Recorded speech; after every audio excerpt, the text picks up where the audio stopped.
The sea was merciless that night. Waves crashed against the cliffs as if trying to swallow the world whole, and above the roar of the storm, a single question cut through the darkness. Do you want the truth? Rosen stood at the edge of it all, wind tearing through her golden hair. Will you trust me no matter what I say? She asked softly. In front of her, he watched in silence, tall, unshaken, dressed in authority and restraint. Then he answered, It doesn't matter, and Rosen knew better than anyone how dangerous trust could be. The deeper it grew, the sharper it stabbed when broken. He stepped closer, his voice low and steady. So just tell me, Rosen, if it truly didn't matter to him. Then she would tell him the truth. Are you a good liar? The man sitting across from Rosen asked calmly.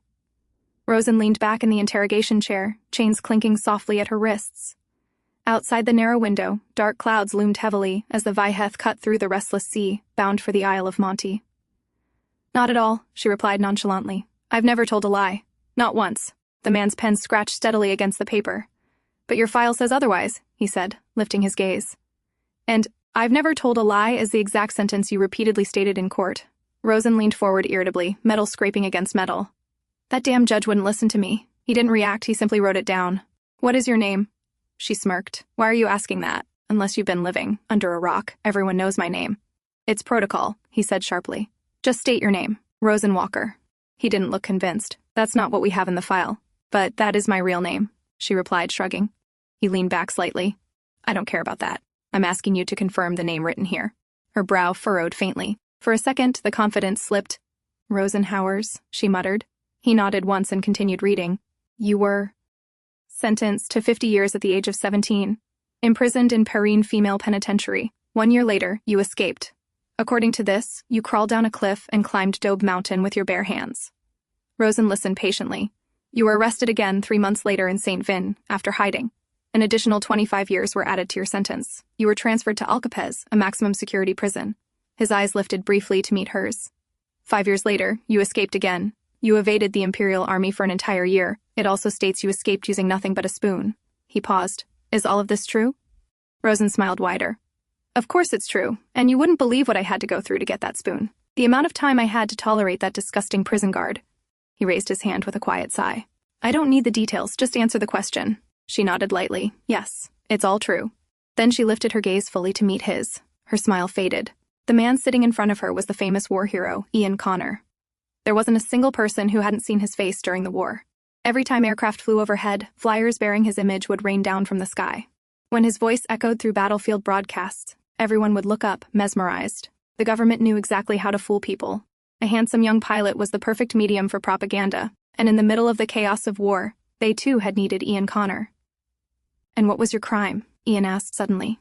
Rosen blinked, pulled out of her daze. What? I'm asking, he clarified evenly. What was your crime? What got you imprisoned in the first place? I didn't do it. Ian's gaze hardened slightly. As per protocol, just answer what I asked. Insisting you're innocent doesn't change the guilty verdict. Rosen glared at him. Nor does it change the truth that I am innocent. Before they could argue further, the door burst open. Commander, what are you doing? A young man hurried inside, breathing unevenly. Then he sighed. I know you're a stickler for rules, but there's no need for this. Prisoners being sent to the Isle of Monte are the worst of the worst, and... He paused, turning to point directly at Rosen. It's the Witch of Alcapez. You must not let your guard down. She escaped twice. I saw her file. She was just 17 when she murdered her husband, Hindley Howers. Both men looked at Rosen. She nodded slowly. Stabbed him 36 times, she said calmly. They called it a crime of passion, said it came from deep resentment. Her voice wavered.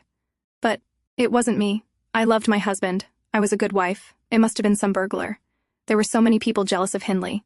They didn't even carry out a proper investigation. They didn't listen to a word I said. They just threw me into prison. She began sobbing softly. Ian looked at her without emotion. Enough with the act.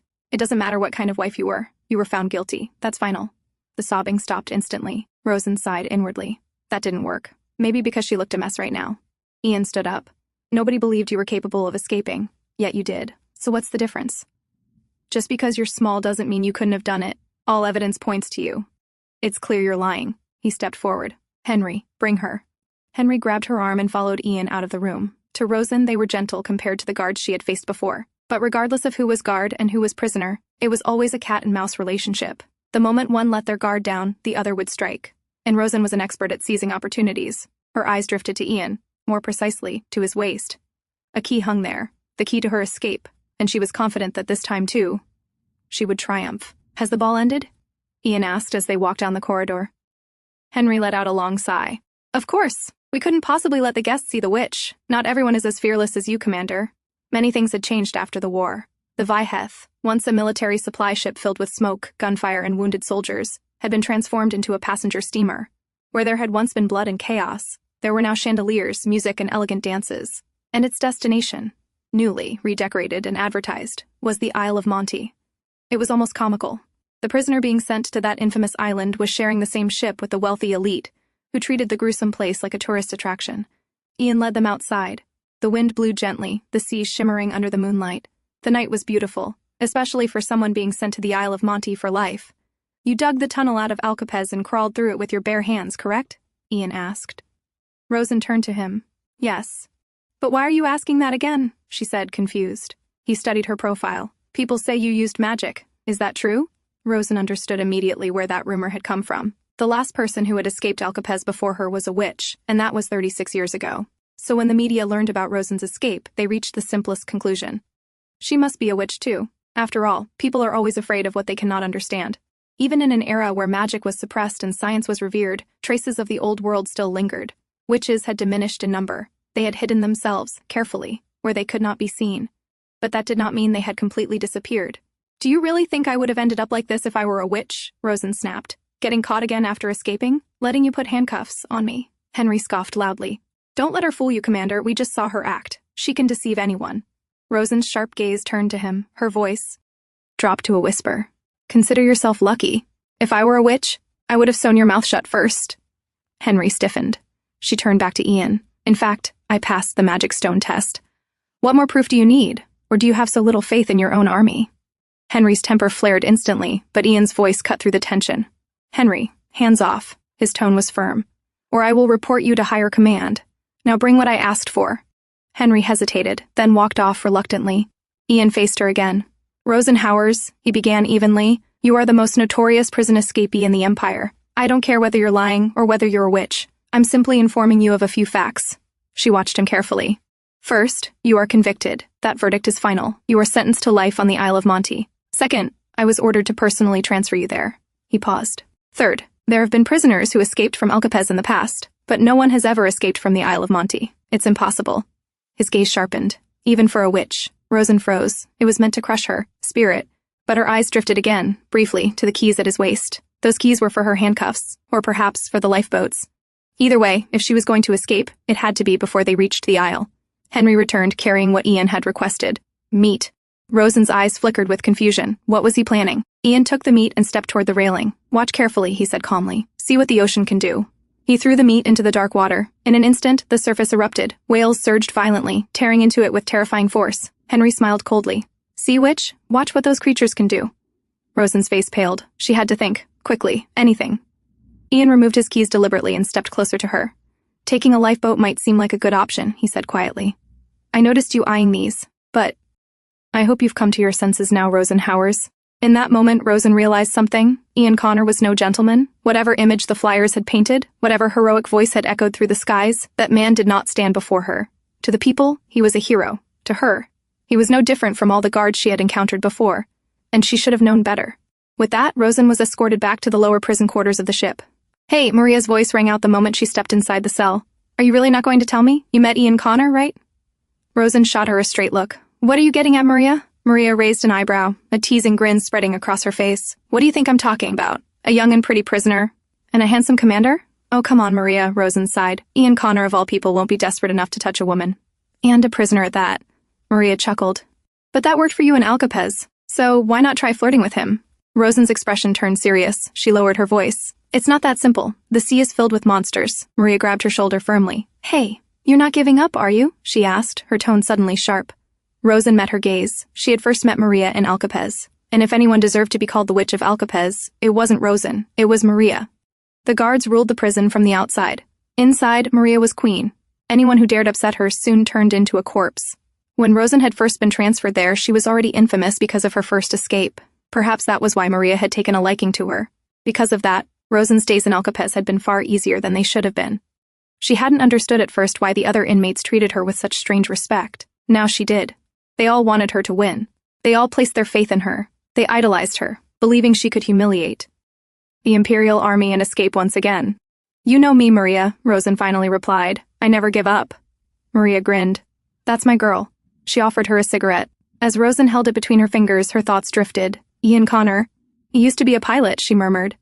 Why did he leave the Air Force and come here? Maria shrugged lazily. No idea. We just need to work on seducing him so we can get out of here.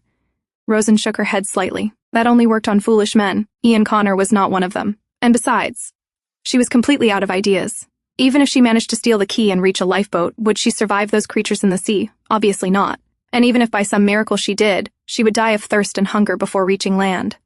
As her mind spiraled with thoughts, she heard a soft sound outside the prison room. She looked out. A little girl was playing with a ball. Rosen frowned. What was a child doing near this area? Concerned, she called out gently. Hey, you shouldn't be here. Go back to your parents. The little girl turned, and instead of leaving, she walked closer. Hello, she said brightly. My name is Lila Reville. Reville? Rosen's eyes widened slightly. Do you happen to know Henry Reville? The girl nodded happily. Yes, he's my uncle. Rosen scoffed under her breath. That foolish man let this child wander here? You shouldn't be here, Rosen repeated softly. This isn't a place for children. The girl's eyes immediately filled with tears. But I already told all my friends that I'd get to meet Rosen Walker, the famous escapee in the land. All the grown-ups said she was on this boat. Rosen Walker, Rosen murmured in surprise. The girl smiled again, her tears gone just as quickly. Yes, my grandpa is the captain of this ship, so I told everyone I'd meet Rosen. But nobody believed me. For a moment, Rosen simply stared at her. Then she smiled faintly. Well then, she said softly, it's your lucky day, Lila. Because I am Rosen Walker. Above deck, the night felt lighter. Henry was still complaining, while Ian leaned casually against the railing, laughing softly. You're overthinking this, Ian said. Take it as a vacation. Enjoy the scenery for once. Henry exhaled sharply. About that woman, Ian glanced at him. She's also from Ryerton, Henry continued. It says she was living outside the city when she committed the crime. Ian's expression shifted slightly.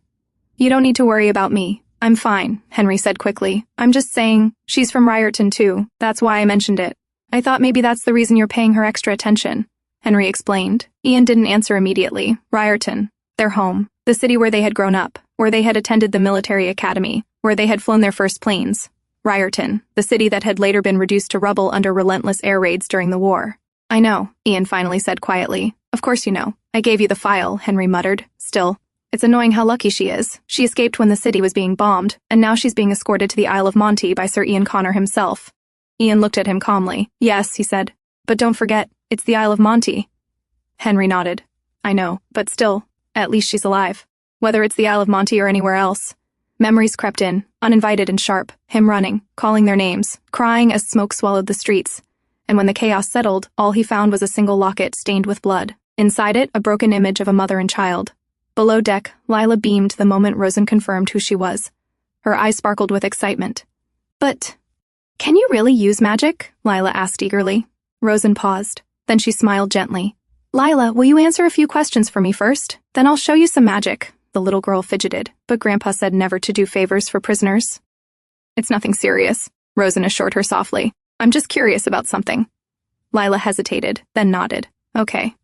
Do you know a man named Ian Connor? Rosen asked. Lila's face lit up. Yes, he's my uncle's friend, and the best pilot in the world. Are you close to him? Rosen asked. Lila tilted her head. Not really. He's a little scary. But Uncle says he loves me very much, he just doesn't show it. And he's my uncle too, I think. I'm not really sure. Rosen absorbed that quietly.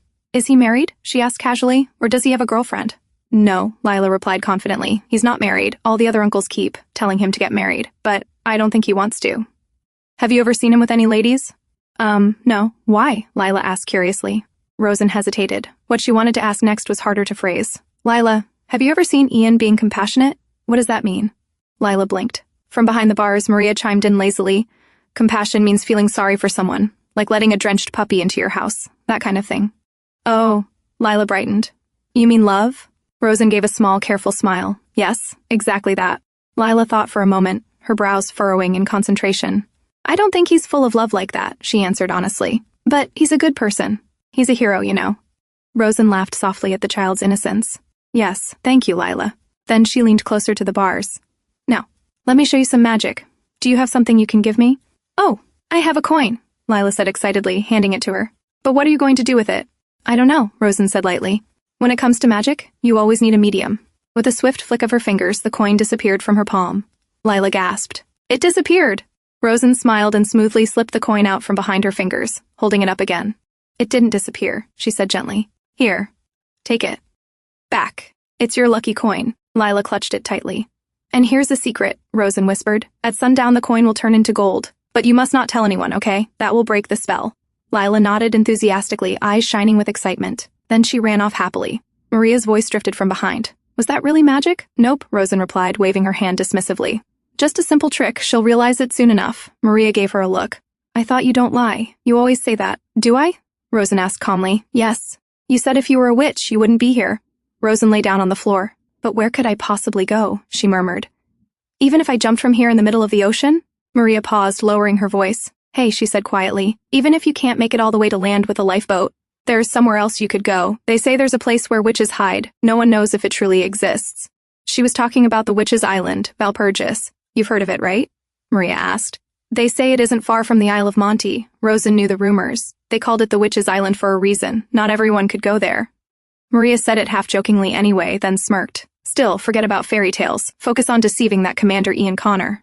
Rosen looked down thoughtfully. It wasn't easy. Using a war hero's pity sounded tempting, but the old tactics she once relied on would not work on Ian Connor. He was someone who had always been on the winning side of history, a hero, a man accustomed to triumph. So she would have to offer him another kind of triumph, not love. Tempting him with that would be easier than love. Above deck, Ian stood with Henry. He remembered the advice he had once received about Henry. If he needs to vent, let him speak, don't interrupt. So Ian remained silent. Henry's frustration shifted again as they walked. They want to make you suffer, Henry, muttered bitterly. They want to put blame on you for failing to protect Riordan. That's why they sent you here. They want you to drag down Riordan's witch with your own hands. Ian didn't respond. Everyone resents her, Henry continued. She's the only one who survived. If you personally escort her to the Isle of Monte, they'll praise you all over again. He sighed. Once this is over, you should live your life. You've got nothing but a glorious future ahead. Ian's gaze drifted to the dark horizon. A glorious future? When the war ended, he had marched beneath the Arch of Triumph. Crowds had chanted his name. Flowers had rained down around him. Had it made him happy? Had he ever felt proud? He couldn't remember. You can't protect everyone, Henry said firmly. There's no such thing as a perfect victory. You're not a god. And forget about Rosen Walker. I'll handle her. No, Ian replied quietly. I'll take care of it myself. You focus on getting better.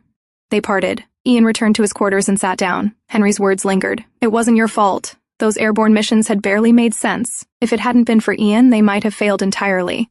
But then, who was responsible? If he wasn't at fault for the deaths, then who was? The order echoed in his mind. Transfer the prisoners to the Isle of Monte. Pay special attention to Rosenhauers. Rosenhauers, prison escapee, born and raised in Riordan, the sole survivor of the bombing. She was alive. And he... Before his thoughts could go further, a voice broke through. Hey! He looked up. What do you want? Rosen demanded sharply. Why did you call me here? Are you even listening? Ian blinked out of his thoughts and closed the file in front of him. Right, he said evenly. Let's continue.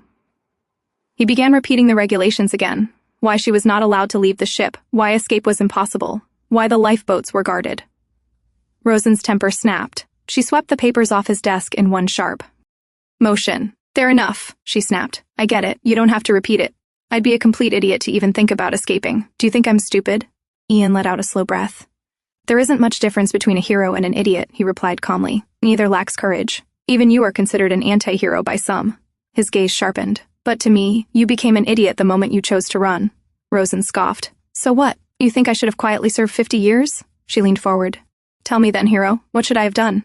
She had learned something about this man. He reacted more when she provoked him, when she spoke boldly, than when she cried and acted weak. You should have admitted to your crime, Ian answered. You would have received a reduced sentence. You might have been transferred to a lower security prison. Rosen laughed bitterly. Then I would have been in Riordan when it happened, she shot back. And I'd be dead. Her voice hardened. And I still don't understand. I didn't kill him. And even if I did, why 50 years? That's the maximum sentence for murder. Ian pointed at the document. It's written in the legislation, but... He stood up. Being sentenced to life and sent to the Isle of Monte. That was your own doing. With that, he turned toward the door. Rosen's heart skipped. If he left now, she would be back to square one. Worse, she might not get another chance. Anything would do. Even nonsense. Then what's the difference between you and me? She called out quickly. Ian paused. You said heroes and idiots are the same, she continued. Then you're an idiot too. Nobody believed we'd win the war, she went on. We're an empire in name, but we're small and weak. We fought a country that brought nations to their knees, and we won. Her voice sharpened, but only in name. What did we gain from it? Ian's fist tightened at his side. The people are broken. The land is ruined, Rosen continued, stepping closer. And you, the so-called hero, are standing here in uniform, transferring a prisoner to a place like that. She poked his chest. In the next second, Ian grabbed the chain of her handcuffs sharply. Shut your mouth, he ordered. Rosen got him, so she pressed further. So you call this a victory? She challenged. Don't talk about things you don't understand, Ian warned. But she didn't stop. She waited for his patience to snap. She braced herself. She was used to pain. She expected the blow. Instead, a loud bang echoed through the room. Ian's fist had struck the door, not her. Rosen Howers, he said through clenched teeth. You're right. She froze. But you don't have the right to say that. His voice trembled, not with weakness, but with restrained fury. So many of my comrades were injured. So many died. History will not remember them. It never does. His breathing was heavy now. They lost their youth, their lives, for the public. We never expected people like you to be grateful, people who only know how to run. But at the very least, his voice lowered. Don't insult them. Rosen stepped out of Ian's cabin, her grip tightening around the cold chain at her wrists. What had she expected from that man? There were times during the war when his voice had echoed through the sky, carried by broadcasts. She had listened to it for hours back then. And now that she had heard it in person, perhaps she had been foolish enough to think that if she kept talking to him, one day he might answer her in that same calm, warm tone. What an idiot she was. You braided your hair, washed your face. Now what? Henry said sarcastically as he walked beside her. Need some makeup too? Why not? Rosen replied dramatically. Don't be ridiculous, Henry muttered, grabbing the chain of her handcuffs more firmly. Don't try those tricks. He won't fall for it. Rosen sighed. He was right, and she almost wished Ian Connor were half as easy to manipulate as this man. She smiled suddenly. Or perhaps you're the one who's attracted to me? Henry nearly choked. What are you even saying? Let's just walk in silence. As they turned the corner, Rosen's eyes caught sight of Lila again. The little girl was wandering alone. A flicker of concern crossed her face. Would she really be all right, roaming around like this? Her gaze shifted back to Henry. He was fumbling absently with the keys at his waist. They really did look alike. Rosen leaned down slightly. Your niece is adorable. Lila, right? Henry stiffened. What? How do you know her name? As he turned back hurriedly, the keys slipped from his hand and clattered to the floor. Rosen smiled sweetly. Don't worry, what could I possibly do in cuffs? Henry sighed as he picked them up. You really are a witch. But stay away from Lila. He turned again. That was when Rosen saw it. Lila was clutching her throat. Her small body trembled. Her face had turned pale. She was struggling to breathe. Henry! Rosen's voice sharpened. We need to call a doctor! Henry turned and froze. Hey, snap out of it! We need a doctor! Rosen shouted. But he stood there, stunned. What was wrong with him? Useless. Rosen began shouting for help, but the corridor was empty. She turned back to Henry urgently. I can help her. Uncuff me. Memories flashed in her mind. Why do we even need to learn this, Emily? She had once complained. Of course we need to, Emily had replied patiently. People die all the time during war. Human life is fragile. But you don't need this knowledge to cure people, Rosen had argued. And why should we even save them? It's not like anyone's grateful. Emily had smiled softly at her. Rosen, no one can save the world alone. Not everyone can wield magic. But there comes a time when we all require its power. The words rang clearly in her mind now. Rosen rushed toward Lila. Moments later, people began gathering, drawn by the commotion. Murmurs spread through the corridor. That young lady saved the child. Rosen sat frozen. On the floor, Lila cradled in her arms. The girl's breathing slowly steadied. After a while, Rosen whispered softly, relief flooding her voice. I saved her life, Emily. Finally, Henry snapped out of his shock and rushed forward. Lila, are you okay? He asked urgently, kneeling beside her. One of the guest ladies stepped forward. I didn't see everything, but that young woman was holding the child and performing first aid. It looked like she was choking. Rosen remained seated on the floor. Her eyes drifted to the small candy lying nearby. The one Lila had been choking on. Such a tiny thing, so harmless looking. Yet it had almost taken a life. Maybe this candy was just as lethal as a bullet. You didn't have to be a soldier to save someone. And you didn't have to be a soldier to kill someone either. You were right, Emily, Rosen thought quietly. A faint smile touched her lips. Hey, she said lightly to Henry, did you see that? If you want to thank me, she continued, lifting her chin slightly, I'd appreciate some water to wash myself. And maybe some decent food sent to my cell while you're at it. Before Henry could respond, another voice spoke. I will see to that. Rosen looked up. Ian Connor stood there. Before she could say anything, a trembling voice echoed down the corridor. Oh, my child! Are you all right? Grandpa! Lila cried, rushing into the old man's arms. Rosen watched silently. So, this was the captain of the ship. Lila's grandfather. She glanced back at Ian. I was just joking. I don't need a reward. It's not difficult, Ian replied calmly. Soldiers always pay their debts. You may be a prisoner, but you are no exception. He reached for her wrists and fastened the handcuffs back on. But this remains. Hey, Rosen protested. Then how am I supposed to wash myself? I'll have someone assist you, Ian replied evenly. Ian Connor, the old man's voice thundered behind them. Who taught you your manners? It certainly wasn't me. How dare you put a lady who saved Lila in chains? But that's the rule, Captain Reville, Ian answered firmly. Let her enjoy her freedom. For the moment, the captain insisted. Where would she even go in the middle of the ocean? I cannot ignore the law, Ian argued. That law applies on land, the old man retorted sharply. On the Viheth, I am the law. Rosen almost enjoyed the exchange. But when her eyes fell on Lila again, alive, breathing, smiling faintly, she felt nothing but relief. Captain, she is a prisoner, Ian insisted. The old man gently patted Lila's head. To me, she is the hero who saved my granddaughter. He then turned toward Rosen. Lady Howers, please forgive this foolish young man and his rudeness. Accept my sincere gratitude. Then he paused, realizing something.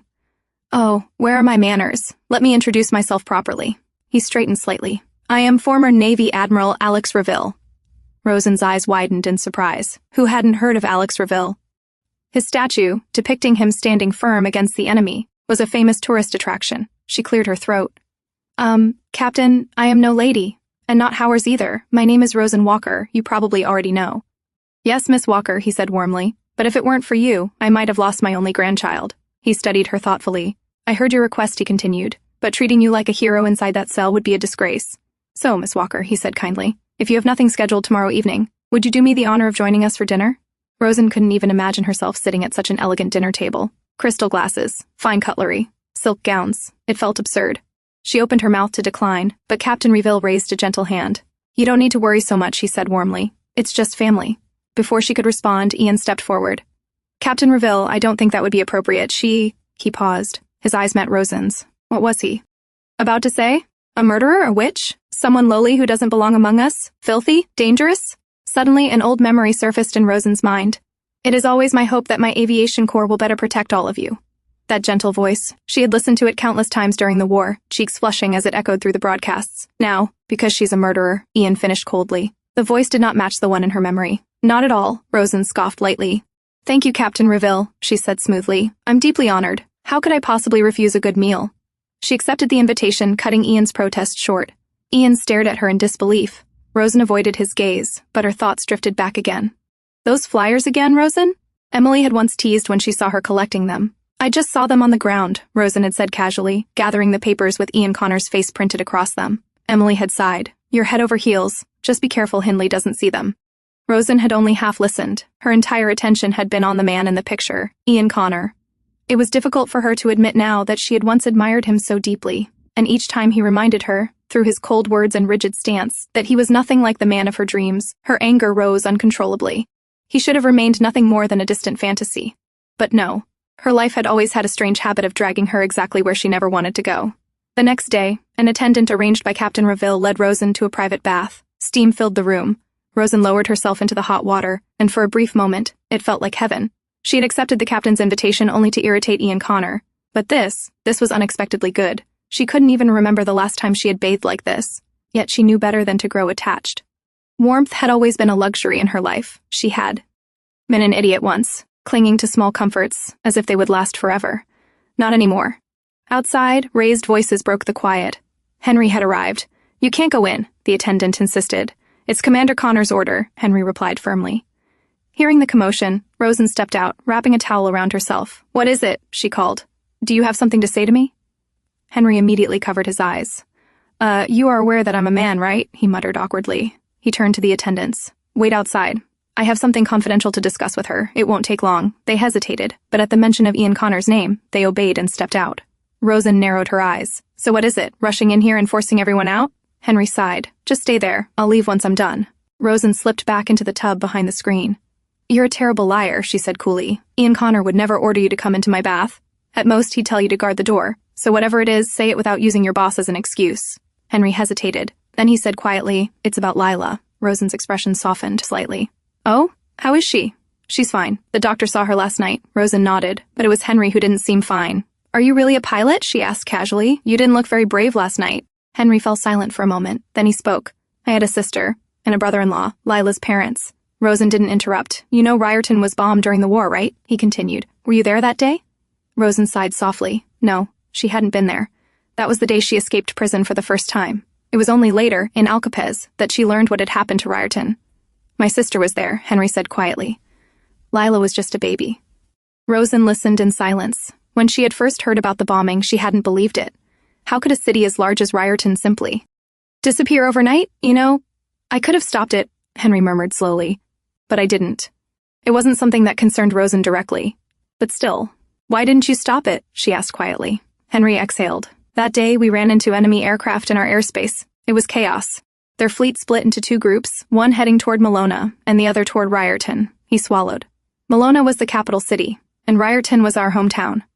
Rosen listened in silence. It was Commander Ian Connor who had to decide, Henry continued. He said, "We will defend Malona." He let out a long breath. It was the right choice. I don't blame him. There was nothing more we could have done. He looked down at his hands. During the war, I kept going, but when it ended, my head broke. I couldn't fly anymore. That's when I realized I wasn't the man I used to be. He paused. But I still have Lila. The room fell quiet. So is that why you hate me? Rosen asked slowly. Because I'm the criminal who survived, while your innocent sister died? Henry didn't hesitate. Yes. Rosen nodded faintly. I see. That's understandable. Then go on hating me. Just as people needed a hero to worship, they also needed a witch to blame. Two sides of the same coin. Henry took a breath. But I came here to apologize, he said at last. Without you, Lila wouldn't be here. His voice softened. Thank you for saving her life, Rosen Walker. Outside, the attendants shifted nervously. They wanted to step in, but how could they, if it was supposedly Commander Connor's order? Then their eyes widened. Ian Connor himself had just arrived. Inside, Rosen peeked from behind the screen. Thank you, she said lightly. Then how about showing me how grateful you are? Her gaze drifted toward the keys hanging at Henry's waist. Never, Henry said firmly. Don't even think about it. Rosen smiled. Why do you treat me like that? Because I'm a prisoner? Do you really believe I killed him? Henry stiffened. What if I didn't? She continued softly. And even if we pretend I did, what if he deserved to die? Henry clutched his head. I'm not listening. I'm not listening. Don't trick me. Rosen laughed quietly. Fine, forget the keys. How about another favor? She stepped closer, lowering her voice, whispering something near his ear. Henry's eyebrows rose. What are you up to now? Nothing, she replied sweetly. Just asking for a small favor. The door suddenly swung open. Ian Connor stood at the entrance. What on earth is going on here? He demanded furiously. Henry's face paled the moment he saw Ian at the door. It's not what it looks like, he blurted out. Ian's eyes shifted to Rosen, then back to Henry. Are you really going to try to convince me of that right now? He asked coldly. Henry hesitated. Well, you see, I needed to talk to Rosen Walker. Ian's jaw tightened. Get out. Now. Henry didn't argue further. He stepped out, knowing very well he was already in trouble. The door shut.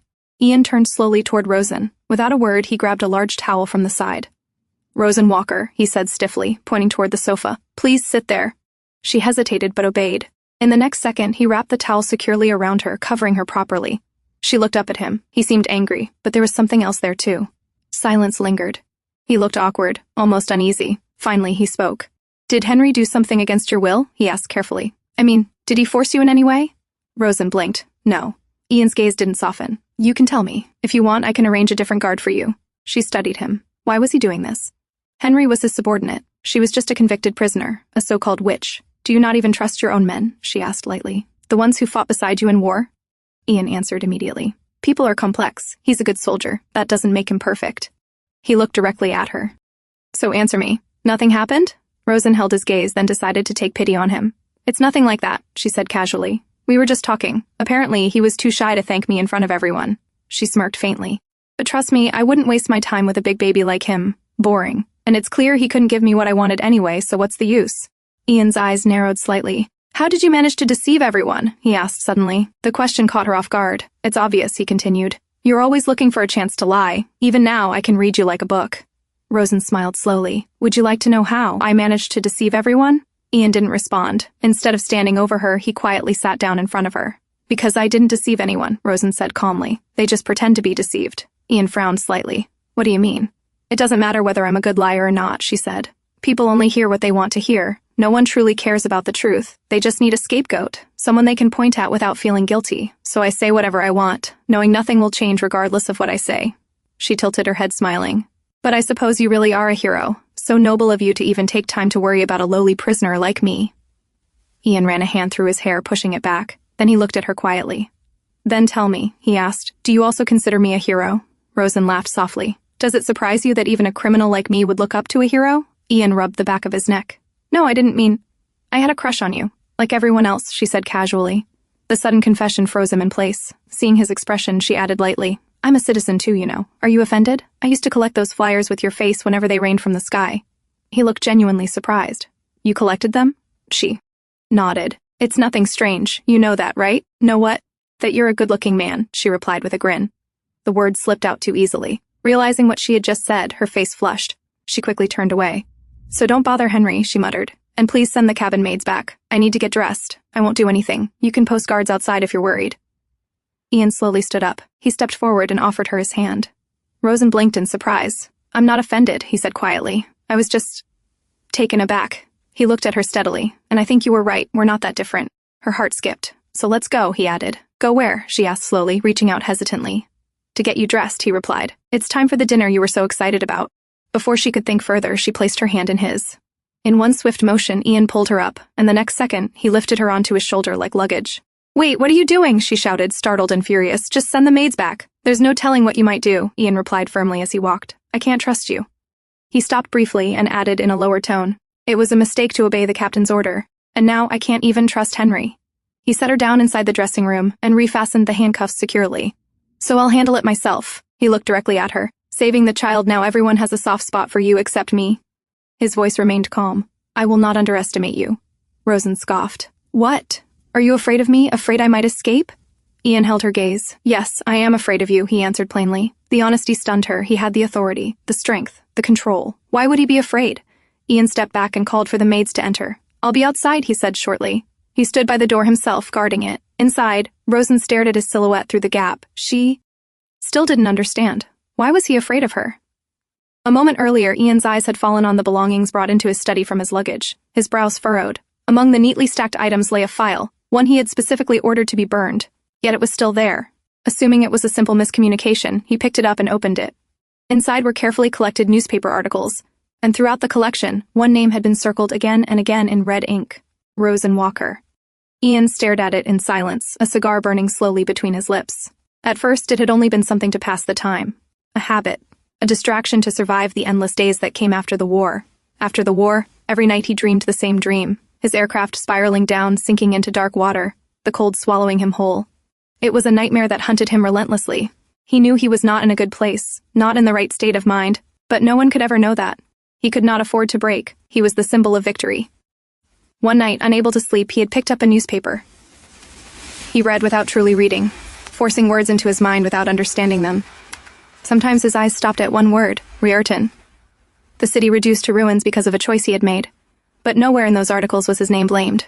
Instead, they spoke of a witch, a villain, a scapegoat, a name manufactured by the press, the government, the military. Rosen Howers.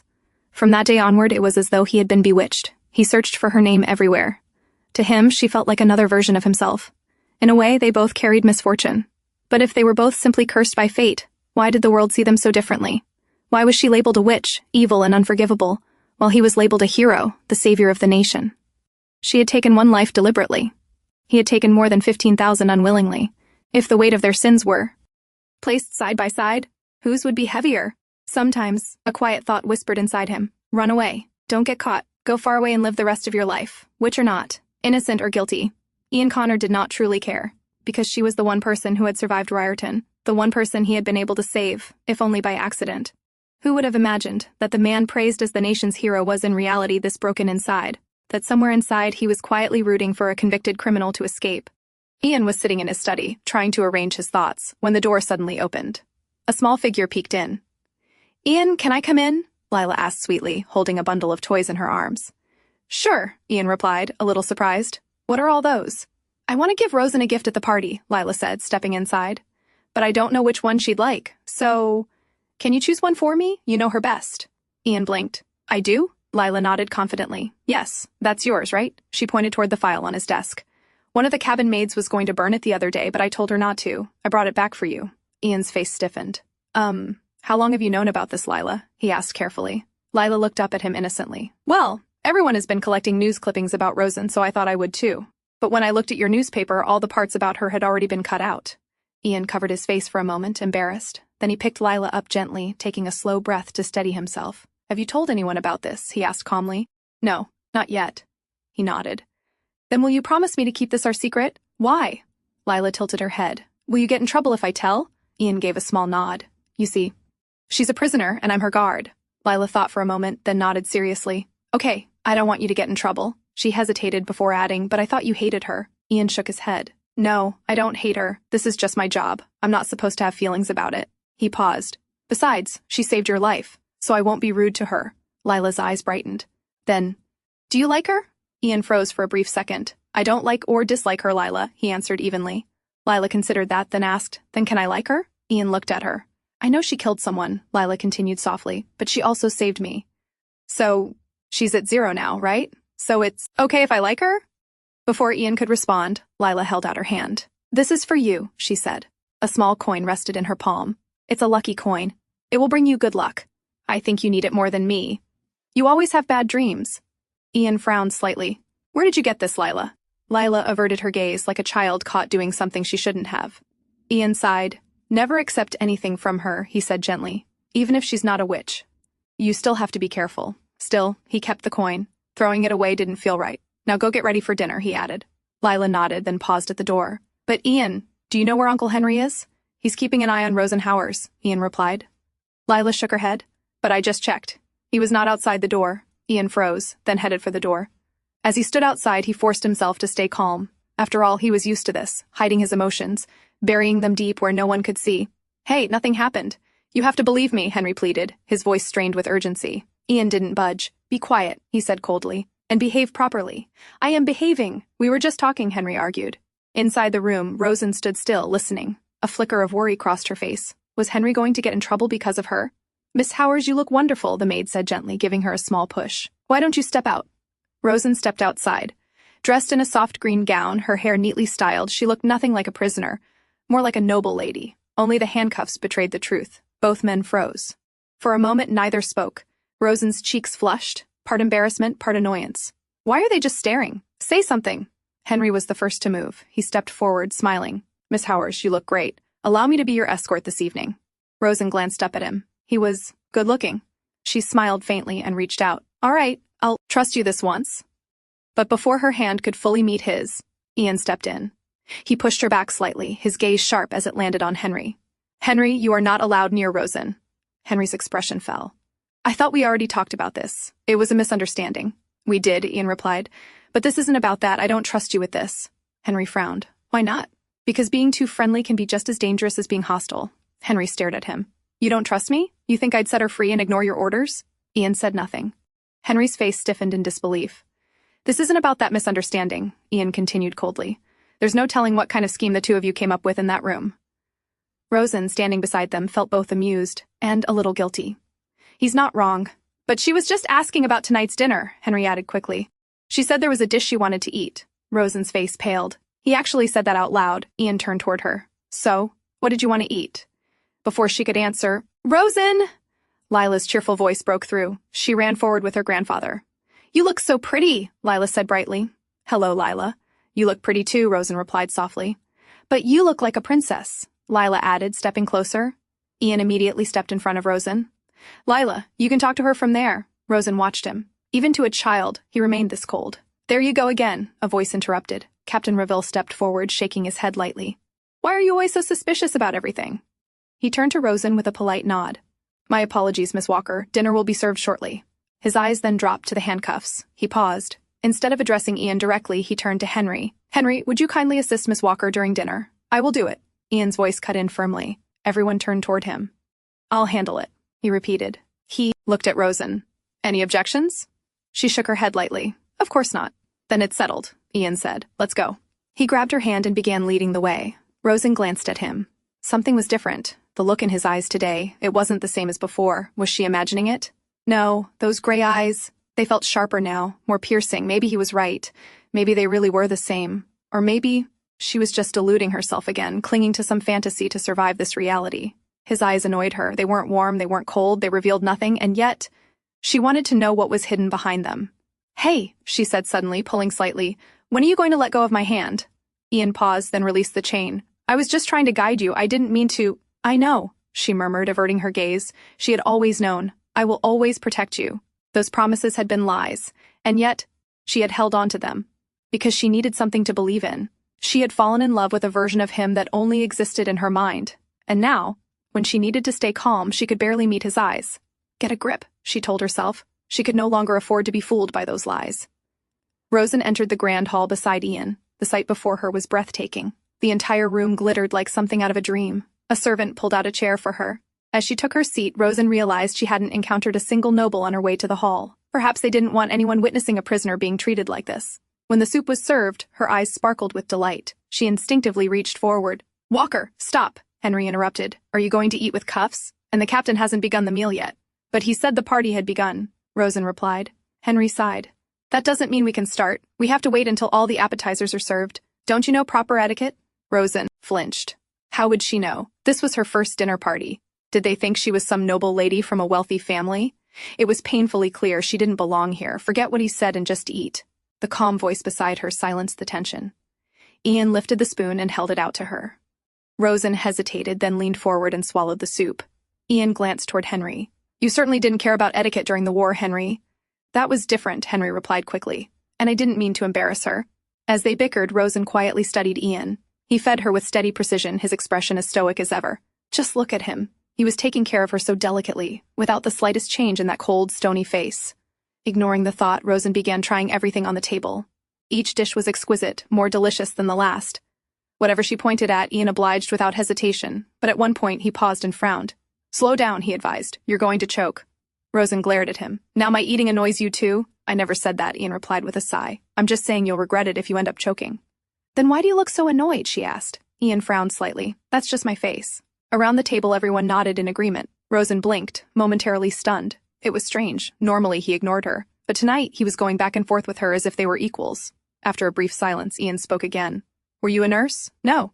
"Then how did you learn emergency first aid like that? Or—" He paused, studying her carefully. "Did you use magic?" Rosen looked surprised at first, then smirked. "It's funny how it's always called witchcraft when a woman does something remarkable," she said coolly. "And to answer your question, I wasn't a nurse, but my husband was a doctor." She paused briefly. "A quack, actually. He didn't even have a proper license. But I picked up a few things from watching him." Of course, Hindley Howers had once had a wife who truly was a witch, but it wasn't her. Emily was the real witch.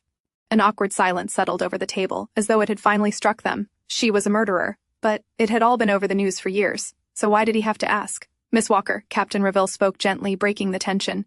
"May I ask how old you are? The newspapers were quite insistent about your age. One even claimed you were 70 and used magic to appear younger." Rosen answered calmly. "I am 25 years old, Captain." The captain stared in surprise. "Then that means—" "When you got married?" Rosen nodded. "Yes, I was 15. The captain let out a hesitant laugh. "That was rather young. Was it your parents' decision?" "No, sir. I am an orphan." Silence fell once again. The atmosphere grew heavy, uncomfortable. Henry cleared his throat. "A 15-year-old getting married? How old was your husband then?" Rosen continued chewing her food. "Why does it matter? He's dead." The table fell silent yet again. She hadn't meant to kill the mood, but it was the truth. Ian sighed softly. "Both of you, please stop this and enjoy your meal. Don't forget Lila is here." "It's okay, Ian," Lila said innocently. "I've already read the articles. I know Rosen killed her husband." A pause followed. "But it might not have been her who did it," Lila added, lowering her gaze. "Lila," Ian reminded gently, "she has already been convicted." "But she says she didn't do it," Lila argued. "Why won't anyone listen?" "Because she is lying," Ian replied firmly. "It is true that she saved you, but she also killed her husband." Lila looked down, her voice trembling. "But if nobody believed me—" "It's possible nobody believed Rosen either, and I'd be upset if it were like that." Her eyes filled with tears. Under the table, Rosen kicked Ian lightly, whispering for him to be kinder. Ian frowned. "Why did you give her that coin?" "That coin was already hers," Rosen replied. "I just performed a little trick and gave it back." She knew what he meant. He was reminding her that she had lied to Lila about it bringing luck, and therefore she was a liar. "But Rosen was telling the truth!" Lila exclaimed. "It really did bring me luck." "It's all right, Lila," Rosen said softly. "It's fine. Coincidences added up. And sometimes a lie became the truth. Children were innocent. And it was easy to take advantage of that innocence. And that was all she had done. Soon new dishes were served. Rosen's eyes lit up with delight as she gazed at them. Then her attention paused at one particular plate. "Howers, is there anything you'd like to try?" Ian asked. Rosen grinned. "Yes, I'd like to have Mary a fruit." Ian sliced the fruit carefully and dipped the spoon before offering it to her. She tightened her grip and swallowed it. "Is there anything else we can get for you, Miss Walker?" the captain asked politely. "Howers, the captain is asking you something," Ian said, turning toward her. Then he froze. His eyes widened. Rosen sat there. A thin red drop of blood began to ooze from the corner of her lips. "What's wrong, Walker?" someone exclaimed. Chairs scraped as everyone stood. In the next moment, Rosen collapsed to the floor. She had succeeded. She was sorry Lila had to witness this, but she would not return to her cell without a fight. She needed more time. Her present self knew there were no such things as saviors. Patience and anticipation only led to disappointment. She had to save herself, even if it meant hurting herself in the process. And hopefully, Ian Connor would react exactly as she expected. "Rosen!" Ian's fearful voice echoed through the hall. As darkness closed in, she shut her eyes, wishing that, even for a moment, he would be distracted. Ian caught Rosen in his arms the moment she collapsed. Without a second thought, he rushed her to the ship's medical cabin. After examining her, the doctor stepped outside. "Was it poison?"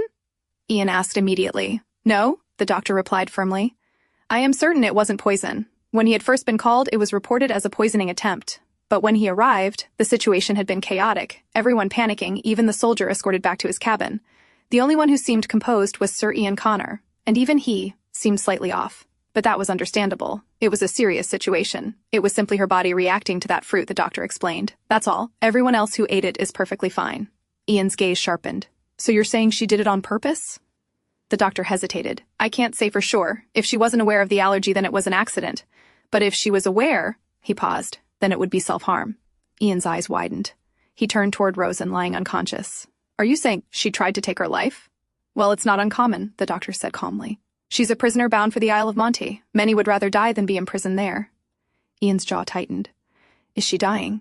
"No," the doctor replied. "I've done everything I can. She's simply fainted." "Then why isn't she waking up?" "She's malnourished and weak," the doctor explained. "It may take time for her to regain consciousness." Ian's voice grew quieter, more serious. "If she doesn't wake up, could she die?" The doctor hesitated again. "I cannot say for certain, but it is possible. Prisoners often fall ill in such conditions. Given her current state, it wouldn't be unreasonable to think she could become sick and die as a result." "Ian!" a small voice called from behind. Ian turned. Lila stood there, her eyes filled with worry. "Are you going to send Rosen back?" she asked softly. "I went there. I saw the place. It wasn't good." Her voice trembled. "She'll get sick there. Please don't send her back. Please, just let her rest a little longer before you send her back." Tears welled up in her eyes. Ian looked at her silently for a moment. Then he gently patted her head. Turning to the attendants, he gave a firm order. "Move her to my cabin." Everyone froze in shock. "Sir, she is a prisoner," one of them said hesitantly. "Are you sure?" "Yes," Ian replied without hesitation. "She is a prisoner.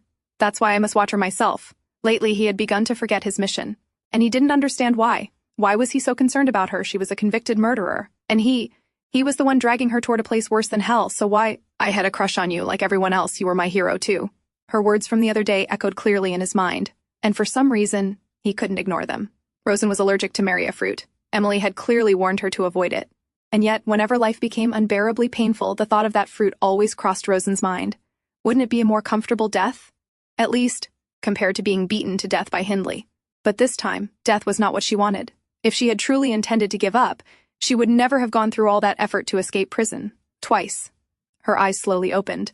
The room around her was unfamiliar. "Where am I?" she murmured, pushing herself up weakly. Her gaze fell to the cuff attached to the bed. A faint smile spread across her lips. At least, she wasn't back in the cell. Then it had been worth it. Still, she wouldn't do it again. Her entire body felt like it was burning, and for a moment she wondered if Lila was all right. "Miss Walker, how are you feeling?" Rosen turned. The captain had entered the room. "Oh, Captain, I didn't see you there," she said softly. "It's all right. Don't strain yourself," he replied gently. "The doctor said you need plenty of rest." Rosen nodded. "I see." The captain sat down and looked at her quietly for a moment. "Do you know how much time we have left before reaching the Isle of Monte?" he asked. Rosen blinked, startled. "We will arrive in 3 days," he continued. "We are heading west. Even though the wind is against us, sailing is easy now with steamers. Quite impressive, isn't it?" "Is this your cabin, Captain?" Rosen asked. "No," he replied. "It's Ian's." "Then, where is he?" "He stepped out for a smoke." Rosen paused, remembering. "I thought pilots didn't smoke." The captain was silent for a moment before answering. "Well, the war is over. But he's still a pilot, right? There are still aircraft to be flown." "No," the captain said. "He's quitting. He has done enough." "I see," Rosen murmured. For some reason, that made her feel sad. "He was very worried about you, Miss Walker," the captain added. Rosen let out a small laugh. "I'm sure he's regretting his decision. After all, he hates breaking rules." "You see," the captain said slowly, "he may not be as warm as the war propaganda made him seem, but he is not as cold as you think." He reached into a drawer. "Look at this." He pulled out a small glowing object. "I gave him this when he was about 12. I found it while sailing through the Kinteri Islands. It's fluorescent moss. You can see it glow like a torch at night. He handed it to Rosen. Then he took out a few more items. These as well. A pair of binoculars and a sea chart. He pretends not to care, but he's quite sentimental. He pointed at the map. Here, this is where we are now. And this is where we started. We've made good progress. I gave him this 15 years ago. Rosen looked at the chart carefully. It seems you've known him since he was very young, she said. You could say that, the captain replied. He was a few years above Henry in military school. I suppose they were close then? The captain shook his head lightly. No, Henry hated him, said he was too strict, too stiff, called him a devil and begged me to take him home. He paused. But even without Henry, I would have noticed Ian. He stood out. Rosen smiled faintly. His parents must have been proud of him. To her, Ian. Connor was someone who must have grown up surrounded by love. A proud family. A large home. A life she could never imagine. A perfect portrait. I'm sure they would have been, the captain said quietly, if they had lived to see him grow. Rosen flinched. His parents are gone, the captain continued. He lost them both to illness when he was very young. He looked down. After that, he and his inheritance were passed from one relative to another until he entered military school at the age of 10. I believe he was tired of people fighting over what he owned. He sighed. In military school, the government takes care of everything. Perhaps that was his only escape. His voice softened. He was forced to grow up too quickly. He doesn't express emotions. Well, and even when he does, he's not honest about them. He keeps everything buried. I feel sorry for that child. It's like he was forced to grow up too soon. The captain reached out and gently placed his hand over Rosen's. Never try to take your own life. Please, I beg you. Rosen understood. That was where all of this was leading, but that's not what happened, she said quietly. It wasn't deliberate. I just wanted to try that fruit. The captain lowered his gaze. Miss Walker, he said softly. I once had a daughter too. Rosen looked at him. I see so much of her in you. She was my first child. A precious gift after 15 years of marriage. His voice wavered slightly, but she was gone too soon. Rosen didn't respond. She knew. This wasn't about her anymore. This was a grieving father speaking, seeing his daughter in someone like her. The captain stood. You still look tired. Please get some rest. Yes, Rosen replied. As he reached the door, he paused. As I said, the Isle of Monte is still far away, he added. And I believe you are not someone who gives up, Miss Walker.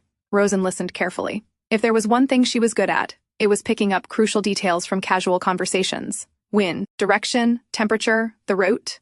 She didn't understand everything. But one thing became clear. If she wanted to escape, she had to head east.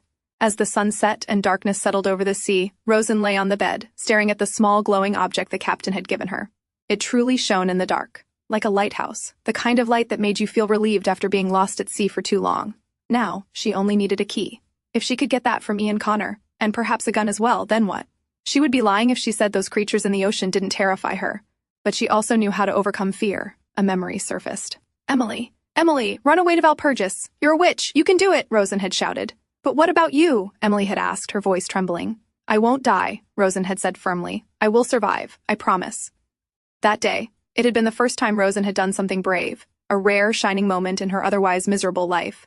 When she looked back at it now, it felt like a blue flame burning inside her heart, a flame that melted away fear and turned it into something lighter, something that allowed her to rise again. We will meet again, I promise. She had made that promise, and that fire still burned within her. No matter what, no matter who stood in her way, she would never accept defeat again. The door opened. Ian stepped into the cabin. Rosen immediately stood up, loosening the lace of her dress slightly. Where have you been? She asked, her tone soft, deliberate. I was waiting for you. She tried to seduce him, but Ian remained unmoved, his expression as cold as ever. How are you feeling? He asked instead. Rosen's face stiffened. So he was going to ignore it? I'm fine, she replied, forcing a smile. But where were you all this time? I was guarding the door. His tone was calm, matter-of-fact. Why work so hard? She said lightly. A normal person would just have one of his men do it. It's not that big of a deal. A minister ordered me to personally oversee you, Ian replied. You underestimate yourself. Your fame exceeds mine. Rosen let out a soft laugh. My infamy, to be exact. She tilted her head. So what now? Dinner is over. Are you sending me back to my cell? No, Ian said. Your condition isn't good. Until we reach the Isle of Monte, you'll stay here. Rosen smiled faintly. That's fine with me. But where will you stay? A spare room? Ian looked at her. This is my cabin, he said. Where else would I go? I'll sleep on the couch. His eyes narrowed slightly. And you'll try something the moment I leave. I can already see it on your face. Rosen's gaze flickered to his waist. The key was gone. He wasn't joking. He wasn't that careless. She laughed lightly. What are you talking about? You think I'd try to jump into the ocean? Ian's expression hardened. You tried to kill yourself. I'm not taking any more chances. So you're going to tie me up in this room? Rosen shot back. Didn't the captain tell you? I wasn't trying to kill myself. You clearly knew you could die from eating that fruit, Ian said sharply. That's why you specifically asked Henry for it, so don't make excuses. Rosen flinched. Wait, let me explain, she said quickly, but Ian finally turned fully toward her. Was it fun for you? He asked, his expression hurtful. You made me feed it to you, he continued, with my own hands. Rosen stared at him. For a brief moment, was he angry? She had been observing him for days. Ian Connor was not someone who raised his voice or gave in to emotion. He was always controlled, always rational, and if he had thought rationally, he would have known there was no way she had truly intended to kill herself. But right now, it was as if he had lost that control, and if that was the case, then she had to take this opportunity. Tears welled up in her eyes as she began to sob. You're right, she whispered weakly. What's the point of living? I'm going to end my life. Only torture and hard labor await me anyway. Ian watched her closely. She didn't hesitate to take advantage of his concern. Not now. You think you can die on me? Ian said sharply, grabbing her chin. I will never let that happen. His grip tightened. If these chains aren't enough, I'll tie down all your limbs to this bed. Rosen frowned. Are you insane? Maybe I am, Ian replied through clenched teeth. But if you try anything again, I won't let it happen. What if I bite my tongue? I'll gag you. Then I'll hold my breath. Stop talking nonsense, Ian snapped, tilting her chin upward. You can't die by holding your breath. His voice dropped, confusion slipping through. I don't understand. He looked at her, searching. You went through all that just to escape prison, so why are you doing this now? Why are you giving up? Rosen's eyes hardened. You have the audacity to ask me that? She shot back. It's because I can't escape, and you're the one who told me that. Her voice rose. You showed me those creatures. You scared me. It was him. He had told her to give up, to accept her sentence. So why was he saying this now? I was just being cautious, Ian said quietly. I never imagined you would do something like this. He paused. I know you're not someone who gives up until your last breath. Rosen stared at him. He knows me? What could he possibly know about her? The Witch of Alcapez. The murderer. You know me? She scoffed. Who are you to say that? Her voice turned sharp. Answer me, Sir Ian Connor. What do you know about me? Ian exhaled slowly. Don't get angry. Of course, I don't know you that well. His hand moved gently, brushing a strand of hair away from her face. But I know more than you think. What are you trying to say? Rosen pressed. I don't understand. Be clear. Ian fell silent. For a moment. Then, in a low whisper, he said, Don't die. Rosen froze. What? Please, Ian added quietly. Promise me you won't do anything like this again. At least, not while we're on this ship. Why should I? Rosen asked coldly. For whom? This is my last chance to mess things up for you. Why would I give that up? Ian didn't deny it. Yes, he said. You won't survive there. You won't be able to escape either. He stepped closer. But listen, I'm going to make you an offer. He reached down and unlocked the cuffs on her wrists, then her legs. Hey, what are you doing? Rosen asked, startled. But Ian ignored her and pulled her up to her feet. For the first time, she felt light, free. I'll let you walk freely in this cabin, he said. Under my watch, it won't be for long. But you'll get proper sleep, good meals. His voice softened slightly. Take this time to look back on your life. He paused. At least until we reach our destination. Promise me, Rosen, you won't try anything like that again. Rosen looked at him. How strange. He wanted her to promise she wouldn't take her own life. And he sounded genuine. What was he trying to do? But for now, she just needed to play along. Okay, she whispered softly. I promise. She didn't have much time anyway. They would reach the Isle of Monte in 3 days, so she had to act. From now on, she would behave like someone who had given up, someone simply enjoying the last bit of freedom she had been granted. And for that, she needed something. Booze, she said lightly. Get me some booze, something strong, and please, I'm dying for a smoke. Ian looked at her. Please, she added, almost playfully. Even a prisoner on death row is granted a final wish, right? Ian let out a quiet sigh. Without a word, he offered her his pack. Rosen took a cigarette and lit it, inhaling slowly. As for alcohol, Ian said, watching her, I'll get it for you tomorrow morning. Sure, she replied, smiling faintly. Smoke drifted into the air as Rosen's mind began to race. After this, he would tell her to sleep. She couldn't let that happen. She needed to keep him talking, to gather more information. But what could she ask without making him suspicious? I have a question, Sir Ian Connor, she said casually. What? He replied. When did you start smoking? It's discouraged among pilots. Toward the end of the war, he answered. What made you start? She asked, keeping her tone light. Ian glanced at her. Why? Is it a problem? No, Rosen shook her head. It just doesn't seem like you. You're a pilot. To her, he belonged in the sky. That was where he shone the brightest. Whenever his aircraft passed overhead, she used to reach up with both hands, as if she could catch it. She never cared whether they won or lost the war. Because she had been too busy, worshipping Ian Connor as he soared through those blue skies. She had fallen in love with that feeling, that sense of freedom he carried with him. Not anymore. And the war is over, Ian answered calmly. Rosen turned toward him. Then why aren't you married? The question caught him off guard. He frowned. That's none of your business. Well, it's not just me, Rosen said lightly. All your fans across the Empire are dying to know. Ian looked away slightly. There's no telling when a pilot might die in war. I'm better off without a family. Rosen tilted her head. So you're saying no soldier should get married? You went to war without even a picture of your sweetheart stitched into your helmet? Ian gave a faint grin. Maybe some do things like that, but not everyone. Rosen blinked. Was it just her imagination, or did he actually smile? You're too dry, she said, half teasing. No offense, but you're very different from what the media made you out to be. I suppose, Ian replied. Did they force you to become the poster child of the war? She asked. Well, someone had to do it, he said simply. Rosen let out a small laugh. It's your fault for being good-looking. Still better than wanting the role and not having the face for it, right? Ian's lips curved slightly. Again. Is it? Rosen blinked once more. He's smiling. But I don't think people need to get married, Ian added. Rosen smiled. If I were you, I'd have at least 3 wives, and honestly, it would be better for a wife to share you than end up with some loser. She giggled softly, then added, more casually. But from experience, I think a woman doesn't really need a man in her life. She paused. Of course, that doesn't mean I killed Hindley. You know that, right? Ian frowned. Don't talk nonsense. The Empire abolished polygamy long ago. Rosen laughed. You really know nothing about real life, do you? That might be true for the rich people like you. But in the countryside, it's common for men to have more than one wife. She tilted her head slightly. Want to know something? Ian remained silent. I was Hindley's other wife. A quiet pause followed. Of course, you didn't know, Rosen added calmly. How could you? I never told anyone. Ian's expression didn't change, but his silence deepened. I think it's time for bed, he said at last. Rosen stood up slowly. Don't you want to know more? She asked. She stepped closer, then, without hesitation, slid onto his lap. Leaning in slightly, she smiled. You see, I can tell you secrets far more entertaining than anything you've read in those newspapers. Ian looked at her. Rosen smiled faintly, thinking her plan was working, but then, I'm not interested in the least, Ian said flatly. Before she could react, he pulled her off and laid her back onto the bed.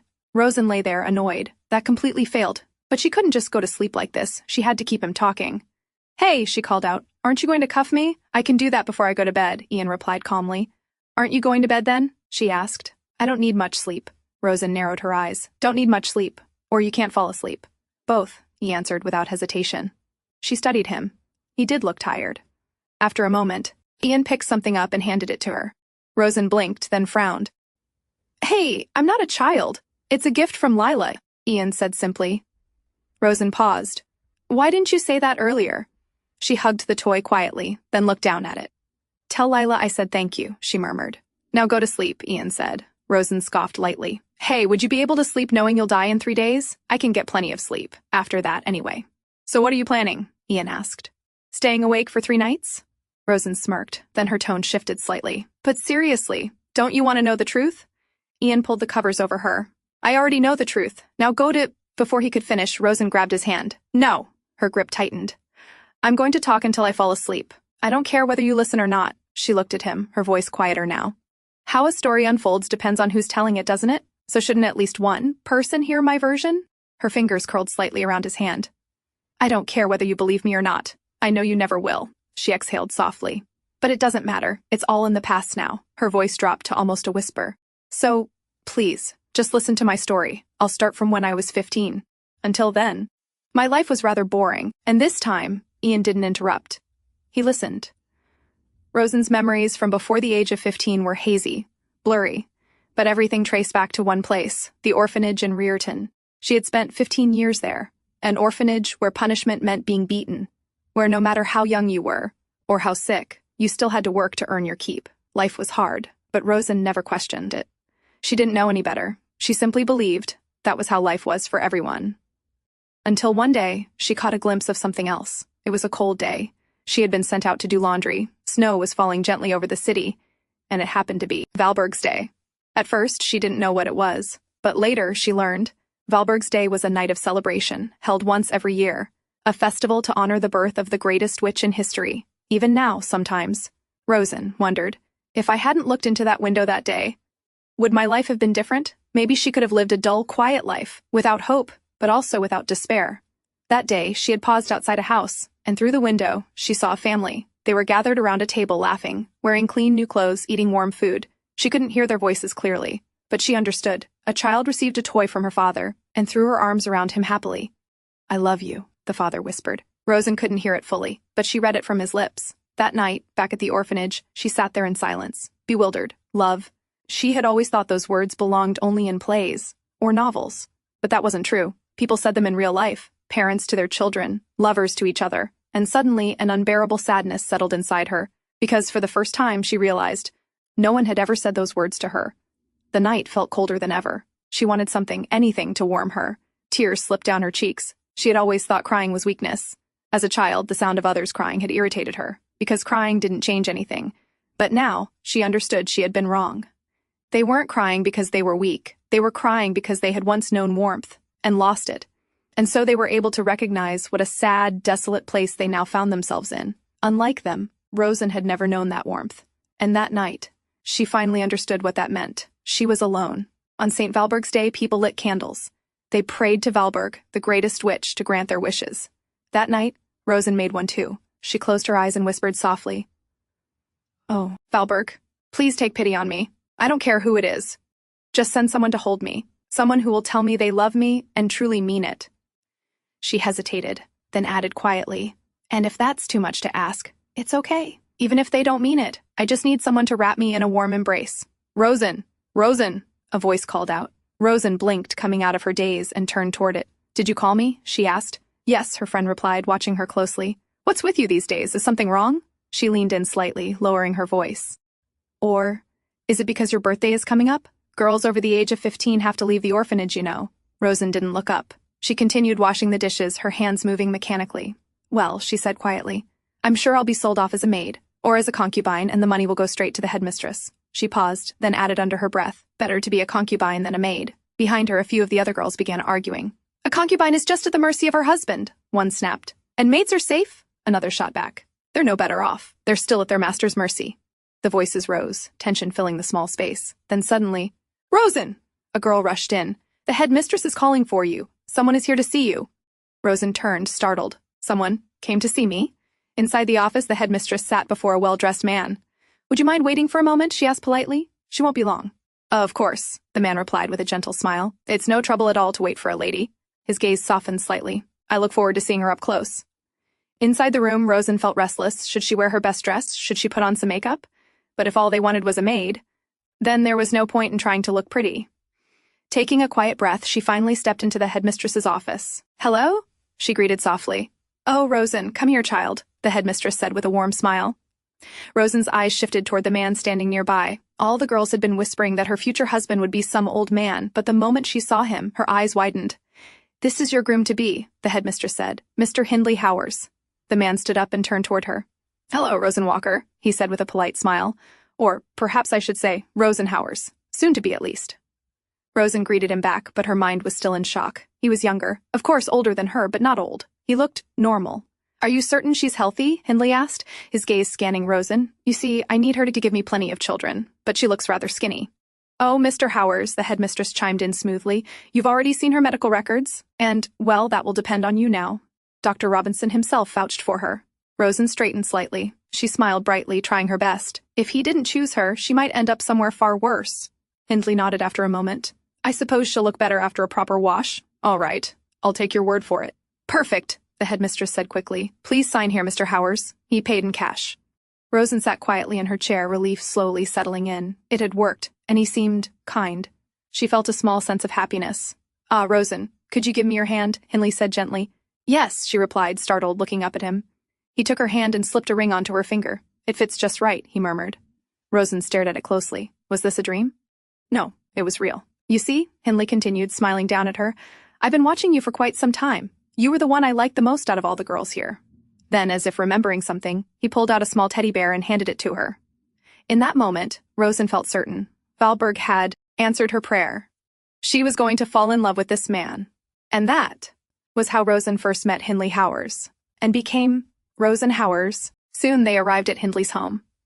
As they stepped inside, Hindley explained calmly, "The first floor is my clinic. The living quarters are upstairs." Rosen looked around quietly. The place felt warm, clean, beautiful. "All of this is for you," Hindley said softly, showing her all the pretty things. He stepped behind her, wrapping his arms around her. "Do you like it?" he asked. Rosen turned happily and hugged him back. "Yes," she said sincerely. "Thank you, Hindley." And she meant every word. After coming here, she never went hungry again, and she never had to sleep in a cold bed.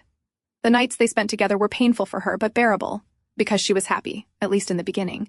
Hindley behaved like a gentleman. Unlike the people at the orphanage, he never beat her, but after a few weeks, he began to show his true colors, and Rosen's happy days came to an end. "Is this it?" Hindley said one morning, staring at the breakfast table with annoyance. "It's the same as yesterday." Rosen froze. He had never spoken like that before. "It's not the same," she tried to explain. But Hindley suddenly stood up and pointed at her temple. "And now you talk back to me?" His voice turned sharp. "When I'm speaking, you listen. Such a worthless woman." His gaze darkened. And for a moment, Rosen couldn't believe what she was hearing. The door slammed shut behind him. Rosen remained standing there silently, unable to process what had just happened, but eventually she forced herself to calm down. Maybe he was just in a bad mood today. She told herself not to cry. She had gone through far worse than this before. It was okay. It wasn't too late yet. Tomorrow, she could start by making something new for him. And if he ever became physical next time, then she had to make sure he would never abandon her. The next day, Rosen prepared a new dish for him. Hindley glanced at the table. Rosen stood nearby anxiously, watching him take a bite. Then he looked up. "Rosen," he called softly. "Come here." Rosen swallowed hard and stepped forward, preparing herself for a strike. But instead, Hindley slowly raised his hand and patted the back of her head. "It tastes good," he murmured. "See? You can do it. So why were you slacking all this time, A faint smile appeared on his lips. "I think you became too comfortable." Then he pulled her into a hug and whispered near her ear, "Never get too comfortable with your husband. You want to end up a lazy old cow, huh?" He chuckled quietly. "I'll let you off this once because I'm still fond of you, so don't make me hate you, okay?" Rosen listened quietly, and after that, her life completely changed. Every dawn she woke up early and started preparing breakfast for him. Then she cleaned the house in between before immediately preparing lunch. While Hindley took his naps, she hurried outside to buy groceries. For some reason, Hindley stayed home all the time, and he still hadn't opened his clinic. Because of that, Rosen barely had any time to rest. But despite all her effort, after only 2 months, she ran out of new recipes. Around that time, she began having nightmares, dreams where Hindley grew furious, beat her, and sent her back to the orphanage. One day, she carefully asked, "Hindley, when are you going to open the clinic?" "Soon," he answered shortly. "But why did you close it?" Hindley slowly looked up. "That's none of your business." The slap came suddenly across her cheek. "I warned you, Rosen," he said coldly. "I hate noisy women." Rosen immediately apologized. Things were becoming harder. He had isolated her from everything in this unfamiliar place. For some reason, he even forbade her from speaking to the neighbors. So in the end, she had no one else but him. Rosen tried her best not to lose his affection. She stayed quiet, stopped asking questions, and simply did as she was told. But even that fragile peace shattered forever, only 3 months after she moved in with him. Because one day, a strange woman arrived at their door. "So that woman, Emily, was she the first wife?" Ian asked. Rosen looked at him in surprise. It was unexpected. He was actually curious enough to ask something. A small smirk appeared on her lips. "What do you think?" she teased, lightly. "Take a guess." Ian stared at her calmly. "You said all I had to do was listen," he reminded her. Rosen laughed softly. "That was then." She tilted her head slightly. "But were you always like this? Back in the academy too?" "If you're done with your story, go to bed," Ian said firmly. Okay. "No need to be grumpy," Rosen murmured. "Anyway, I already know the answer. I'm sure you had that same sullen expression back then, too. Honestly, I'm surprised Henry hasn't run away from you by now." Ian quietly listened. Then, without meaning to, his thoughts drifted back to when he was young. What was he like back then? He remembered the day he left for military school. His caretaker, Rosalie, had looked worried. But Ian had been strangely happy. "It's okay, Rosalie," young Ian had said calmly before leaving. "I'll finally be able to get some peace. Take care of yourself." At least there, his relatives would no longer drag him into their unpleasant affairs. "Hi, is this seat free?" Ian looked up. A girl stood there, smiling brightly. Without waiting for an answer, she sat beside him. "I'm Illyria," she said cheerfully, "but you can call me Rhea. What's your name?" "Ian Connor," he replied calmly. The girl's eyes widened with excitement. "Oh, I heard you ranked first in the exams. That's so cool." She grinned brightly. "Let's be friends." Ian slowly nodded. She was far too talkative. He already had a feeling she would make concentrating in class difficult. Still, whenever Rhea saw him, she always called out to him first. And Ian, no matter how hesitant, always greeted her back. One day after class, Rhea ran up to him again. "Ian, if you're done, want to come play cards with us?" "No," Ian answered immediately. "I still have a book to finish." He turned and walked away. Behind him, another girl whispered to Rhea, "Why do you even bother with him? He acts like he's above everyone. He clearly doesn't want to be friends with us." But Rhea only watched Ian's back quietly as he left. Ian sat alone in the library later that evening. For him, there was no time for games. He had to work harder. Then suddenly, He looked up in surprise. Rhea had sat down across from him again. "Don't worry," she said quickly. "I won't disturb you. I'm here to study for the test."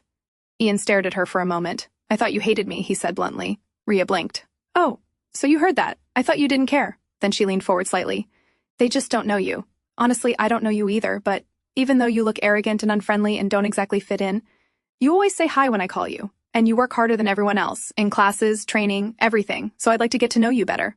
She tilted her head. "How about it?" For the first time, a faint grin appeared on Ian's face, and that was how Ian Connor made his first friend, Elitia Reve, the girl who would later become a member of his aviation corps. Several years later, a new junior arrived at the academy. He was the son of a famous war hero, Henry Revel. "Hey Ian, have you seen who you got paired with?" Rhea asked curiously. "Are you really okay being his mentor?" Ian looked back at her calmly. "Why wouldn't I be okay?" "Well, he's famous," Rhea replied, "and you have to share a room with him too. We don't even know what he's like." Just then, the dorm room door opened. "Excuse me, is this room 1053? Ian nodded. The boy stepped inside confidently. "Hi, I'm Henry Revel. Nice to meet you." He offered his hand. Ian looked at him quietly before taking it. "Ian Connor," he replied with a small smile. "Nice to meet you." And that day, Ian made what was kind of his second friend. That night, Henry lay on his bed staring at the ceiling. His new roommate had guided him around the academy and explained everything in perfect detail, but honestly, Ian Connor was such a bore, a complete nerd. Still, since Ian was his mentor, things would probably be easy for him now. So Henry decided there was nothing to worry about. At least, that was what he thought. The next morning, training began. Henry completed his run in 12 seconds. Of course, he hadn't used his full stamina. No point showing off too much. But Ian Connor was not someone easy to fool. "Judging by your height and entrance records," Ian said calmly, "you didn't give it your all. Am I wrong?" And just like that, Henry was forced to run again. And again, and again. What is this guy's deal? Henry thought bitterly. No matter what he did, Ian always found another reason to make him continue. Only now did Henry finally understand why everyone had pitied him when they found out Ian Connor would be his mentor. "Oh my God," Henry groaned internally. "Am I going to train like this every single day?" Just imagining it gave him chills. One night, Henry finally decided he had enough. Training at 5 in the morning? Ridiculous. Smirking to himself, he quietly snuck out of the room. "Let's see you find me now." Then suddenly, "Henry," Ian's voice came from behind him. "It's not 5 in the morning yet." And that night, the entire dormitory heard Henry's scream. The next morning, Henry once again collapsed onto the ground after training, panting heavily. Rhea approached with a grin. "Is Ian being too tough? Our precious Master Revel must be exhausted." Henry slowly sat up. "What do you even know about me?" he snapped suddenly. "You think I've had an easy life just because I'm the son of a war hero?" His fists clenched. "Everyone's always watching me, waiting for me to make one mistake so they can judge me. I'm always in the spotlight. If I show everyone everything I've got now, then what will I have left to prove later?" A brief silence followed. Then Henry sighed awkwardly. "Well, maybe I shouldn't have said all that. Sorry." He stood up and walked away.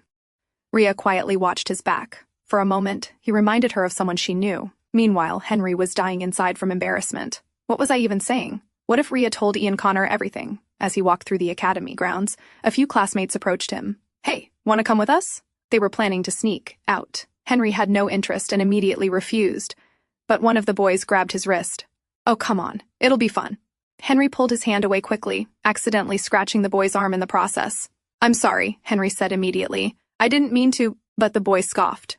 "You think you're special or something? We only invited you because of your father." His expression twisted mockingly. "Let's see what happens once rumors spread about the great war hero's son being a bully." Nearby, Ian happened to be passing by and overheard the conversation. Henry stayed silent, until the boy smirked and added, "Wouldn't everyone love to see your father begging for forgiveness?" Before he could finish, Henry punched him. He was already furious at himself, and those words only pushed him over the edge. Did you really do this, young Master Connor?" The principal looked at Ian from across the desk. Ian sat calmly in front of him. "Yes, sir," he replied without hesitation. The principal sighed heavily. "So you are saying you started the fight, and young Master Revel was merely trying to stop it?" "Yes, sir. You understand you cannot escape punishment for this, correct?" the principal asked again. Ian's answer remained the same. "Yes, sir." The principal rubbed his forehead in exhaustion before finally speaking. "You are suspended for 1 week, young Master Connor." Ian simply nodded and stood up to leave, but just before he stepped, the principal spoke again. "And young Master Connor," Ian paused. "I assure you we will not overlook this kind of behavior next time. I hope Master Revel understands that as well." Ian quietly nodded before leaving the office. Outside, Henry was waiting anxiously. Ian approached him calmly. "Cool off for a bit," he said, "and finish your assigned chores. Why did you do that? Henry asked in frustration. Why get yourself suspended? He ran a hand through his hair. And how did you even pull this off? Normally, they would have called everyone's parents. Ian sighed lightly. I spoke to the boys first, he explained. They've sneaked out before too, so they were already scared of their parents finding out. Then he added calmly, and as for me, I don't have any parents to call. Henry froze slightly. For a moment, he didn't know what to say. Ian turned away. Let's go, he said quietly. And be more careful from now on.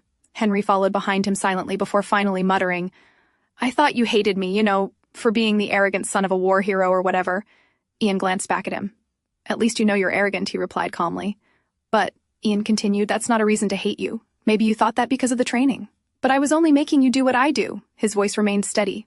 Being easy on you won't help you. Once you enter this academy, no matter how young you are, you're training to become a soldier. So that's how I see you, as a soldier. A quiet silence followed before Ian spoke again. There's no telling when war will break out. His expression darkened slightly. And when we're on the front lines, if you don't give your all, you'll die. So for me, Ian continued quietly, it doesn't matter what other people think. I just don't want to see anyone I care about die. And after that day, Henry became inseparable from Ian. Almost like a younger brother following him everywhere. After a few years, the war finally broke out. And despite being so young, Ian was assigned his very first mission as commander. Commander Connor! Henry called out from behind and hurried toward him holding a newspaper. Did you see the announcement? He looked shocked. Well, congratulations, I guess, he muttered. But they seriously must have lost their minds. You're barely 20. The Air Force is always lacking personnel, Ian replied calmly. So focus on your training. It could be your turn any time now. Henry sighed dramatically. I'll become top of the school once you're gone. Then his voice slowly lowered. Just don't die. Ian looked at him quietly. And make sure to tell Lieutenant Illyria too, Henry added awkwardly. As you said, I also don't want to see anyone I care about die. His expression turned unusually serious. So don't you dare go dying on me. Ian stared at him for a moment, then slowly nodded. Ian Connor. Rosen's voice pulled Ian out of his thoughts. Ian looked up slightly startled. What were you thinking about? Rosen asked, resting her chin on her hand. You completely blanked out for a moment there. Ian sighed quietly. Nothing. If you're done for today, go to sleep. Rosen smirked immediately. I'm not even slightly sleepy. And now that you're back, listen to the rest of my story. Even though you still won't tell me yours. Then she tilted her head. You asked me about Emily, right? One morning, Rosen heard loud knocking at the door. She hurried to open it, only to find a young woman standing outside. Emily stared at her in confusion. Rosen was around her age. Who are you? Emily asked immediately. I'm Mrs. Howers, Rosen replied politely. For a moment, Emily froze. Then anger suddenly rushed across her face as she pushed past Rosen and entered the house. Wait! Rosen tried to stop her, but before she could, Hindley stepped out from inside. What is going on? He asked irritably. Something suddenly flew toward him. Are you insane? Emily shouted furiously. Have you completely lost your mind? Her voice trembled with rage. Taking a new wife while your old wife is still alive and well? And she's just a child at that. Rosen froze. That was the moment she found out she was Hindley's second wife. Hindley? Rosen asked slowly, unable to process what she was hearing. What is she talking about? But instead of looking guilty, Hindley simply smiled casually. Well, he said calmly, I never thought I'd be introducing you two like this. Then he turned toward Emily. Say hello, Rosen. This is my daughter, Emily. So to tell you the story, a long time ago, a man and a woman fell in love. They were both young and loved each other dearly. However, there was one thing unusual about them. The woman was able to wield magic. You see, she was a witch. Most people feared witches and shunned them, but the man did not fear her. Instead, he praised her for her power and whispered to her that it made her special. He even gave her a beautiful pendant for her to wear around her neck. You might put yourself in danger if you can't control your magic, so wear this necklace at all times. Those were the sweet words the man whispered to her. The woman deeply loved the man who had accepted her for who she was, so she did everything he asked of her. Soon they were married, and the man opened a clinic using her powers. Although he lacked proper medicinal knowledge, her potions were extremely effective, so the clinic became crowded with patients every single day. The young couple soon amassed a small fortune in that little village. However, as the man grew richer, she only grew weaker. As time passed, the woman gave birth to a daughter, but the happiness lasted only a short while. The woman's health began to deteriorate after giving birth, and her powers weakened along with it. And that was when the man finally showed his true colors. He began abusing her, beating her, treating her cruelly. One day, the woman simply could not endure it any longer, so she ran away, taking her daughter with her.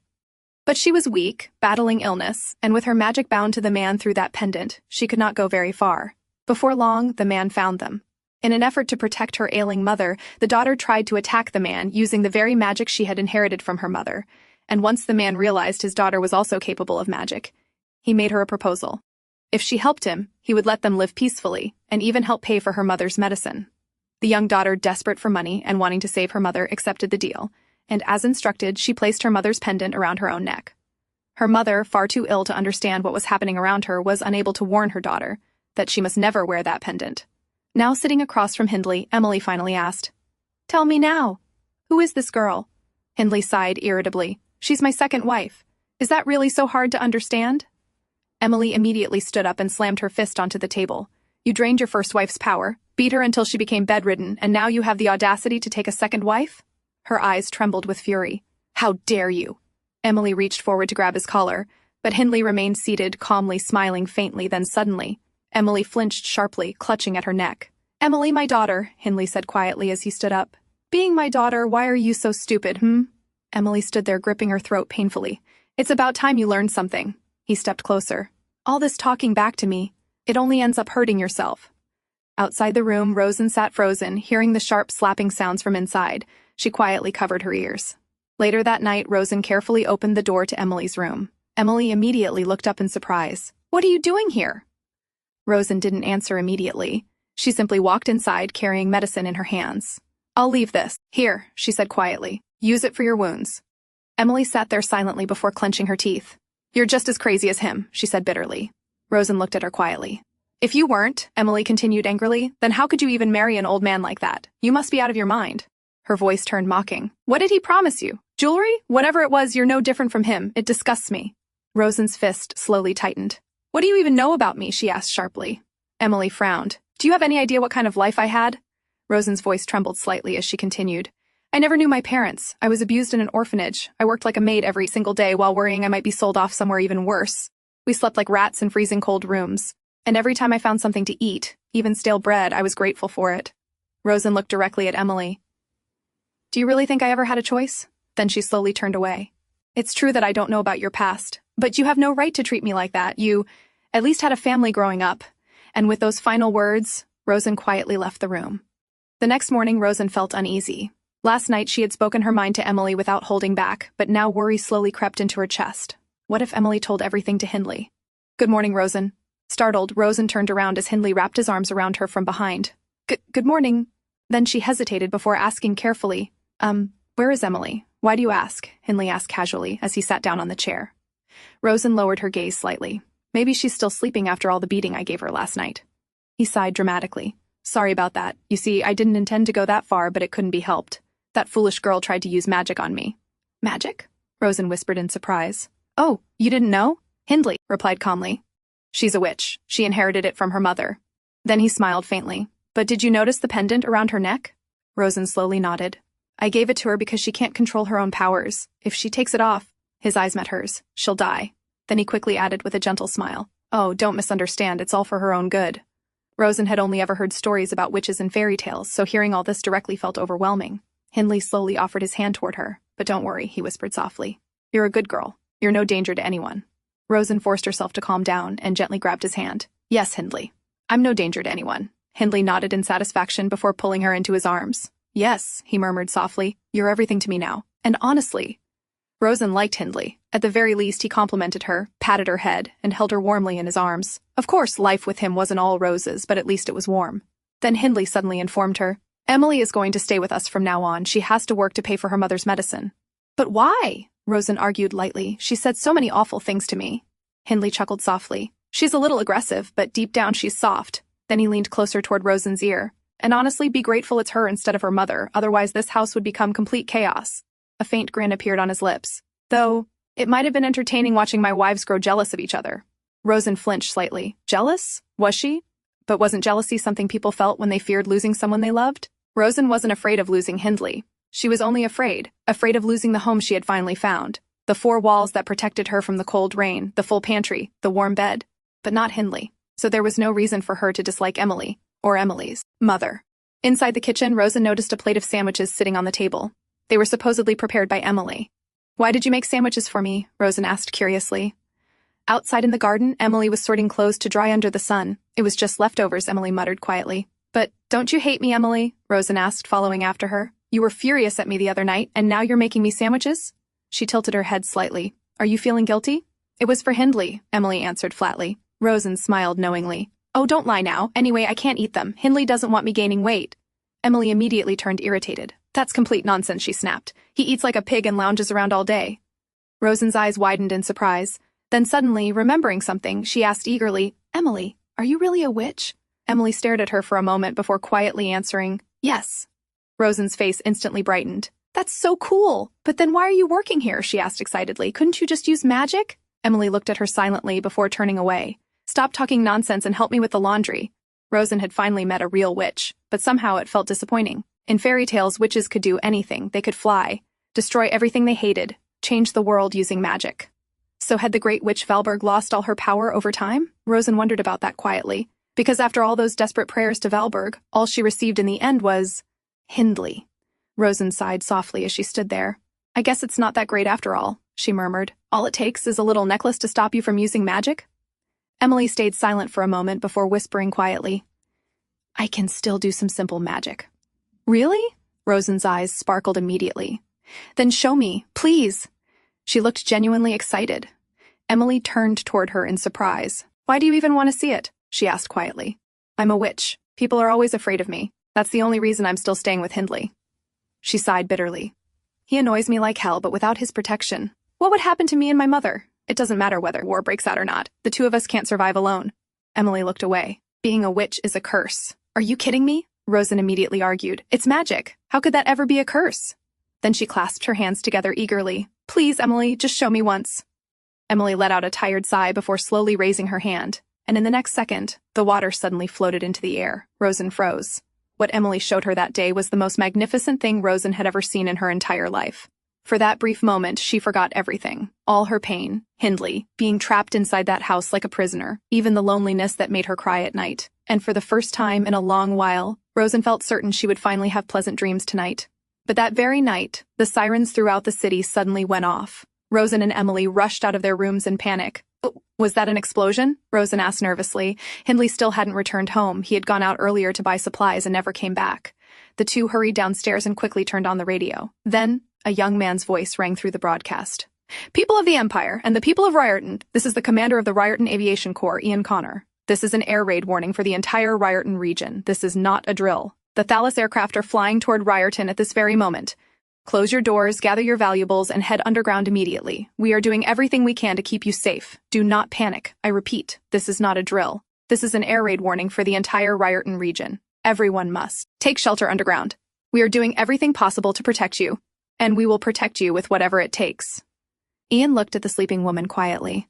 She had finally drifted off to sleep, even though she kept insisting she wouldn't fall asleep and continued talking endlessly. In the condition she was in, there was no way she could steal the keys from him. Honestly, Ian was surprised she had managed to stay awake and keep talking for that long. Then he felt her grip tighten slightly around his hand. In her sleep, Rosen murmured softly, I'm still awake, and it's just that I wanted to be loved. Ian flinched slightly at those words, but he quickly reminded himself there was only one reason she was telling him all of this. To convince him once again that she didn't do it, and he must not fall for it, because according to every report written about her, Rosen Walker was an artful and persuasive scammer, highly intelligent, dangerous. Must be careful not to be deceived when engaging in conversation. That was what every report warned him about. But then, why had she never told anyone this story before? If she had explained all this during the trial, no. Ian's eyes lowered quietly. Actually, it probably would have only convinced people even more of her guilt. Nothing would have changed except the added detail that the murder had been caused by abuse. And after everything she had suffered, how could she still consider him a hero? A man who failed to protect their hometown. Slowly, Ian slipped his hand free from hers, assuming she had fully fallen asleep now. Then he sat quietly beside the bed. He looked at her for a moment. Even sleeping on such a large, soft bed, she still looked uncomfortable. The sight strangely irritated him. She wasn't even cuffed anymore, so why was she still sleeping like that? Slowly, he reached out and checked her breathing. It was calm and steady, so she hadn't lied when she said she felt better. Still, he knew she would never survive long on the Isle of Monte. If she was going to die there in just a few days anyway, then Ian saw no problem in uncuffing her for now. After all, prisoners on death row were often granted final wishes too. This was simply another form of generosity. He only needed to keep her alive until they arrived at the Isle. That was his duty. But if he was truly honest with himself, was duty really his only reason? Ian slowly brushed a strand of hair away from her cheek. I shouldn't have taken this job, he murmured quietly. because regardless of what everyone else in the Empire said, if there was one man who genuinely wanted to set Rosen Walker free, it was him. "What am I supposed to do with you, he whispered softly. It would have been much easier if he had simply been fooled by her lies. Or perhaps they should have never met in the first place. Ian slowly stood up, grabbing the cuff chains from the side. Then he glanced back at the sleeping Rosen. Deep down, he already knew this would happen the moment he first laid eyes on her. "Sir Ian Connor!" Henry's frantic voice suddenly pulled Ian awake. Ian slowly opened his eyes and looked toward Henry. But why did he look so horrified? And what was he even doing in the room in the middle of the night? Wait. Ian glanced toward the window. Morning light was already shining through. "When did I fall asleep?" "What time is it, Henry?" Ian asked groggily. Henry stared at him in disbelief. "Are you seriously worried about that right now?" he snapped. "That should be the least of your concern." "What are you even talking about?" Ian said irritably before his words suddenly trailed off. A strange tightness wrapped around his waist, his eyes slowly lowered, and widened instantly. A woman was sleeping peacefully against him, her arms tightly wrapped around his waist. The very cuffs he had picked up earlier were now locked shut, one around Rosen's wrist and the other around his own, meaning technically, Sir Ian Connor had spent the night sleeping handcuffed to his prisoner. "Did something happen last night?" "What on earth did you do?" Henry's frantic voice echoed through the room. "No. Nothing," Ian replied hesitantly. "Then tell me what this is supposed to mean?" Henry demanded, pointing directly at the bed. His face looked completely horrified. "Are you seriously saying she just crawled into your bed without your knowledge?" Ian sighed and rubbed his forehead tiredly. Why had he fallen asleep here of all places, and like this too? "It's her bed," he muttered quietly. Then he glanced at Henry coldly. "And stop yelling, she's asleep." Henry looked even more shocked. "Please don't tell me this is what I think it is," he whispered dramatically. "Please, say something. Relax," Ian answered immediately. "It's nothing like what you're thinking." Then he added flatly, "And as you can see, we're both fully dressed."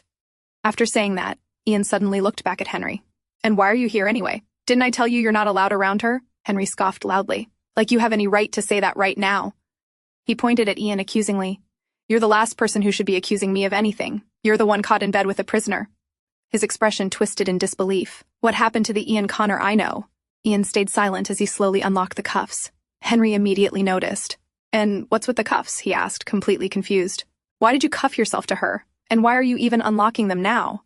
Ian ruffled his hair in annoyance before taking a drag from his cigarette. "No reason," he answered calmly. "I'm just keeping watch." But Henry clearly wasn't satisfied with that answer. He grabbed the cuffs, preparing to lock them back onto Rosen again, when Ian's cold voice suddenly stopped him. "Henry." Ian looked directly at him. "Put those down." Henry stared at him in disbelief. "Are you seriously planning to keep her uncuffed?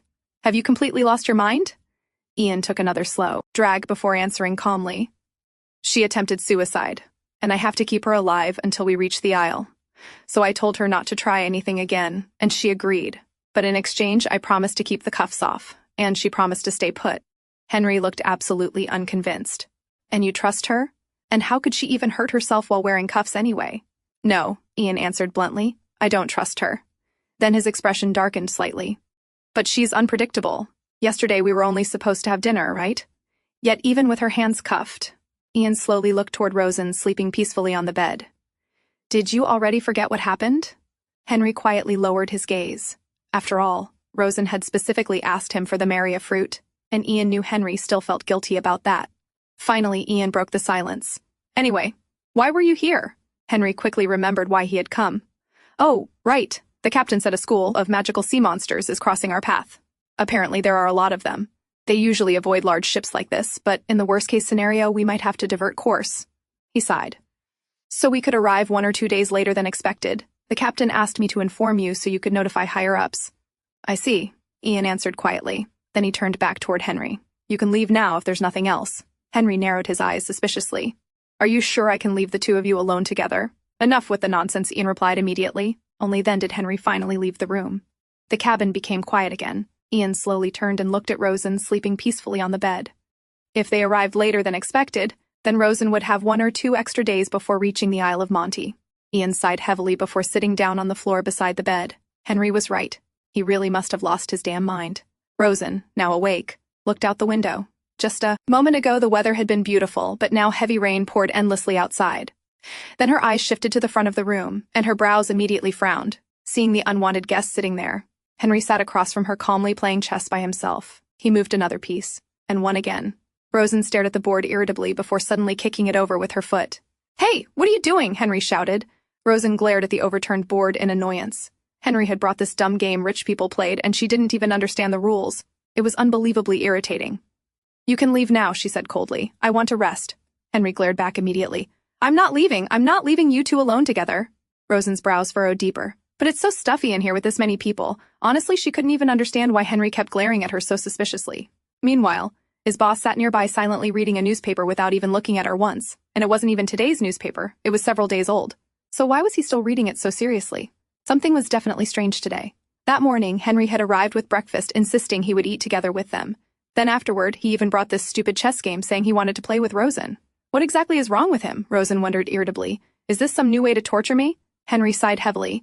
Sorry, but I'm not leaving this room. How could I possibly leave you alone with Sir Connor? Rosen looked at him sharply. What are you even talking about? And since when do you not trust your own boss? Henry slowly looked up. I did, until yesterday, but not anymore. Rosen frowned in confusion. What, did these two get into some kind of fight? But if they did, shouldn't they solve it themselves? Why drag her into it? Finally, Rosen let out a tired sigh.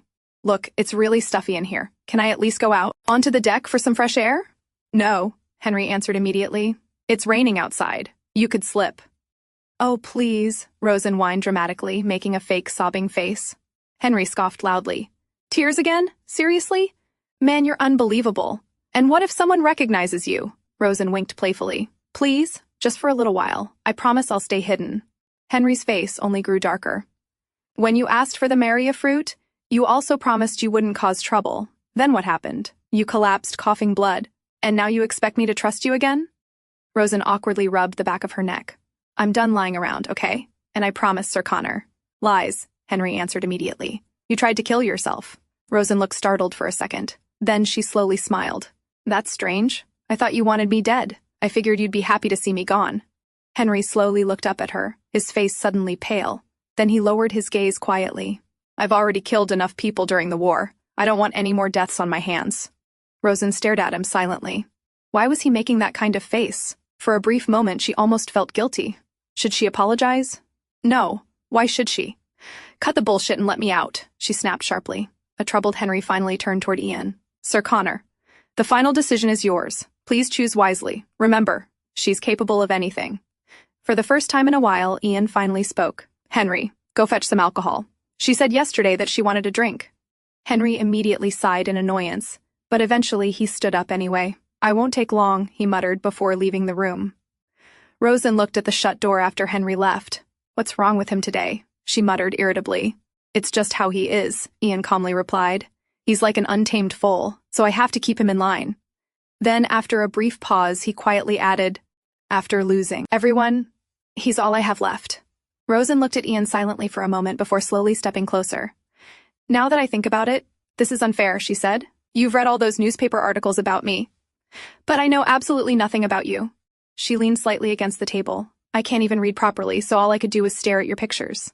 A small smile appeared on her lips. So the only things I know are that you're handsome and that you're a pilot. And honestly, that sucks. She stepped even closer, but Ian still kept his eyes on the newspaper. Seeing that, Rosen decided to try something else. Lightly tapping her foot against his shoe, she reached forward and pulled the newspaper down. Come on now, she complained. It's old. You already read it, so put it down and play with me. Ian finally looked up at her. Play with you, he repeated slowly. What exactly are you suggesting?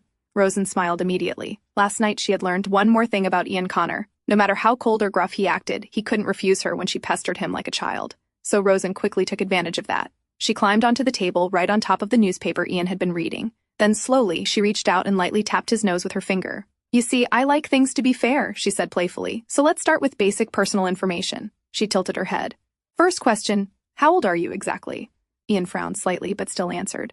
30. Rosen's eyes widened. Then how old were you when you were first appointed commander?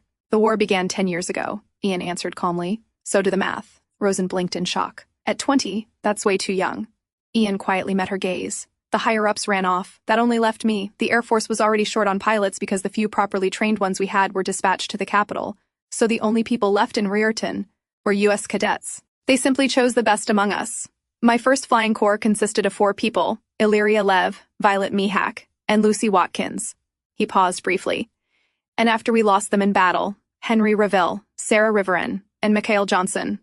Rosen stared at him quietly. There were women in the Air Force? She asked in surprise. Yes, Ian answered immediately. Quite a lot, actually. There were many women participating in dangerous new fields during the war.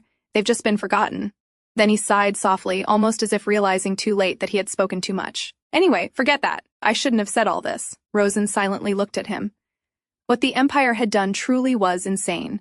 They had thrown young cadets, children who had barely learned how to fly, straight into war.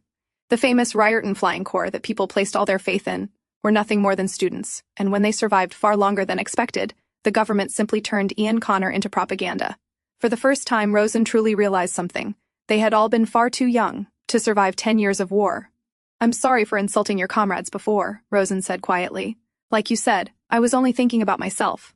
Ian looked up at her. No, he answered after a moment. I was the one who spoke without thinking, so I should be the one apologizing.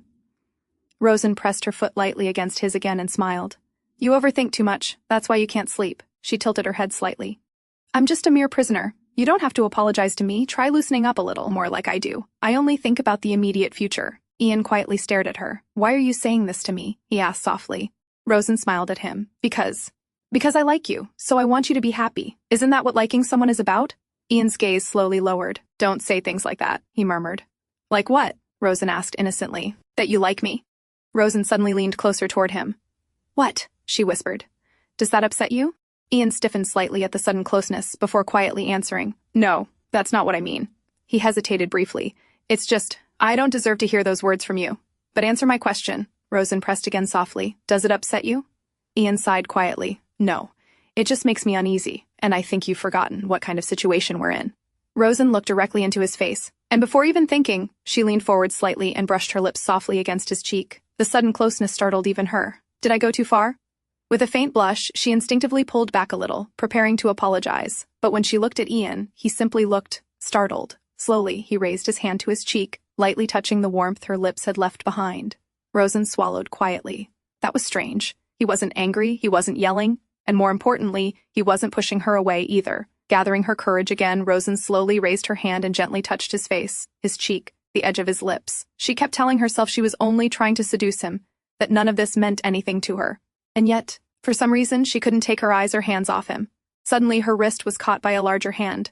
Rosen flinched and looked up into Ian's eyes. What are you doing? Ian asked quietly. Rosen laughed awkwardly, her cheeks faintly red. Oh, sorry, forget it. I wasn't trying anything weird. She looked away briefly before murmuring softly. It's just that I wanted to touch you. You look exactly like you did in those flyers. I almost couldn't believe you were real. A faint smile appeared on her lips. Well, at least you fulfilled one of my dying wishes. Dying wish? Ian repeated in confusion. Yes. My husband used to get really jealous of you. You see, I had a huge crush on you back then, so I hung your flyers all over the house, and that pissed him off. Rosen smiled bitterly. He screamed at me, saying a pathetic little thing like me could never even dream of getting close to someone like you. Then he beat me for it. She laughed quietly to herself. Life really is funny, isn't it? Look where I am now. It still doesn't feel real. I can't believe I'm actually sitting here in front of the great Ian Connor, touching you like this. As she spoke, her voice slowly trailed off because the hand that had caught her wrist earlier was now gently wrapped around her cheek instead. Rosen looked startled, but Ian didn't pull away. He quietly held her gaze, his hand slowly moving across her face, her cheek, her lips, her eyes. Hey, what are you? Rosen tried to speak, her face growing warmer. Ian's lips slowly parted, his gaze still fixed on her. But before he could finish, the door suddenly swung open. Rosen! Little Lila rushed inside excitedly. Are you feeling better now? Behind her, Henry sighed. I bumped into her and she insisted on coming, wouldn't take no for an answer. Then his gaze drifted to the two inside the cabin. What happened? He asked. Ian sat reading a newspaper. Rosen lay on the bed. Nothing, they both answered, a little too quickly, a little too awkwardly. Anyway, it's all right if Lila stays, isn't it? Henry said. But before anyone could reply, Lila had already dashed to Rosen's side, throwing her arms around her in delight. Rosen, are you all right now? She asked, beaming. Rosen looked at her, and for a moment couldn't find the words. She knew how terrified the child must have been that day, seeing her in such a state, but at least now Lila wasn't frightened of her. Without quite meaning to, she raised a hand and patted the girl's cheek. So soft, so warm. It had been days since she'd been allowed to touch another person freely like this. Her eyes wandered to the man sitting quietly in the chair with his newspaper. Was that the same reason she had touched him too? She wondered. Rosen, does Ian take your cuffs off? Lila asked. Rosen smiled. Yes, he gave me special permission. Wow, that's so cool. Then we can go to the party together. Rosen blinked. Party? Yes, there's a party on the deck tonight. You can be my guest this time. Slowly, Rosen's mind began to piece things together. Confined to this cabin, she might never have the chance to retrieve that key, and she still needed to learn where the lifeboat was kept. But would it even be possible for her to attend a party? Rosen, it's the night of Walpurgis, Lila chimed in. Rosen faltered. She had been imprisoned so long that she hadn't even realized the night had come around again. The night of Walpurgis was celebrated across the entire empire. The passengers of this ship were certain to have a splendid voyage. There'll be fireworks and a ball and so much food and a show, Lila went on excitedly. I'd love it if you came with me. Rosen glanced at her awkwardly. She would have loved to go, but how? From behind, Henry scooped the little girl up. Lila, you see, Rosen can't… But Lila's face fell at once. Uncle Henry, are you going to mock her again? Henry shook his head with a sigh. It's not that, Lila. Ignoring him, she wriggled free and ran to Ian. Uncle Ian, Grandpa already said yes. Now we just need your permission, please.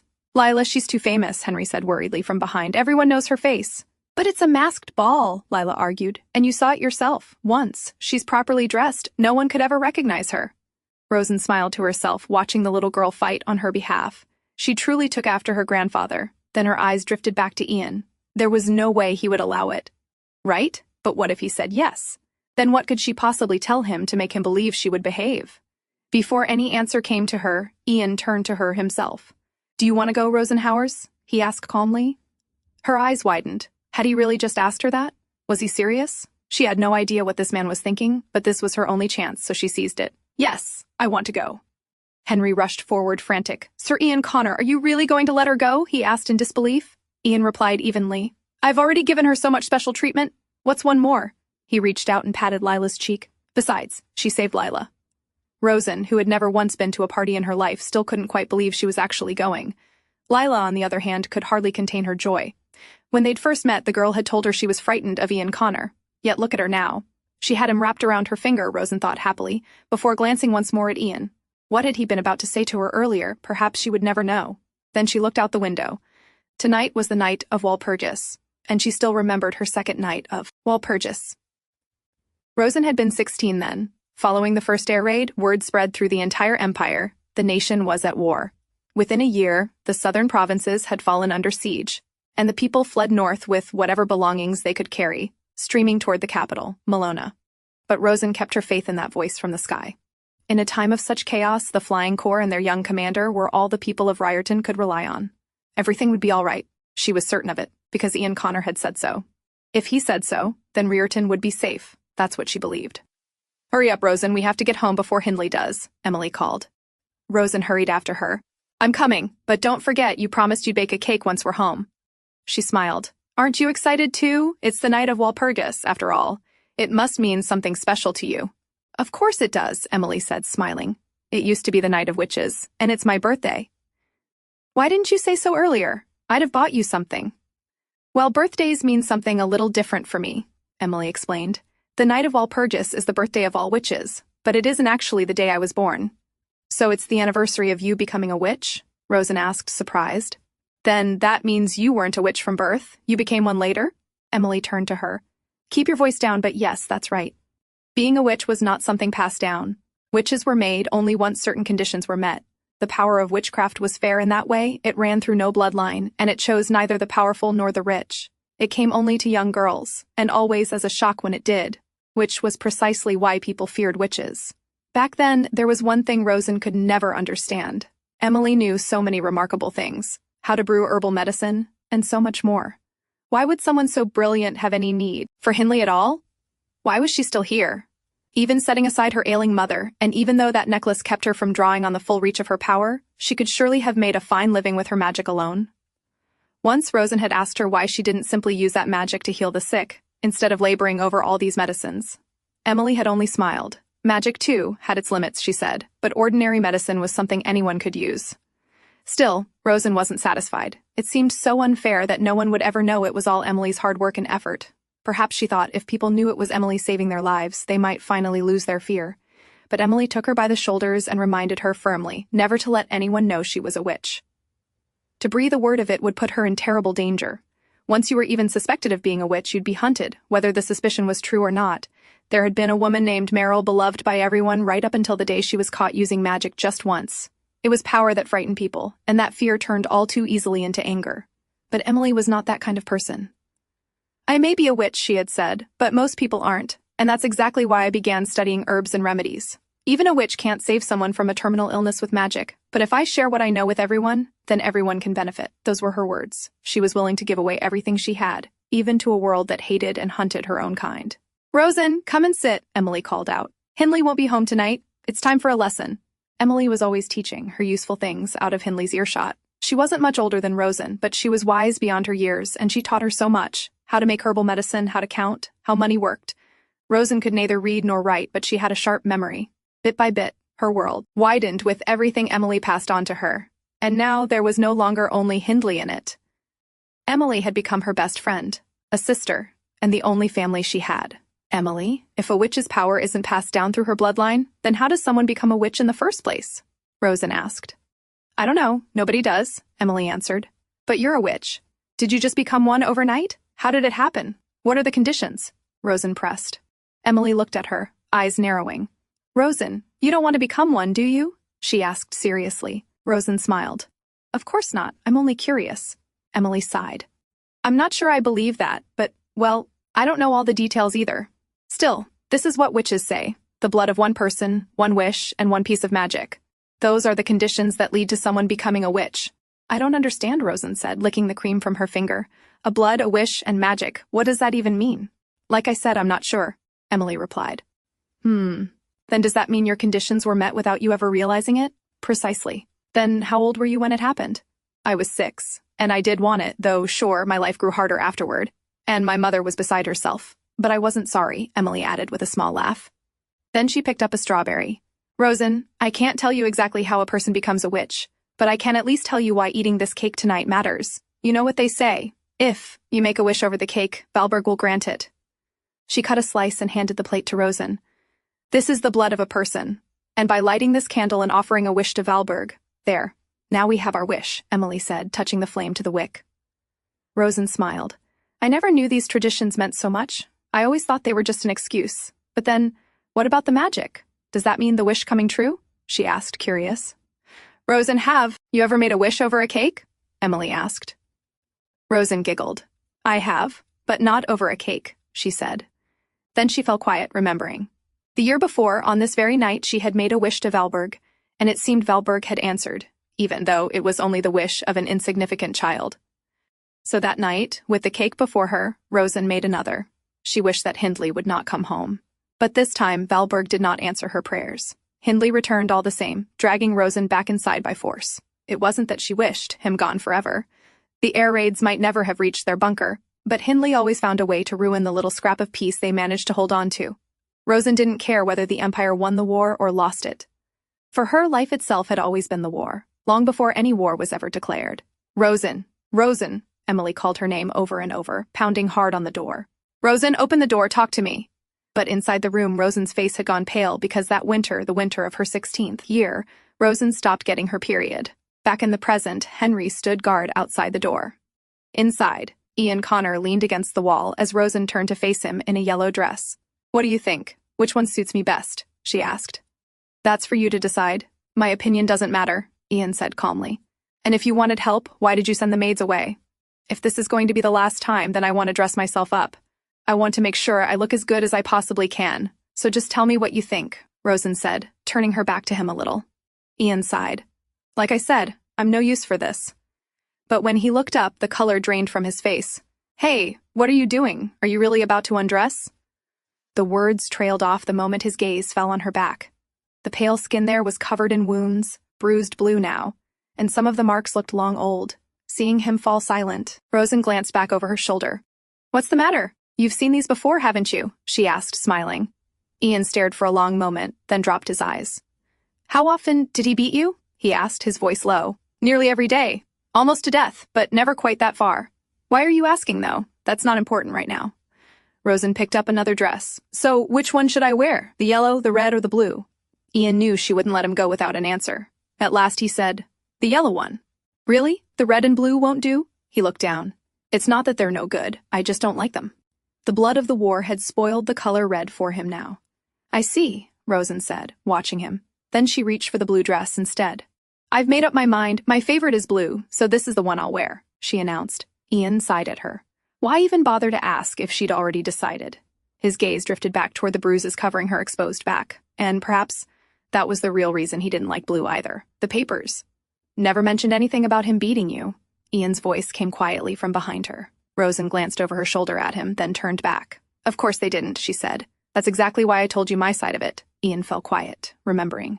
When Rosen Walker was first apprehended, the entire nation had been hell-bent on accusing her of being a witch. Nobody wanted to hear the sob story of a woman already labeled as one. And come to think of it now, it was odd. The articles written about Rosen Walker had been endless, and yet no one had ever told the story of the verdifaudi of their murdered husband. Hindley Howers. What was actually known about him? A man in his late 30s, an ordinary, kind-hearted physician of the slums, murdered by his own wife. That was all the information about him the papers had to offer. While every single detail of Rosen's life was discussed and put on display for all to see, by law, every prisoner was supposed to be innocent until proven guilty. But that had never been true for this particular case. The defendant was never given the chance to tell her side of the story. Of course, there had been evidence enough to prove she'd killed her husband. But shouldn't someone have asked just once what happened to her? Shouldn't at least one person have stopped to listen? You should have testified in court about the abuse, Ian said. Even if it had worked against you, they wouldn't have been able to label you a witch. Maybe you're right, Rosen said after a while. But they were so eager to kill me regardless. And I don't care about being hated by people I hardly even know. She reached behind her, fumbling with the knot of her dress. Anyway, it's over now. But what's gotten into you? Are you on my side now? Earlier you didn't even want to hear it. And now you're feeling sorry for me? Looks like you need help. Ian said, seeing her fumbling. Let me call your maids. No. Rosen's voice was firm. You do it. You're my partner tonight, and I've heard that men are supposed to help their partners at parties like this. So it's your job to dress me. Ian sighed. Fine. He stepped closer and lowered himself onto one knee. Tie it beautifully, all right?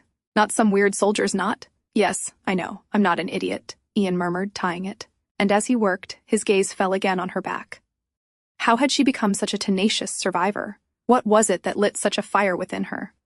Sir Ian Connor, Rosen said, turning slightly toward him. I can see it in your eyes. How much you pity me. Ian looked up. She had already turned away again. Well, you don't have to make any excuses for it, she went on, because I'm glad you feel sorry for me. Ian stood up. I thought you hated being pitied. Well, coming from someone I have a crush on, it's better to be pitied than to be hated by you, she said, sweeping her hair back. But then she paused. The open shoulder of the dress wasn't able to cover the wound there, and she clicked her tongue. I think the yellow one is better. This one doesn't cover my scar. No proper lady would have a scar like this. I'd be announcing that I'm a prisoner dressed like this. Besides, she added, reaching for another dress, you like the yellow one. Ian listened in silence. Then he stepped forward and picked up a matching scarf. It doesn't matter what I like, he murmured. Wear what you want to wear. Slowly, he stretched out his hand and wrapped the scarf around her open shoulder, hiding the wound, and at last he pinned it in place with a brooch. See? It's all covered now. Happy? Rosen looked at the pin he'd attached to the scarf. She remembered him wearing it in all those flyers. It was a mark of victory. Isn't it a bit much for a prisoner like me? She asked, turning to face him. Are you sure you're giving this to me? No takebacks, okay? Ian only looked at her smiling face. Was it some unconscious act of rebellion against the Empire, or was it pity he felt? He wasn't sure.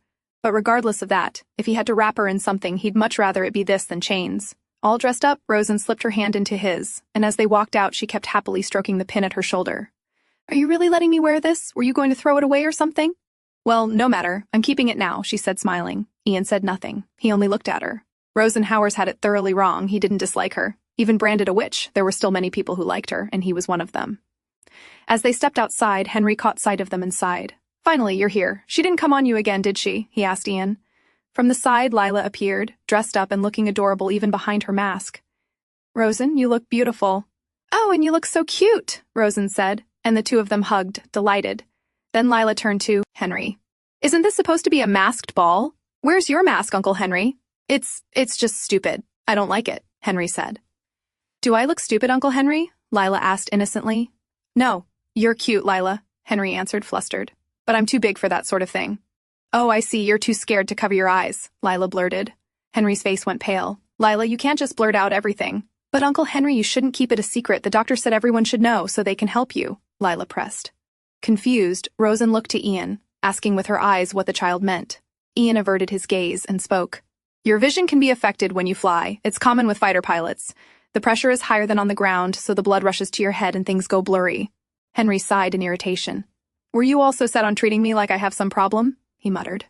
Rosen looked at Henry quietly. He could no longer bear heights, nor death, nor even a mask. She remembered something Maria had once said: war makes people sick, and a soldier doesn't have to lose a limb to feel it. And yet Henry hadn't been the only one to fly those planes. There had been someone else, too. She turned to Ian. Sir Ian Connor, she called out. Are you all right? Ian looked at her, a little surprised, a little puzzled. But before he could answer, Henry cut in, more irritated than ever. What are you saying? Are you trying to suggest Sir Connor is sick? Rosen faltered. No, I only meant that you were both pilots, and he isn't wearing a mask either, so I was wondering. Henry scoffed. He's nothing like me. Sir Ian Connor, sick? If he were sick, what else would we have left? So much had been left in ruins after the war, and the nation needed at least one good thing to remain intact. Ian Connor was the symbol of victory, the one thing that could not be destroyed no matter what. But Rosen wondered, wasn't that too much for any one man to carry? What if he too was sick, only pretending to be fine, and everyone around him simply buying the lie? He wouldn't even be allowed to let anyone know, he'd just be rotting away from the inside alone. But why are you in uniform? Henry asked Ian. I'm her guard and I'm on duty, Ian replied calmly. So I see no need to wear anything else. Then I can guard her, Henry offered. I don't trust you, Ian said firmly. Henry's mouth fell open in disbelief. You're still saying that? Anyway, I don't trust you either, not after what I saw this morning.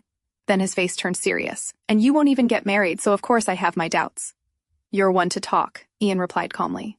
You're no different. No, it's different for me. I'm younger than you, and I have Lila to take care of. But you, why haven't you married? Ian's brow furrowed. Enough, Henry. I've had quite enough of that from the captain. I don't need it from you too. Then he turned to Rosen and offered his hand. Let's go, Howers, put your mask on. Slowly, Rosen placed her hand in his, and together they strode out. Outside, the whole festival was in full booming swing. In all her life, Rosen had never seen a party so grand. Only now did she realize just how colorful the world truly was, beyond the gray confines of her prison. Her eyes drifted to the man at her side, her partner for the evening, none other than Ian Connor himself. No one would ever recognize her now. Without thinking, she gave his hand a squeeze. Ian looked at her. Don't get too close, he reminded her. It might look suspicious. I'm fine with that, but what about you? Rosen said. I mean, I have nothing left to lose. It isn't the same for you. Just don't talk to anyone, Ian instructed. I'll deal with them. You only have to nod along. So they wandered through the crowd, Rosen taking in everything with wide, curious eyes, while Ian quietly gathered a few things for her to eat, along with some wine. She glanced down at the dishes he'd chosen and noticed he hadn't brought anything that could be called exotic. Perhaps he wasn't taking any chances, not after what had happened last time. She picked up the glass he offered. Why is there only one glass? Aren't you going to drink? She asked. Of course not. I'm on duty, he replied calmly. Rosen's face clouded with worry. This wasn't good at all. If he wouldn't drink, her plan was ruined. Oh, come on, she coaxed. If you don't drink, I'll get unbelievably drunk all on my own. You don't want that, do you? Ian only looked at her. I'll manage, he answered. If you want to get drunk, that's your choice. If you'd rather spend what little time you have left to sleep or nursing a hangover. Rosen pouted. She'd thought he had softened toward her, but clearly she'd been wrong. Just look at him, how perfectly calm he was. It made her want to provoke him. Sir Connor, she said deliberately, don't they have any Mario wine? I'd love to try some. Ian stared at her in silence, then answered. No, there isn't any. Are you sure? There must be a bottle in the kitchen. It's quite common at parties like this, she pressed. There isn't any, he repeated. You'd have to go to the bottom of the ocean to find a single drop, because I threw it all overboard. Marry a fruit, marry a wine, anything with Maria in it, while you were bedridden. Rosen's eyes widened in surprise. She hadn't imagined he would go to such lengths. He was every bit as mad as she was, but she had to keep this going. Are you really not going to drink? She asked. Do you ever drink at all? Yes, I do, Ian answered curtly. I knew it. You must indulge now and then. You're a soldier, after all. They drink a lot. She caught herself. No offense to your colleagues. Honestly, I'd never met anyone from the Air Force before, but the officers who used to patrol the village, they were nearly always drunk.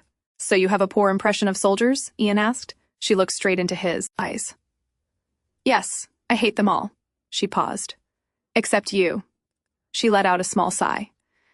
But I suppose I don't hate the Air Force anymore. They fought hard, and if you're the one telling me so, then I can trust it. I can believe whatever you say. The wine was beginning to take its small effect on her, but she couldn't afford to truly give in. She only had to pretend to be drunk, to keep him talking. And yet the man who usually said so little was the one who suddenly spoke. So, Ian asked, why did you kill Hindley Howers? At first Rosen startled, then answered in an irritated voice. Not this again. Don't you ever get sick of asking the same question over and over? Was it a crime of passion? Ian asked. I didn't kill him. And why bother interrogating me anyway? It's all done and over with, Rosen said, frustrated. I don't care. I still want to know, Ian said. That's nonsense. Why are you the one acting drunk? Why even bother asking? You were right, Ian said. Somebody should have asked before. Slowly, Rosen looked down. What was the point in asking now? She picked up her glass and sipped her wine. Like I said, I didn't kill him. So stop with the questions. And what happened to that sweet voice of yours? The one we used to hear in Riorton. The one that promised it would always protect us.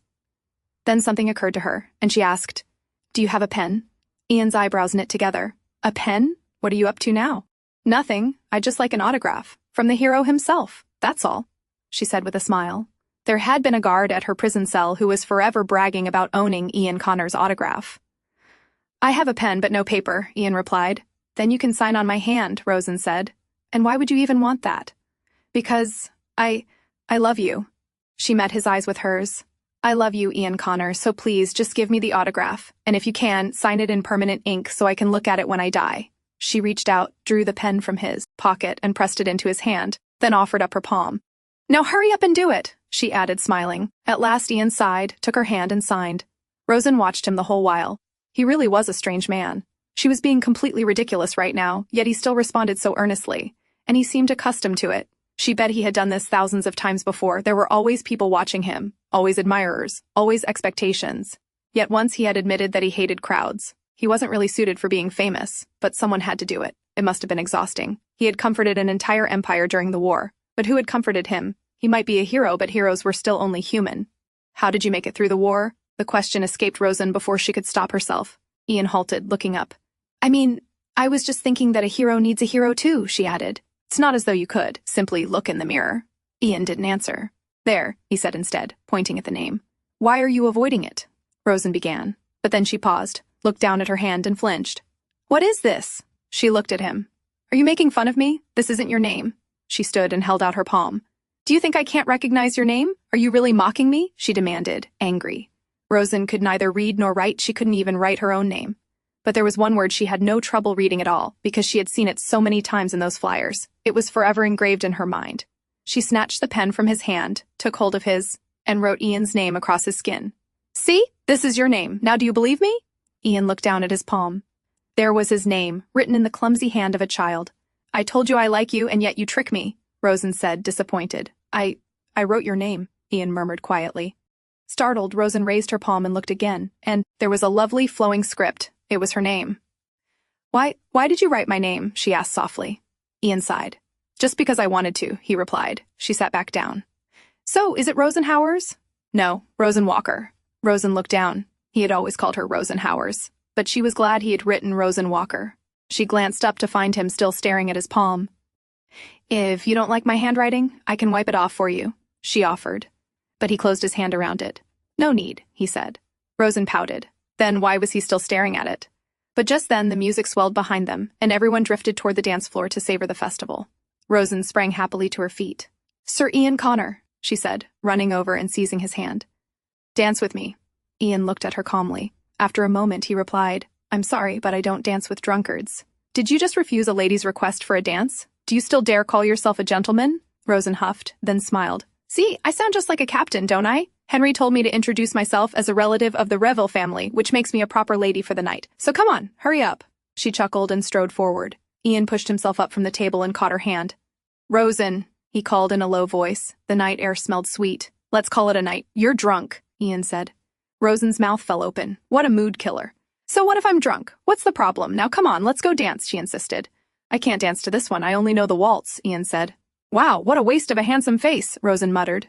I learned the waltz at the military academy. After that, I spent 10 years at war. So, Ian added. So that's why you don't have a girlfriend, Rosen said, crossing her arms. But then she leaned in close to his face. But then, are you saying it isn't that you don't want to dance with me? It's only that you don't know how? She said in a flirtatious voice. She grabbed his hand and pulled him along with her. Let's just go. We'll wait for a waltz. She led him to the edge of the ship. Let's wait here, she said, leaning close to the deck railing. At last she had her chance to look around.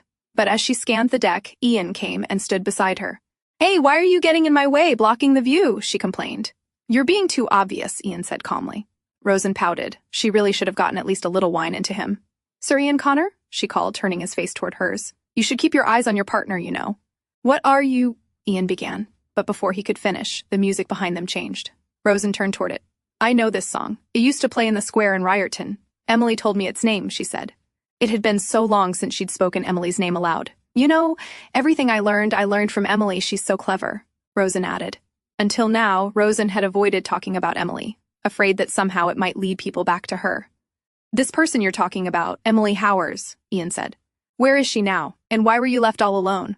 His face wore the look of a man who was worried. Rosen looked at him in shock. She had never imagined Ian would be curious about Emily's disappearance. Or wait, was he suspecting that Emily had been her accomplice? Or was it actually possible that he believed Rosen had been wrongly accused for something Emily had done? I don't know, Rosen replied firmly. But I don't understand how nobody questioned it in court, Ian said, genuinely puzzled. Isn't it obvious? Because she had nothing to do with it. She didn't kill Hindley, and I know nothing about where she is now. Ian frowned thoughtfully. But it could have changed the verdict. Or perhaps we could mention it now. Rosen immediately cut him off. What's done is done. And I know nothing, so stop questioning me. You won't get answers from someone who doesn't have any. She leaned against the railing, intentionally looking away from him. It felt as though he was staring straight into her soul. It was true that she had wanted Ian to listen to her story. But she had never wanted him to become this invested. She never wanted him to actually believe her. All she wanted was for him to pity her for a little while. Long enough for her to steal the key. A little irritated, she turned back toward him. Anyway, why are you doing this? And why are you angry with me? You keep furrowing your brows all the time, she huffed. I'm not used to that side of you. Ian looked slightly surprised before letting out a sigh and leaning against the railing beside her. How would you like me to treat you? He asked. Rosen's eyes widened. The answer had been unexpectedly gentle, but this was her chance. Like a friend from home, she answered. Like someone you're meeting again after a long time, someone who doesn't have long left to live. And we're both from Ryerton, remember? Before Ian could answer, a large wave suddenly struck the ship. The deck tilted sharply. Rosen lost her balance. Her heels couldn't hold her, and just as she thought she would tumble off the deck, a large hand wrapped around her waist, catching her smoothly against him. She looked up at him. Be careful. His voice was calm. We're at sea. For a moment she simply stared at his face. Then she remembered. This was her second chance, and she couldn't afford to waste it. Slowly, she leaned closer and wrapped both arms around him, holding him tightly. Ian froze instantly. After a moment, he looked down at her. Rosen, are you drunk? I'm not drunk. She lifted her gaze toward him. I'm dying anyway, so let me have this much. Then her expression suddenly became serious. Sir Connor, this ship should carry military supplies, shouldn't it? I mean, some herb that brings on sleep. No, actually, something poisonous. Don't soldiers keep that kind of thing in case they're captured by the enemy? What on earth are you thinking? Ian asked. Rosen tightened her grip on his coat. Don't you feel sorry for me? And I promise I won't use it on this ship. I'll wait until I reach the Isle of Monte. It's a win-win. I'll use it there and quietly go into the good night. Do you really want to watch me suffer? Of course she was lying. She had no intention of doing anything like that. She was simply trying to shake his composure, trying to find a crack in his armor. Or perhaps, she continued softly, do you hate me so much that you'd rather see me die painfully? Ian listened quietly. Then suddenly, his arms tightened around her, pulling her into a firm embrace. I know nobody will believe me, he whispered near her ear. But trust me, I have never hated you, not once. Rosen looked genuinely surprised. Then a small smile appeared on her face. Thank you for saying that even if it's a lie, it still makes me feel good. She slowly pulled away. You'll probably regret hugging me on impulse, but don't worry, you deserve to live loosely and freely for at least one day of your life. For the first time that evening, Ian smiled. Rosen pouted. Just look at that face, and that smile. Now she completely understood why the government had chosen him as the Empire's poster boy. Who could possibly say no to a face like that? As she glanced around, she noticed everyone staring at them. The sudden embrace had attracted quite a bit of attention, especially the women, and they weren't even trying to hide it. Which one do you like? Rosen asked teasingly. Ian ignored the question. Rosen suddenly blinked. Then her eyes widened dramatically. Wait, don't tell me you've never been with a woman. Ian frowned immediately. Shut up. Oh my God, you're serious. Rosen looked completely amused. I said shut up, and stop causing trouble for me. Fine, fine, she laughed. But why? Are you a huge germaphobe or something? You're still going on about this? But no, I'm not. Rosen tilted her head. Then, do you like men? She whispered it as though sharing a secret. No. The answer came immediately. Rosen secretly felt relieved. Otherwise, what would happen to her plan? Then, she leaned even closer. Is there some problem down there? Ian looked up exasperated. You're driving me insane. But no, I don't have that kind of problem. Now please mind your own business. You're clearly drunk, so sit there, he said, settling her down on a side sofa. Rosen fought hard not to doze off from the wine. Just then, her eyes fell on the lifeboat, and they sparkled. Her mind began to race. Where am I? She fixed the spot in her memory. She could slip away in the dead of night, reach this lifeboat, turn the lever to lower it, and then use the key to get it up and running. But wait, where is the key? Right. In the end, it all came down to the key, and just as she was about to speak to Ian, a man strode forward from the side. "Excuse me, but I'd like to know, miss, are you the partner of Ian Connor?" he asked. Rosen looked at the man in confusion. Who was he? Why was he suddenly interrupting them? And more importantly, she wasn't even sure how to answer his question. Before she could say anything, Ian stepped forward. "Yes, she is my partner, Sir Gregory," he said. "But what business could you possibly have with her?" Gregory smiled. "Nothing. I simply wanted to talk to her." Then his eyes drifted between the two of them. "I have to admit, though, it's surprising to finally see you with a lady you're this close to." His smile slowly curled into a smirk. Rosen glanced between the two men. They both addressed each other as Sir, so Gregory was clearly a soldier as well. But they certainly didn't seem like friends. Perhaps they had attended the academy together? Whatever the case, Ian looked noticeably uncomfortable, and that made Rosen a little uneasy. Gregory turned toward her. "By any chance are you mute, miss?" He smiled politely, or perhaps just shy. Then he offered his hand. "It would be an honor if you dance with me." As he stepped closer, Ian's brows immediately furrowed. Before he could speak, Rosen stood up and quickly slipped beside Ian, clinging to his arm. "I'm sorry," she said firmly, "but I don't dance with men unless they're as good-looking as Sir Connor." Gregory's smile twitched. "You're the difficult type." He leaned slightly closer. "You're not going to make this easy for me, are you?" Rosen instinctively flinched, but before she could react, Gregory reached out and grabbed her hand. "Come now, let's have a dance, shall we? We can get to know each other better. Besides, it's rude to spend the entire evening with only one partner." Before Rosen could pull away, Ian swiftly stepped forward and moved her behind him. "Joshua Gregory." His voice turned cold. "Stop bothering her. Didn't you hear her say no?" Gregory dramatically ruffled his hair. "So I'm the villain now?" He laughed. "You think you're a gentleman and I'm not? Why? Because I ran away? Are you still hung up on that?" His voice suddenly rose. "Doesn't everyone know that was the smartest thing to do? What's honor worth if you're dead?" Gregory pointed at himself. "All your comrades are dead. But I survived, and I will become a general." Ian's eyes darkened. "Are you saying you're proud of that? Taking credit for the dead?" Gregory scoffed. "Look what happened to all of you. Everyone who stayed died. And look at your precious Revel. He barely survived, now he's completely screwed up in the head. Rosen." Ian didn't even look at Gregory anymore. Engaging with him is pointless. Let's go. But Gregory wasn't finished. "Hey, where are you going? Just tell me who she is." He followed after them and suddenly reached toward Rosen's face. "Let me see who she—" Before he could finish, a fist slammed directly into his face. The impact sent him crashing to the ground. Gregory stared up in shock. "How dare you?" Gregory muttered, wiping blood from his mouth. Ian stood over him, his expression darker than Rosen had ever seen before. "She is a lady of the Revel family." Ian's voice was dangerously calm. "And you will not mistreat her." By now, countless eyes had turned toward them. The commotion had attracted attention from all over the deck, and attention was the last thing they needed.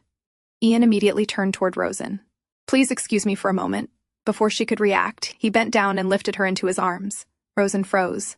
The sudden movement caught her completely off guard. Ian didn't wait for a response. He simply turned and walked away. Peeking over his shoulder, Rosen looked back toward Gregory. "You can be impulsive too, I see. Shouldn't you have talked with him first?" Ian didn't slow down. It's a waste of time trying to reason with a man who has no sense. His answer was immediate. Rosen blinked, then curiosity got the better of her, by the way. "Who is he?" "A classmate from the academy." Ian's answer was short. Behind them, Gregory slowly pushed himself back to his feet. "Ian Connor!" His voice echoed across the deck. "What makes you different, huh?" Ian stopped mid-stride. Rosen looked up at his face. Gregory laughed bitterly. "You say I took credit for your dead comrades. But the same could be said about you. How dare you look down on me, when you abandoned your hometown and let it burn, then had the audacity to lead that victory parade like some kind of hero." Rosen looked up at Ian. His face had gone completely still. Behind them, Gregory laughed like a madman. "Go ahead, run away. Ignore me, go and run from the truth. But you know what? You're just as broken as Revel, and it's only a matter of time before everyone sees it. You've never once successfully protected a damn thing, Ian Connor." Leaving those words hanging behind him, Ian walked on, without looking back. "You're not still thinking about what he said, are you?" Rosen asked after they had moved far away from the commotion. She glanced up at Ian. "Just ignore him, he's a jerk." Then she frowned slightly. "He reminds me of Hindley, always playing the victim. Ridiculous." Ian remained silent for a moment, then finally spoke. "But he's not entirely wrong." Rosen immediately shook her head. "He's just jealous of you, that's all. How could anyone even dislike you? I can understand the entire nation disliking me. But you're a hero," she said, as Ian set her down on the ground. Ian paused.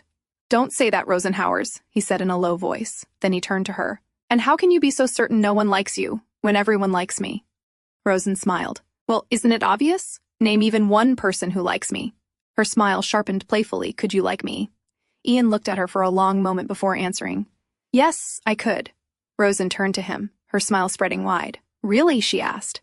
You did say you don't dislike me, but do you like me? She pressed. Ian froze, not saying a word. She laughed. See? You can't say yes. Anyway, let's sit there. The fireworks will start soon, Lila told me.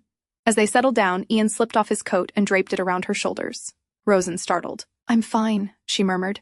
Take it. It can get cold on the ship, Ian said. And soon the fireworks began. Oh, it's starting, Rosen chimed happily, gazing up at the sky with wonder in her eyes. Following her, Ian looked up too. One after another, the show unraveled overhead, the sky drenched in light and fire. Rosen watched it all, delighted. Hey, did you see that one? It was so big. Amazing, wasn't it? She turned to Ian, but the words caught in her throat. Rosen's heart sank. The excitement vanished from her face. Ian had gone completely pale. His eyes trembled as they remained fixed on the sky. The brilliant lights reflected in his eyes, yet he didn't seem to be seeing the fireworks at all.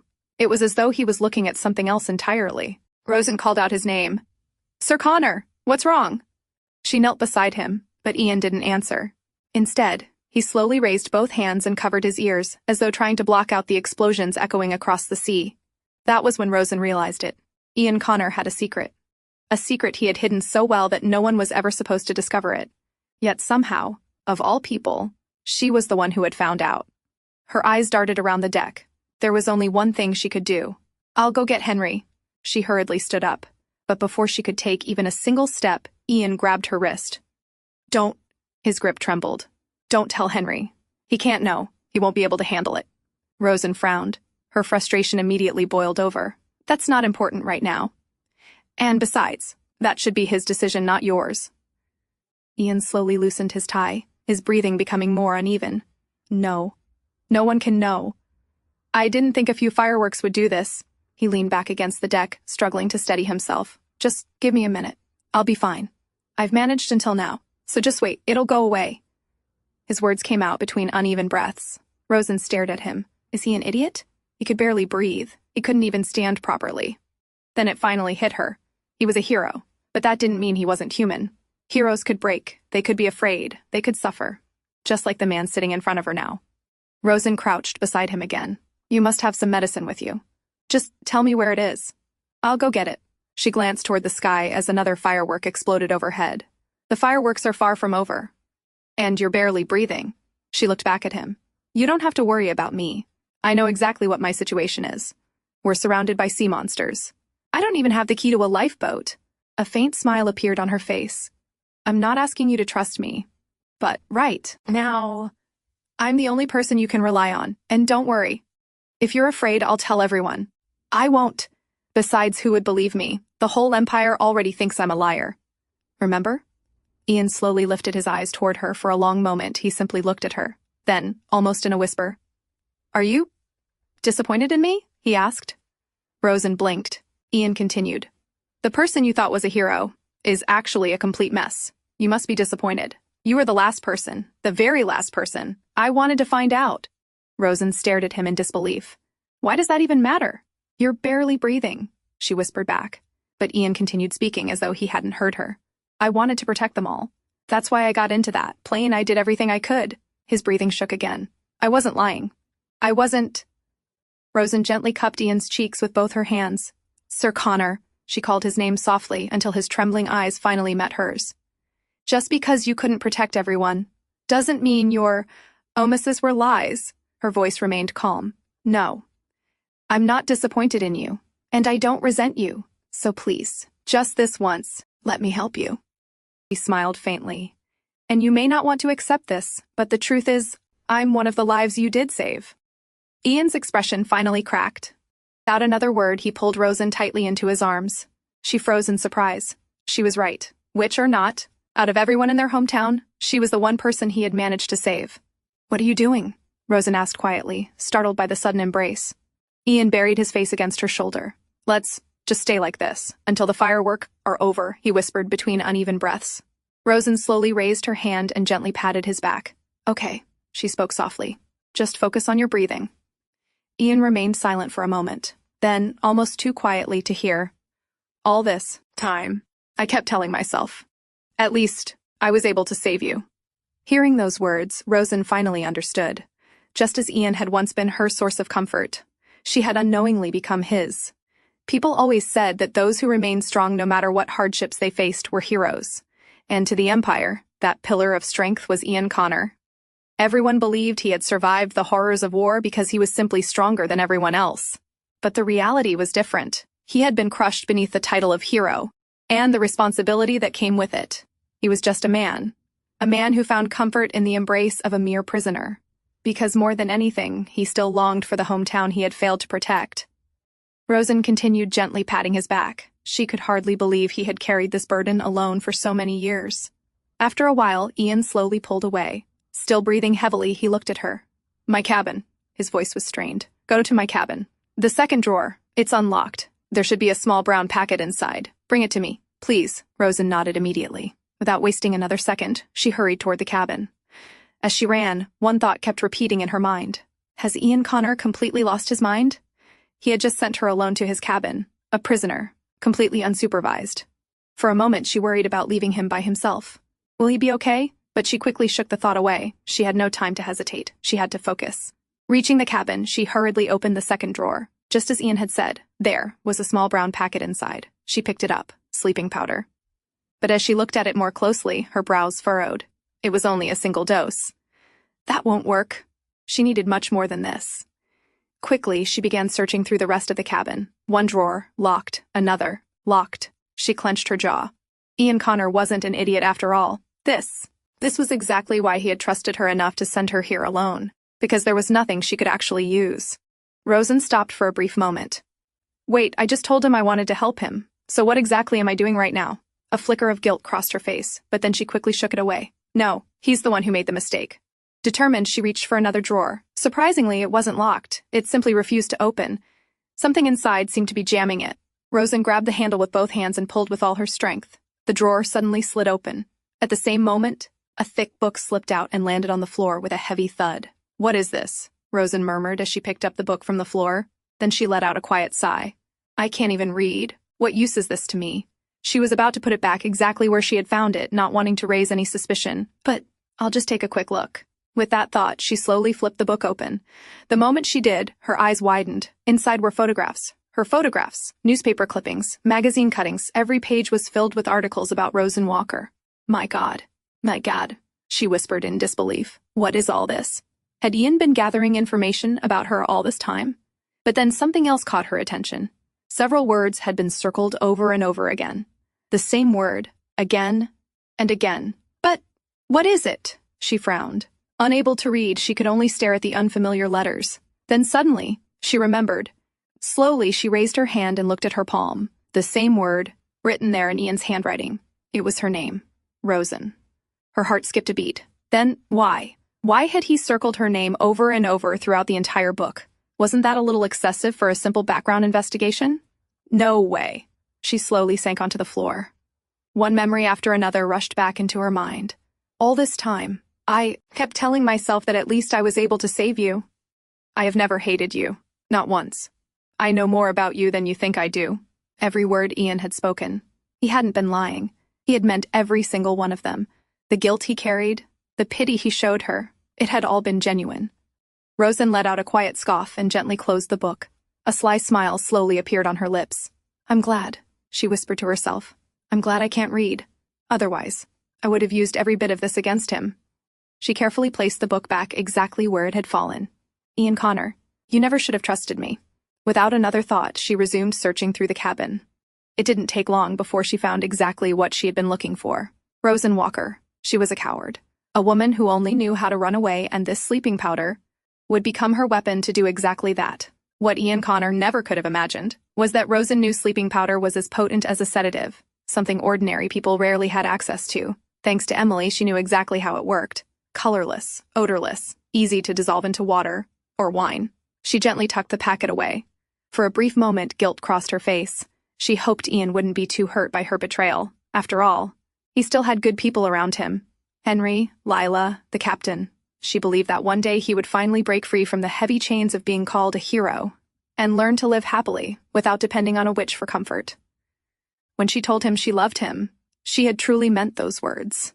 But loving him didn't mean she could choose him over her own freedom. If she remained on this ship, she would die. So she had already made up her mind. Tomorrow night, she would leave this ship alive, whether she succeeded or failed. Rosen Walker would never give up, not even to this foolish heart of hers. Meanwhile, Ian was still struggling to catch his breath. How much time has passed, he wondered. Then another thought struck him. What was I even thinking? He had sent a prisoner, someone with a history of escaping, alone to search his cabin, completely uncuffed. If Henry ever found out, he would lose his mind. Ian pressed a hand against his forehead. Then again, there was no realistic way Rosen could escape. The sea was filled with monsters, and most of the crew aboard the ship were armed. There was simply no reality in which she could successfully flee. And yet, perhaps he had unconsciously given her the faintest sliver of hope. When the mission to personally escort Rosen Walker had first been assigned to him, Ian had immediately requested to be removed from it. He knew exactly what this was. It was the government's attempt to pin everything on a witch, to give the public someone they could blame. And Ian knew, at least in this matter, that Rosen was innocent, but his request had been denied. Sacrificing a few for the sake of the many, that is what war is at its core. The government official's words still echoed in his mind. You've handled that reality just fine until now, so I don't understand what your problem is all of a sudden. Those people were always skilled at weighing advantages and disadvantages. And Ian himself had once been a perfectly functioning part of that machine. He had believed he had adapted to their way of thinking. So why? Why was he hesitating now? The entire empire called Rosen a liar, yet Ian had come to believe she was one of the most honest people he had ever met. She spoke her thoughts so openly, so defenselessly, almost as if she believed her feelings weren't worth protecting. Or perhaps she simply thought her words could never affect him. Ian let out a long sigh and slowly pulled himself to his feet, gripping the ship's railing for support. He wished that were true. If her words truly meant nothing to him, everything would have been much easier.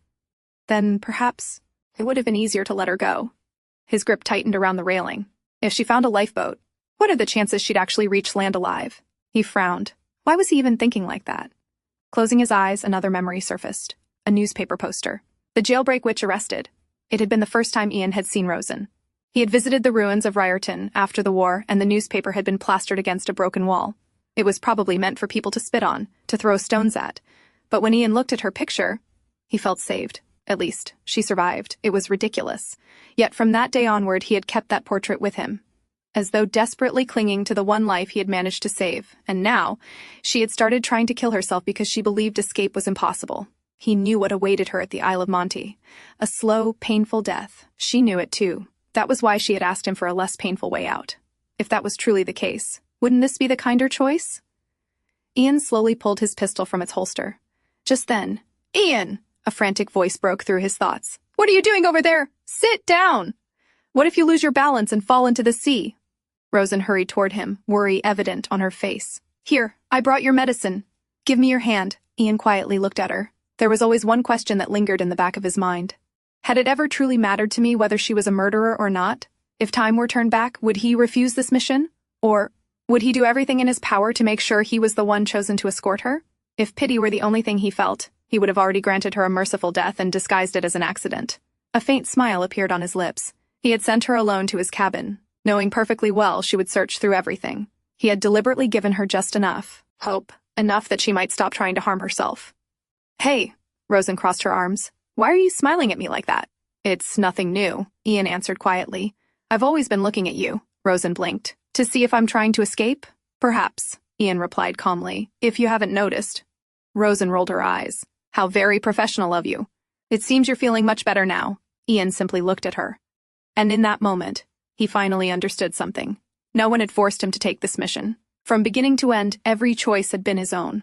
Slowly, he reached up and gently brushed his fingers against Rosen's cheek. She flinched at the unexpected touch. Before she could react, Ian slid an arm around her waist, cupped her face, and kissed her. It wasn't a rushed kiss, nor was it one born of impulse alone. In that single moment, Ian finally accepted the truth. He had chosen Rosen Walker, and it was a choice he had made long before he ever admitted it to himself. The sea breeze drifted quietly past as the two stood together on the deck.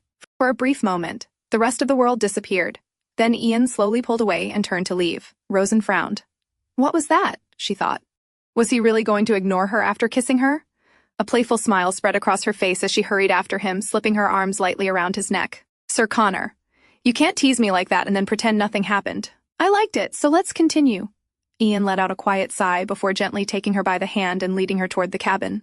Rosen tried everything she could think of to keep him outside a little longer, but Ian refused to budge. Maybe I should have kissed him back, she thought with a quiet huff. Walking behind him, she couldn't resist teasing him again. But you're definitely feeling better now. The medicine seems to be working. Then she tilted her head with a mischievous grin. And what was that kiss about? Did I finally look tempting? But why so restrained? She stuck her tongue out playfully. Want me to teach you? Ian let out a weary sigh. Why do you always have to be so vulgar? Then he stopped walking. Turning back toward her, he folded his arms behind his back and slightly turned one cheek toward her.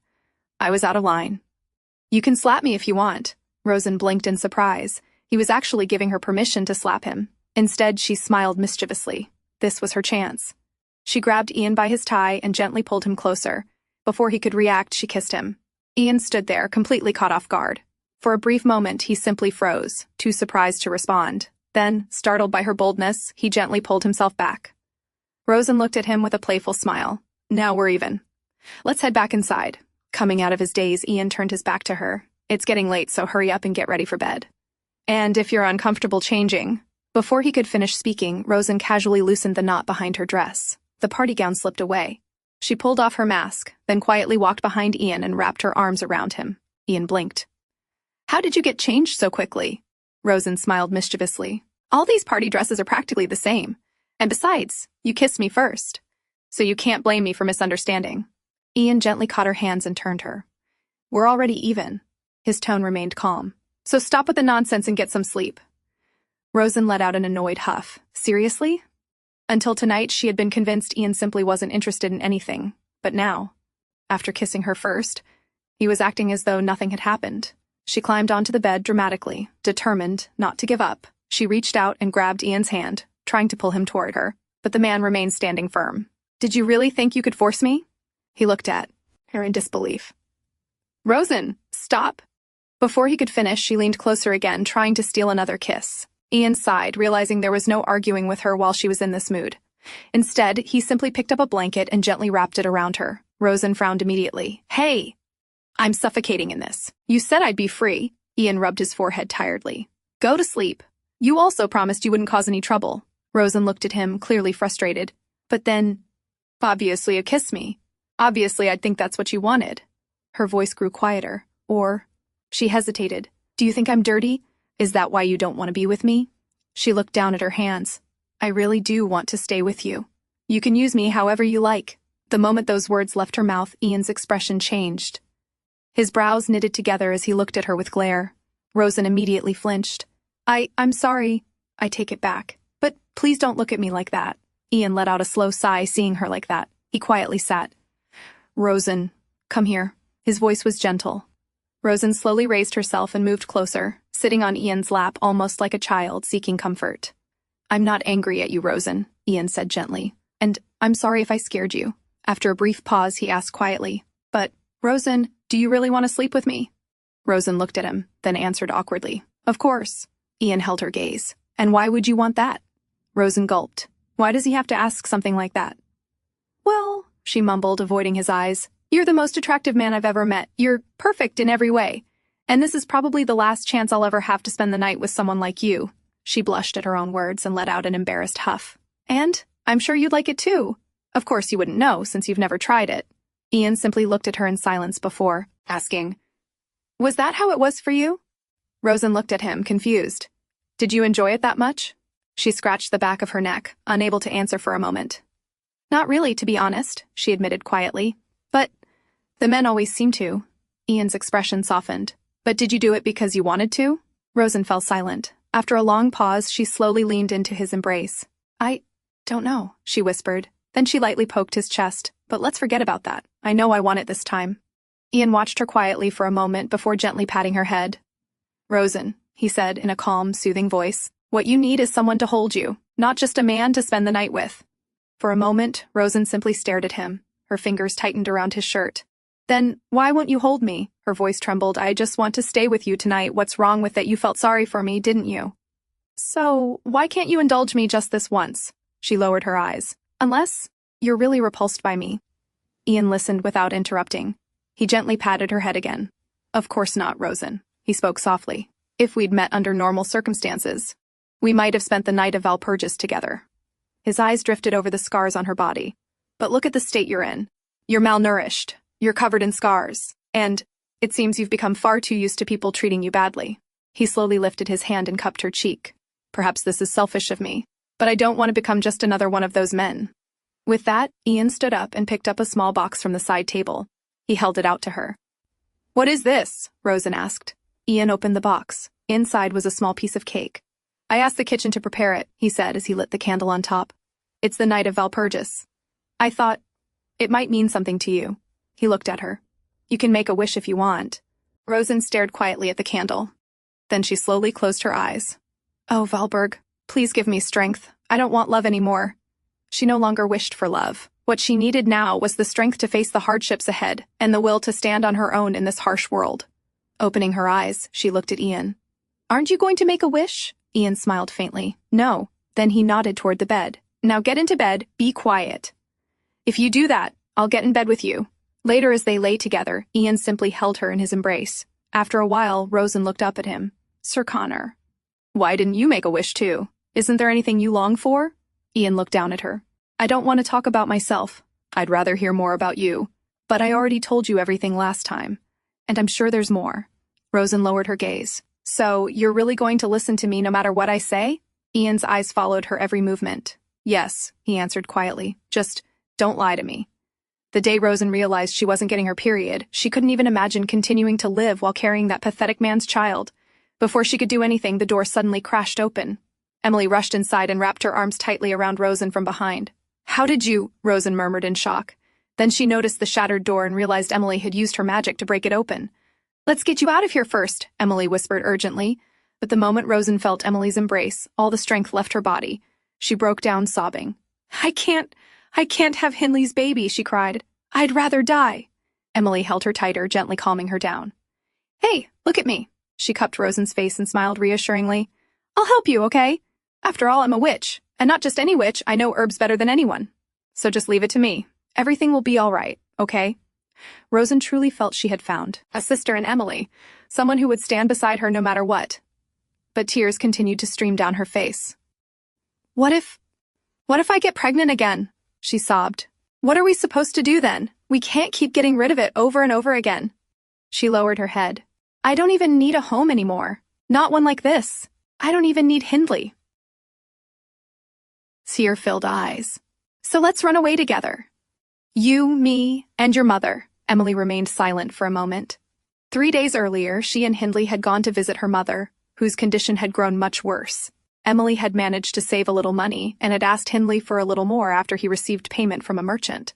But Hindley had replied without hesitation. No. Then he smiled. I can't believe this, Emily. You actually had money saved up. You told me you didn't have any. Emily's anger flared. Of course I told you that, she snapped. Otherwise you'd have wasted it all on gambling. The words escaped before she could stop herself. Then she saw Hindley's calm expression. A chill ran through her. She hurried to where she had hidden her savings and opened the box. It was empty. Hindley slowly walked over and lightly tapped the pendant around her neck.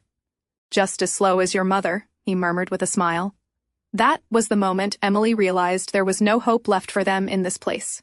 But it still wasn't the right time to leave. If they were going to escape, they needed time. They had to save enough money to support themselves first. So hang in there a little longer, Rosen, Emily said softly as she gently caressed Rosen's cheek. We'll leave, but we have to be patient. Rosen nodded through tear-filled eyes before throwing her arms around Emily once again, sobbing into her shoulder. The two women held each other tightly, hoping that one day their lives like this would finally come to an end. Neither of them realized that the man responsible for all their suffering had been standing outside the door the entire time, listening to every single word. One morning, Rosen prepared breakfast as Hindley walked into the kitchen. Where's Emily? He asked, pulling out a chair.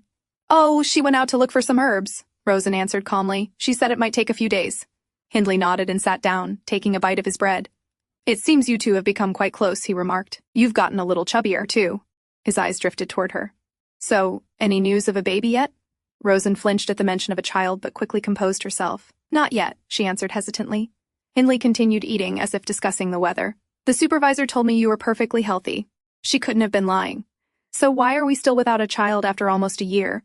Emily had secretly given Rosen a powdered herb. She was supposed to mix it with water and drink it twice a day. Under the right circumstances, the herb became poisonous. It was harmless to a healthy adult except for causing a mild stomachache, but it was deadly to a fetus and Rosen must keep it secret. That was how Rosen had been protecting herself all this time. Forcing herself to remain calm, she stepped closer and gently wrapped her arms around Hindley. "You're scaring me," she whispered. "You know I'm healthy. We still have plenty of chances. So, please don't be angry." She tried to soothe him.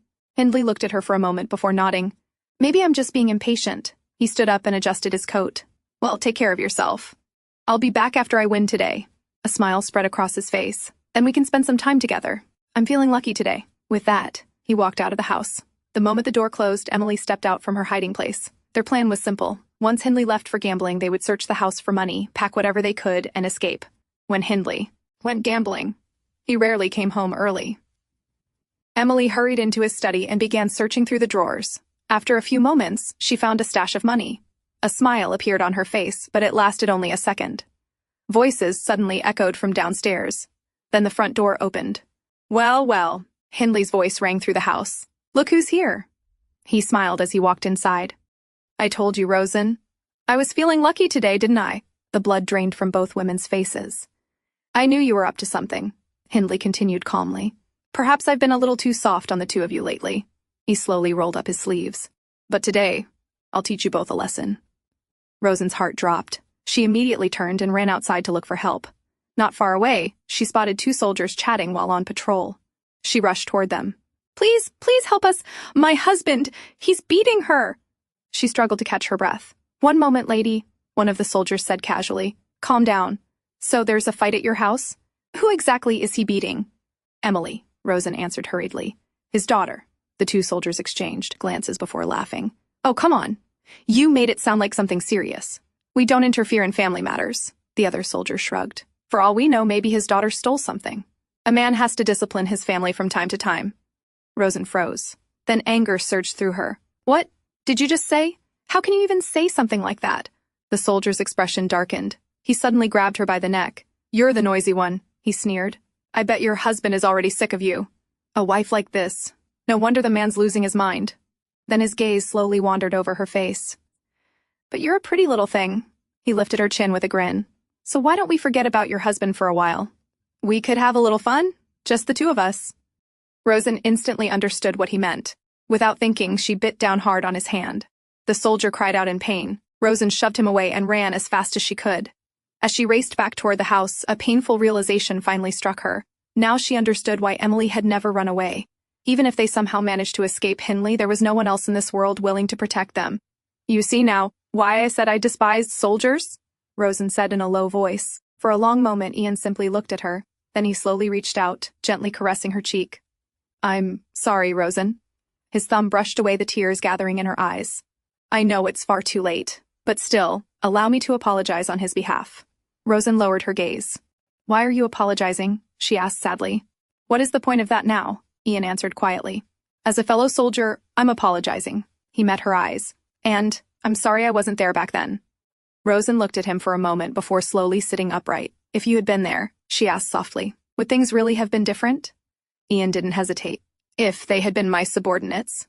His expression hardened. "I would have shot them on the spot." Rosen stared at him in surprise. "But you hate killing people. Are you really saying you would have done that? For me?" Ian nodded without wavering. "I already have plenty of blood on my hands, Rosen. So what difference would a little more make at this point? And besides," his voice turned cold, "it's apparent they deserve to die." Rosen hesitated before asking another question. "Then, let's say you really had been there." She slowly reached forward, placing both hands on his shoulders as she leaned over him. Her eyes searched his. "Would you have killed Hindley Howers? For me?" Her voice trembled with pain. "Just tell me. You already know what I want to hear." The answer came immediately. "Of course." Ian looked straight into her eyes. "I'd have killed him, Rosen." The strength left Rosen's hands. She slowly collapsed into his arms. Emily had once told her that all hardships eventually resolve themselves in a single moment. And just now, Rosen had confirmed the sincerity of Ian's feelings. The balance between them had shifted. The scales were now in her favor. Ian had begun to trust her. But she would never waver. She would never trust him. She only had one goal left: to escape this ship. And before returning to Ian, she had already mixed the sleeping powder into both the wine and the water. Soon, Rosen drifted off to sleep as the night grew deeper. Ian remained sitting upright in his chair, a cigarette resting between his fingers. They were nearing the end of their journey. Once this ship reached its destination, his mission would be over. Yet there was one thing he was certain of. He could never let Rosen get off this ship and throw herself into the sea. That would only lead to a slow and painful death. Nor could he grant her the mercy of a quicker one. She was the one life he had managed to save from Rearton. There was no way he could watch her die now, and neither could he allow her to be sent to the Isle of Monte for a crime she hadn't committed. Ian ran a hand through his hair, his eyes drifting toward the small piece of cake sitting on the table beside him. It was ridiculous. Things had come to the point where even he found himself turning to a deity. A knock sounded at the door. Henry stepped inside. He looked from the sleeping Rosen to Ian before letting out a long sigh. "Look at you," he muttered. "I knew it. You have feelings for her, don't you?" Ian quietly took another drag from his cigarette, saying nothing. Henry frowned. "Come on, say something at least. I've had this horrible feeling for days. And the moment I saw you two kissing up on deck, I knew something was wrong." He rubbed his forehead in frustration. "The way you never leave her side. And you should see yourself. The way you look at her." His voice grew quieter, almost desperate. Then he suddenly stopped. Ian still hadn't denied it. Henry's grip tightened into a fist. "You're not even trying to deny it." He slowly sank to the floor, clutching his head. "Oh my God. Why? Why are you like this?" After a long silence, he looked back up. "How long?" Ian remained silent. That silence alone answered the question. Henry let out a bitter laugh. "So, it's been a while, hasn't it? But why? You're good at everything. You spent 10 years fighting that war, and now, when you've finally been given a chance to live your own life, you fall for a convict. And not just any convict, but the prisoner you're personally responsible for escorting." He covered his face with both hands. After a while, Henry slowly lowered his hands. "There was something I needed to ask." He looked Ian straight in the eyes. "Would you be able to kill her?" Ian froze. Without another word, Henry stood and slowly drew his pistol. He pointed it toward the sleeping Rosen. "What if I pulled the trigger right now? Could you bear it?" His finger rested against the trigger. "It would even be easier for her. Better than what awaits her on the Isle of Monte." Before he could finish, Ian grabbed Henry by the collar. The pistol clattered onto the floor. Henry's back slammed against the wall. "So," Henry said quietly, "you can't do it." Ian's grip slowly loosened. He stepped back without saying a word. Henry sighed hard. "What are we supposed to do now?" Ian looked at him. "Henry, just tell me, why are you really here? What's happening outside?" Henry's expression immediately turned serious. "We're surrounded by sea monsters. The ship has come to a complete standstill. Father says he's never seen anything like this in over 40 years at sea." He hesitated. "And that's not all. They're going crazy up there. They're looking for Rosen." Ian's eyes narrowed. "What do they want with her?" Henry looked down. "They're saying it's witchcraft. They think Rosen used magic to stop the ship. They're ready to drag her out." Ian quietly listened before giving his order. "Henry, cover her with something and take her back to her cell. That's the safest place for her right now. I'll deal with the crowd and the captain." Henry nodded. He carefully lifted the sleeping Rosen into his arms. "Be careful, Sir Connor," he said quietly before leaving the cabin. Once the door closed, Ian picked up his military jacket and changed back into his uniform. If the people needed a witch to blame, then it was time for the hero to appear. Once again, he would have to play the role of the Empire's beloved hero, so that every eye would turn toward him instead of Rosen. As Ian was about to step out of the cabin, his eyes caught something sparkling inside a glass bottle. He frowned and walked closer. His eyes widened. Inside the bottle was the very coin Rosen had given Lila. It had turned into gold. So it really was a lucky coin. Rosen wasn't lying. Without another word, he left the cabin and headed straight for the captain's quarters. When Ian entered the captain's cabin, a heated meeting was already underway. Several of the captain's subordinates were arguing loudly. "This has never happened before. It has to be because of that witch." One after another, they placed all the blame on Rosen. "She should be thrown into the sea. If we offer the witch to the sea monsters, they'll leave us alone." The captain slammed his hand on the table. "Enough! The passengers are already on the verge of rioting. Don't make things worse." But one of the officers refused to back down. "She isn't even human, she'll die anyway, so why should the whole ship sink because of her?" His eyes shifted toward the captain. "The only reason you're protecting her is because she saved your granddaughter." But the next moment the man froze. Ian stood behind him, the barrel of his revolver pressed against the back of his neck. "If anyone dares to disobey the captain, they will be executed immediately." His voice was cold enough to silence the entire room. "I am under direct orders to transport Rosen Walker to the Isle of Monte. That means, if I deem it necessary to complete my mission, executing you is well within my authority." The officer slowly raised both hands. And here I thought, Only the captain had been bewitched. He muttered the words in defeat. Before anyone could speak again, the cabin door burst open. "Grandpa!" Little Lila rushed inside, completely out of breath. "You have to come quickly. They've taken Rosen!" For the first time, Ian's calm expression shattered. A few moments earlier, Henry had carried Rosen back toward her cell. Halfway there, she slowly opened her eyes. "Where are we going?" Henry glanced at her. "I'll explain on the way."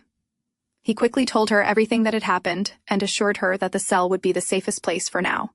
"What? They think I summoned the sea monsters? And that I'm a witch?" Rosen asked in disbelief. Henry nodded. "Yes. They're saying the ship won't move until you're thrown overboard." He handed her a prison uniform. Rosen silently changed into it before stepping back inside the cell. Maria welcomed her with a grin. "Well, look who's back." She looked Rosen up and down. "And I'll scrub up, too. So, did you get your way with that young lad outside?" Henry sighed. "She managed to seduce someone much more important than me." Maria burst into laughter. "That's my girl." Rosen sat beside Maria and explained everything that was happening outside. Maria's smile gradually faded. "I'm still not convinced you're safe here." "What if they get a key and drag you out?" Henry shook his head. "There are only 3 keys. One with the captain, one with Sir Connor, and one with me. No one is getting near Rosen." The words had barely left his mouth when the heavy prison door suddenly opened. A large group of passengers walked inside. Leading them was Gregory. "Well," Gregory smiled. "Never thought I'd run into you here, Rebel. You see, I may not have a key, but you're not the only one carrying a revolver." One after another, the men behind him raised their guns and aimed them at Henry. Henry didn't even flinch. "You'll have to pry these keys from my cold, dead hands." Gregory laughed. "I don't need your keys." He pointed toward Rosen's cell. "We can simply break the lock." A loud crack echoed through the corridor. The lock shattered. Several men rushed forward and grabbed Rosen while others held Henry at gunpoint. "Hey, let me go!" Rosen struggled against them. "You've tested me before. I'm not a witch." "You can test me again." Gregory smiled wickedly. "Oh, that's exactly what we're going to do.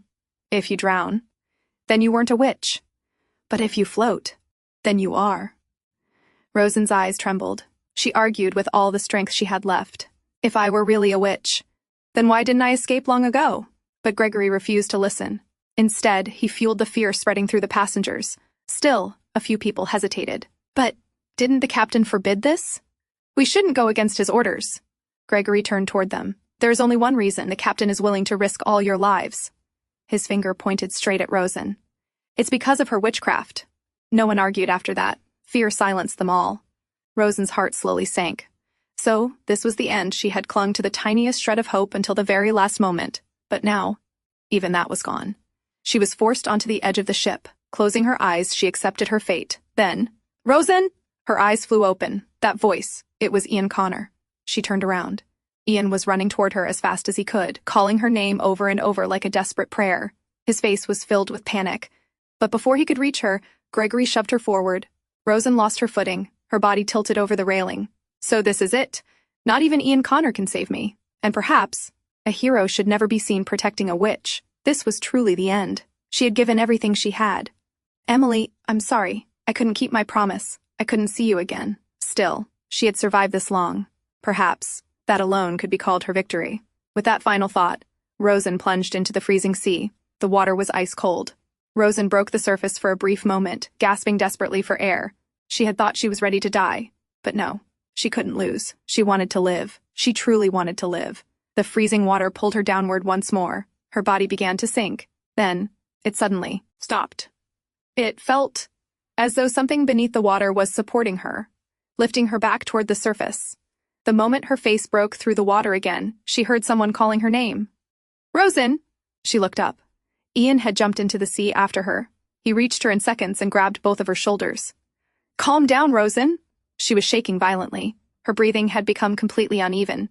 I can't breathe," she whispered between desperate gasps. Ian immediately pulled her closer. He cupped her face with both hands. Without hesitation, he pressed his lips against hers and breathed air into her lungs. Rosen's rigid body slowly relaxed. Her frantic grip loosened. She could breathe again. Everything around her felt like a dream.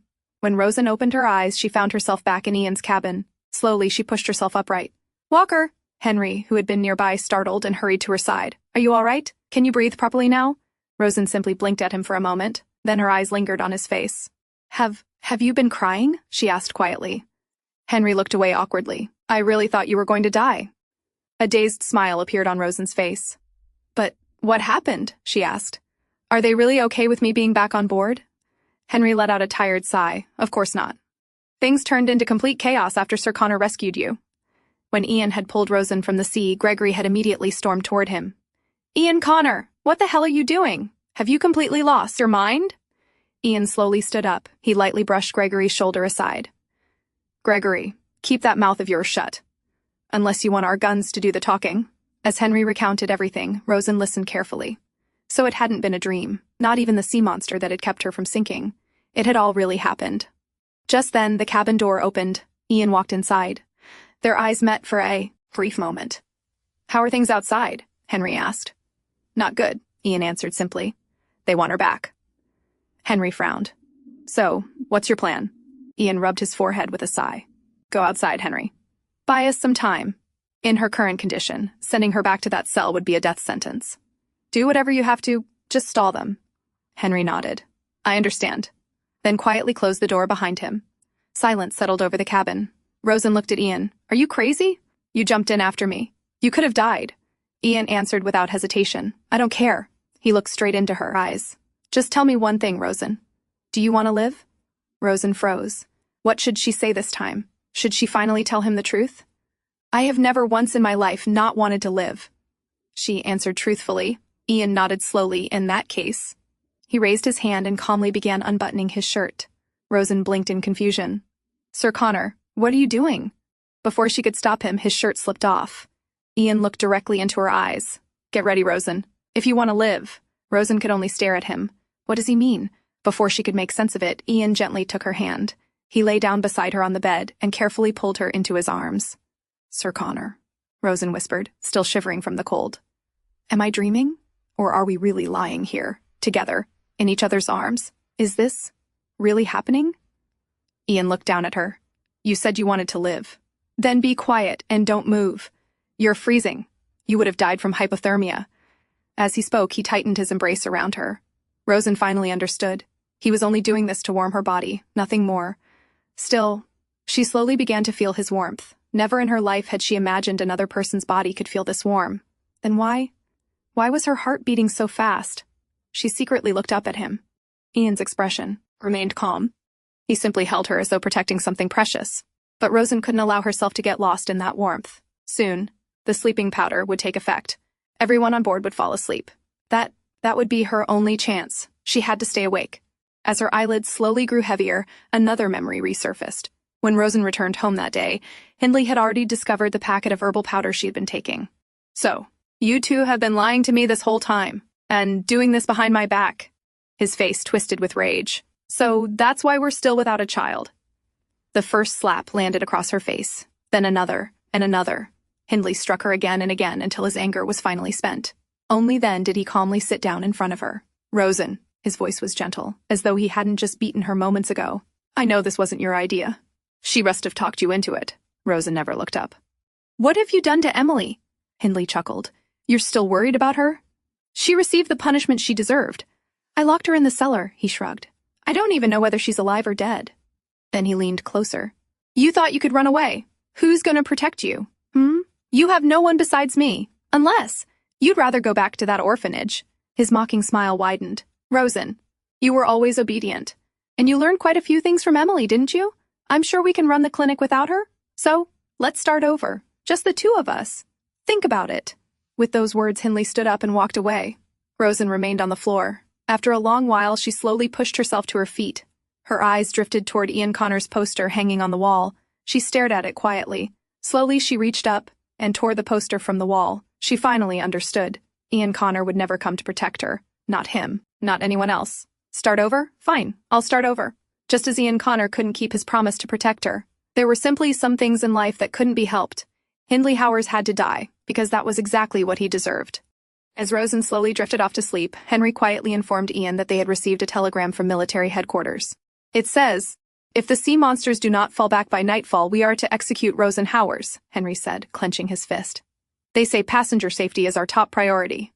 Ian stared silently ahead. Up until now, transporting the prisoner safely to the Isle of Monte had been his duty. That had been the last justification he could use to protect Rosen.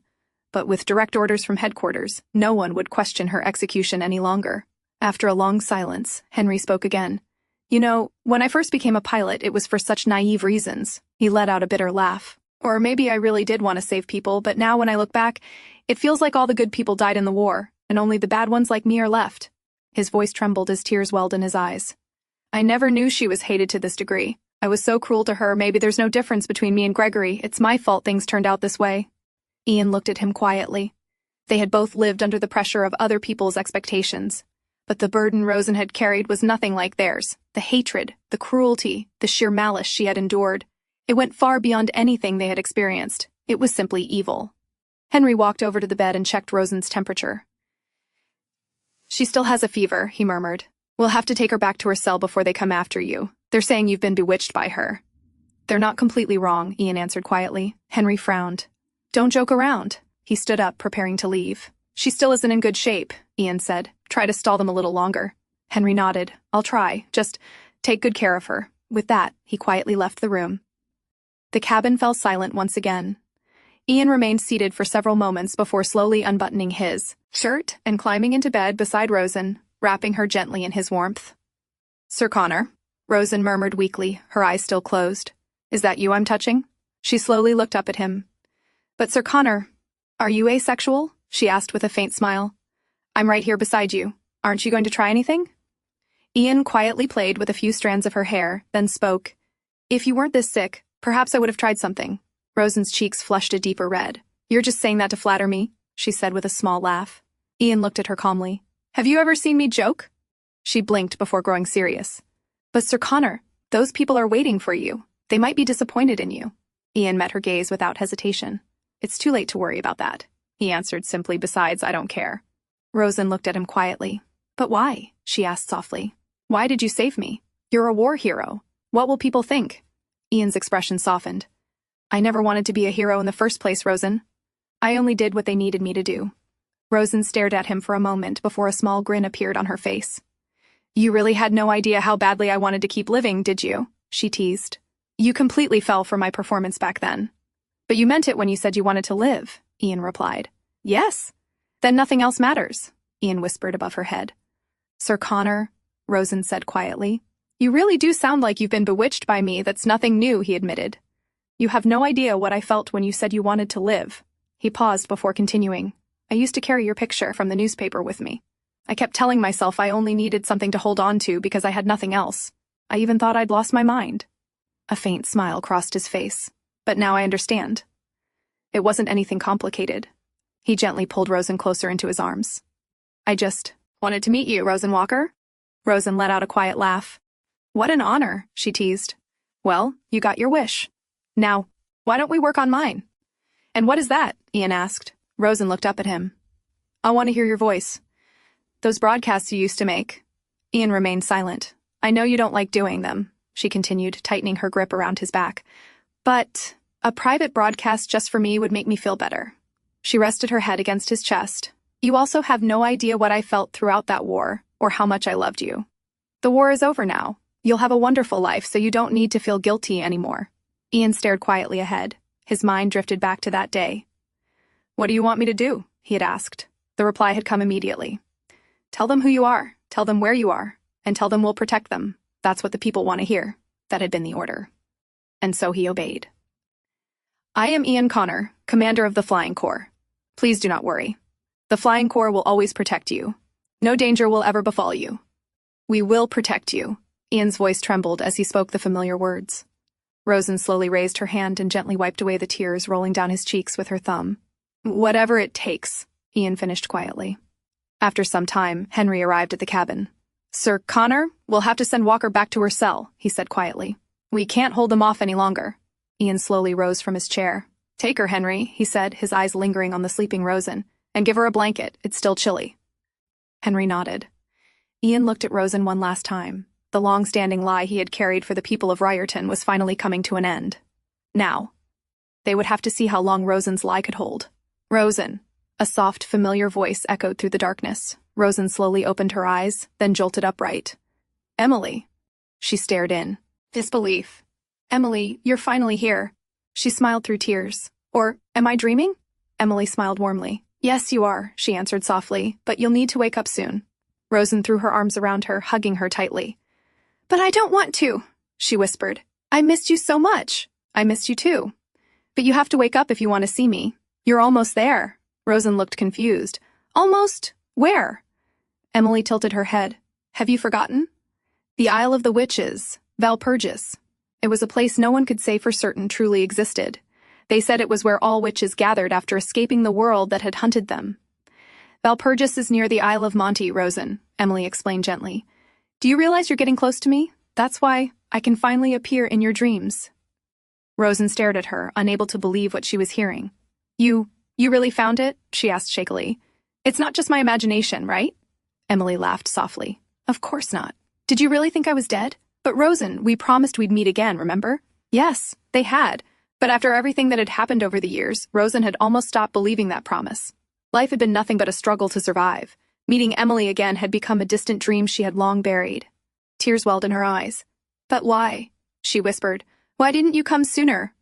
You know how hard my life has been. Emily's smile faded with sadness. I'm sorry, Rosen. But you had to find your own way here. That's the rule for us witches. She gently held Rosen's hands. But now, you can finally join us. And you're almost here, Rosen, Emily smiled reassuringly. So please, just hold on a little longer. I'm coming for you. The dream slowly faded. Rosen's eyes fluttered open, and she found herself once again inside the cold prison cell. From the side, Maria's voice rang out. Get a grip, Rosen. The last thing you should do right now is sleep. Rosen slowly sat up, her head throbbing. She could barely tell what was real anymore and what had been a dream. They all drank the wine, Maria said calmly. You put the sleeping potion in the water too, didn't you? Maria asked before glancing toward the small window. Well, it worked just fine. Now's your chance, Rosen. Rosen looked at her in confusion. But how did you know it was me? Maria smiled, taking a puff from her cigarette. You didn't have to tell me. You were gone for so long I knew you'd try something. Rosen nodded slowly. But do you think they all drank it? She asked worriedly. Maria smiled. The ship is completely silent. They were all panicking after they threw you into the sea, so of course they drank wine to calm their nerves. She pointed toward the small window above. And look, something's been waiting for you to wake up. Rosen looked up. Perched on the tiny window was a strange little creature with a long tail, smiling at her. A moment later, it quietly climbed down. Rosen instinctively flinched. What is that? It couldn't be a fish. It had legs and a tail. It looked almost like a small lizard that lived in the sea. Then realization struck her. Wait, it's that sea monster. The little creature simply smiled at her. Cautiously, Rosen reached out and gently patted its head. It happily wiggled in response. She stared at it in bewilderment. Why is it here? Why isn't it hurting me? Then another memory surfaced. When she had been drowning, it had been this very creature that pushed her back to the surface. Rosen slowly realized the truth. The sea monster had come here, for her, and all those monsters surrounding the ship, they had never been a threat to her in the first place. The blood of one person, one wish, and one piece of magic. She had unknowingly used magic. She must have already become a witch, or perhaps she was in the process of becoming one. Then, she really could escape. She really could reunite with Emily. Rosen slowly raised her hand. Please, I want to go to Valpurgis. She made her wish. The next instant, faint light sparkled around her fingers. With a sharp crack, the chain binding her wrist snapped apart. She was free. Maria! Rosen exclaimed excitedly. I did it! You saw that, didn't you? I'm a witch! She looked at her own hands in disbelief. All this time they called me a witch. And who would have guessed I could actually use magic? Emily sent this creature to me near me. Now, I can finally join her. Her heart pounded with excitement. If she could simply repeat what she had done just now, she turned toward Maria. Let's go, Maria. But Maria simply looked at her and shook her head. Don't waste your time on me, Rosen faltered. But Maria, I can't leave you behind. Maria smiled, taking one last drag from her cigarette. Yes, you can. And you will. Rosen, I'm the queen of this place. So why would I bother escaping? She leaned back against the wall before looking at Rosen one last time. Listen, Rosen. Maybe nice people go to heaven, but people like us were never meant to be good enough for a place like that. A faint grin spread across her face. But we can still go wherever we want, so don't look back. You're already the best at one thing, escaping, so go. Go wherever you want. As Maria finished speaking, the door behind them suddenly opened. Rosen turned around and saw Henry standing there. Rosen Walker, he called firmly. Get out here right now. Rosen quietly followed him, pulling the blanket tighter around herself, making sure Henry didn't notice that her handcuffs were already gone. At the same time, she silently prayed he wouldn't notice the little sea creature crawling along the wall above them, following close behind. Henry glanced around the corridor in confusion. "What happened here?" he murmured. "Why is everyone passed out? I was ready to take them all on." Rosen looked at him. "But where are we going?" "I'm taking you to Sir Connor," Henry answered without slowing down. "We're short on time, so let's hurry." Rosen hesitated. "But should you really be doing this?" "Of course not," Henry replied bluntly, before looking over his shoulder. "So stop asking questions." He continued leading the way until they stopped in front of a door. "All right, we're here." He pointed ahead. "Go through there and you'll reach the engine room. Sir Connor is waiting for you." Rosen looked at him in confusion. "But why? Why are you doing all this for me?" Henry lowered his head. Tears slowly rolled down his face. "Walker," he said quietly. "You're the famous escape artist, right? If I let you go, can you escape?" Rosen smiled faintly. "Are you asking this with Ian Connor's blessing?" Henry let out a weak laugh. "I don't know which one of us has lost his mind more, but you saved Lila, so I have to repay you. A life for a life." Rosen slowly raised her hand and gently patted the back of his head. "Thank you for the offer. You're a good person, Henry." Henry shook his head. "That's not true." He paused before speaking again. "But Walker, if you beg Sir Connor, I think he might actually set you free. Because he likes you." Rosen couldn't help but smile. "Henry, are you drunk?" Henry scratched the back of his head awkwardly. "I was losing my mind, so I drank a little." Rosen tilted her head. "Then, did Sir Connor drink too?" "Maybe," Henry answered uncertainly. "But why do you ask?" Before Rosen could answer, Henry's vision suddenly blurred. He swayed once, then collapsed onto the floor with a heavy thud. Rosen quietly knelt beside him. "If I escape now, maybe Henry will get into trouble. Or maybe not too much. After all, he is the captain's son. Either way, this was better for both of them." She gently ruffled his hair. "Don't blame yourself so much. You're not responsible for all those deaths. You were just a kid when the war happened. Yes, you were a little rude to me. But we both gave each other a hard time. So, I'd say we're even." With a gentle smile, Rosen leaned down and softly kissed Henry's forehead. "Goodbye." As she stood up, her eyes caught movement above. The little sea creature had returned. This time, it was carrying Henry's revolver. Rosen laughed softly. "You really don't waste any time, do you?" She took the gun from the creature, secured the holster tightly around her waist, and took a slow breath. Now. She was finally ready to get off the ship. Rosen carefully made her way toward the spot where she had seen the lifeboat earlier. She looked around cautiously. Everyone had passed out. Maybe Ian Connor has passed out too, she thought. She was certain she would be tomorrow's biggest headline. Rosen Walker, the real witch. Maybe Ian Connor would get into trouble because of all this, but none of it was his fault. He had never known. The little sea creature, as if sensing her thoughts, looked up at her and let out a small chirping sound. I know, Rosen muttered. "I'm not an idiot. I'm not getting cold feet over a man. I've gone through far too much to turn back now." Her grip tightened around the revolver. "I might even shoot him, if he gets in my way." Even so, deep inside, she prayed it wouldn't come to that. Soon she reached the lifeboat. Finally, now all she had to do was lower it and leave. She still hadn't gotten the key, but that no longer mattered. She could use magic now, just like before. As she was thinking that, she heard footsteps approaching behind her. Rosen spun around instantly, raising the revolver.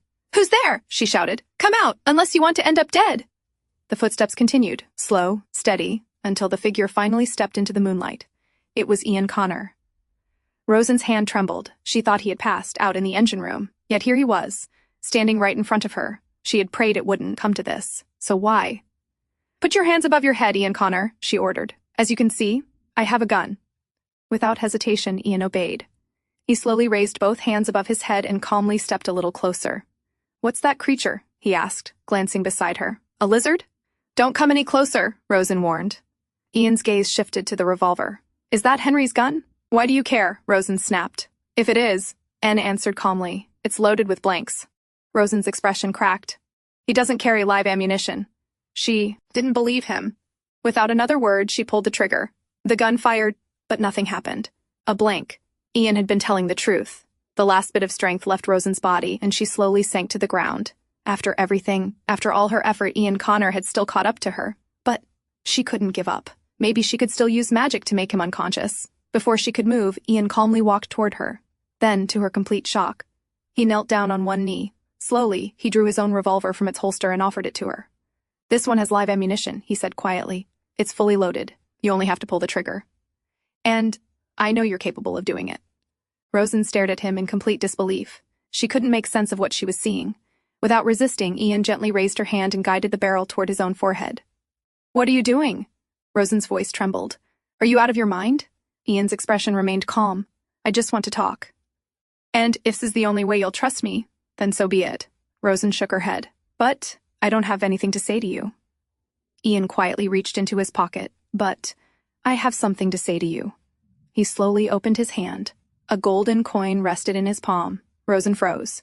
She recognized it immediately. One piece of magic. So, this was it. This was how she had become a witch. She slowly looked back at the man standing before her. In that instant, everything finally made sense. Why everything had worked out in her favor, why the guards had fallen asleep, why she had been given chance after chance. You were the one who served them that wine, weren't you? Ian didn't answer. He didn't need to. Rosen already knew. It had been him all along. "You believed I was innocent because you believed everything I told you."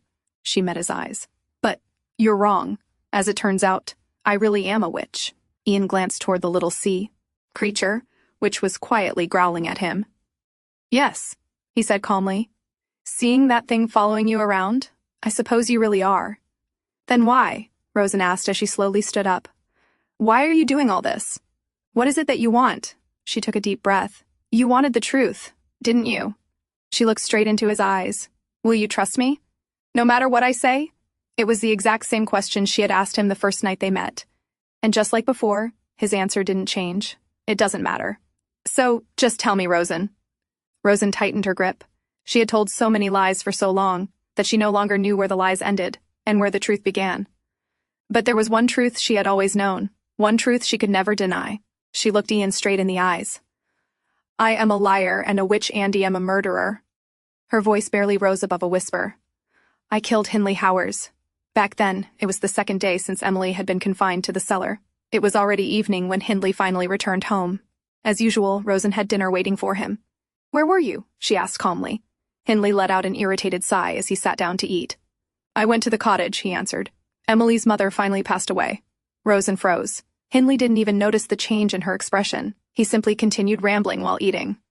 "She really dragged it out," he muttered irritably. "She should have died long ago. I don't know what took her so long." Rosen silently looked at him. For the first time, there was nothing left in her eyes except a cold, piercing gaze. She slowly sat down across from him. "Hindley," she began quietly, "after running a clinic all these years, have you ever thought about how fragile a human life really is?" Hindley didn't even bother looking up. "Stop spouting nonsense while I'm eating." Rosen smiled faintly. "You know, to kill someone, you don't always need physical strength. A person can die from illness. Or, for example, from poison." Hindley finally looked at her. "You remember what you once told me?" Rosen continued calmly. "You said you chose me because I was a good girl, and because I wasn't a witch." She tilted her head slightly. "But you know what? You made a huge mistake." After coming to this house, Rosen had forgotten it for a little while, but the truth was, she had never been a good girl. "So what I'm saying is, you chose the wrong girl for a wife." "You idiot!" Rosen had always been someone who held grudges. Hindley's face twisted with rage. "What nonsense are you talking about, you crazy—" Before he could finish, his throat suddenly tightened, his eyes widened. He grabbed at his neck and collapsed onto the floor, gasping for air. Rosen quietly stood up. "Don't worry, Hindley, it won't be quick. Because that would be unfair." She calmly picked up a sharp knife. "You know, Hindley, I don't need magic. All I have to do is make up my mind." She looked down at him. "And honestly, it's shocking how long that took me." She slowly stood over his body. "You always cursed at us, threatening to get rid of us. But I guess you're the coward. Or maybe you simply needed us." A cold smile appeared on her face. "But guess what? We don't need you, Hindley." With that, Rosen drove the knife into him. "I'll send you straight to hell. And I don't care if it seals my own fate to something even worse." Hindley groaned in agony. He gasped. "You'll be locked up and burned at the stake." Osen looked down at him without a trace of fear. "I don't care. And you won't be there to witness it, because you'll be gone, long before I am." A moment later, Rosen opened the cellar door. She was covered in blood. "Rosen!" Emily rushed toward her in panic. "What happened? Are you hurt?" Rosen shook her head. "Don't worry. It's not my blood. She looked Emily in the eyes. It's Hindley's. Emily's eyes widened, but Rosen didn't have time to let her process it. Listen to me first. Your mother passed away. Emily froze. The shock only lasted a moment. Deep down, she had known this day would eventually come. She took Rosen's hands tightly. Let's run away, Rosen. But Rosen gently pulled her hands away. Emily, we must not be seen together. That's the only way we can avoid getting caught. You go first. You fought with Hindley days ago and ran away. That's all anyone needs to know. Emily stared at her. What? You want me to leave alone? But Rosen, I can't leave you here. There isn't any other way, Rosen replied firmly. Soon Hindley's debtors will discover what happened. And if we're together, if they find out you're a witch, we'll both be executed immediately. So you have to go. You have to escape to Valpurgis. You're a witch. You'll find it. Emily looked at her with trembling eyes. But what about you? Rosen smiled reassuringly. I'll be right behind you. I just have a few things I need to take care of first. So don't worry, Emily. I'm not going to die. I promise. As she said goodbye, Emily stood there silently for a long moment. Then she suddenly wrapped Rosen in a tight embrace. You're my sister. Let's go somewhere together and live happily. Rosen smiled back. I promise. But she was lying. She never followed Emily. Soon, Hindley's body was discovered, Rosen was arrested and placed in chains. Yet, she was happy, because by then Emily had already been given enough time to run as far away as possible. Every single person demanded that Rosen confess her crime. They wanted her to admit her sins. They wanted her to lower her head in shame. But she didn't want to. And why should she? Hindley was the one at fault. He deserved what happened to him. So if the world wanted the truth, she would make sure they never got it. She lied. But she never bowed her head the way they wanted her to. She stabbed Hindley Howers 36 times. She deceived the entire empire. She escaped prison twice. And if that was how the world chose to see her, then she would remain a liar until the very end. So, that's the end of my story. Rosen looked at Ian calmly. I have nothing more to say. After a long silence, she smiled bitterly. Everything I told you was a lie. So, she asked quietly, how does it feel to be deceived by me? Empire had betrayed his own people for a liar like her. But that was never what Rosen had wanted. She had never wanted Ian Connor to know the truth. He was supposed to forget all about her, return to his rightful place in society, and live the life he deserved. That was always the ending she had wished for him. Yet, she had still told him everything, because he had handed her his gun without a second thought, and because she still loved him. Rosen lowered her head. But could this really be called love? After everything I've done, could he ever forgive someone as selfish as me? Ian quietly stepped closer. It doesn't matter, Rosen. I told you that already. He gently raised his hand and cupped her cheek. Rosen looked up in surprise. Before she could say another word, Ian leaned forward and softly pressed his lips against hers. As he pulled away, his eyes never left hers. None of it ever mattered, Rosen. Rosen's anger immediately boiled over. Are you stupid? Do you not understand what I just told you? I said I did it. You don't believe me, do you?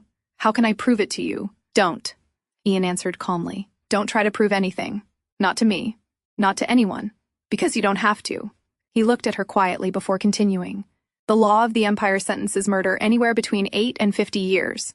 You were imprisoned from the age of 17. You're 25 now. You've already served 8 years. He gently stroked her cheek. So you've already done your time. Rosen, you're free now. You don't deserve anything more than that. So be on your way, and be free.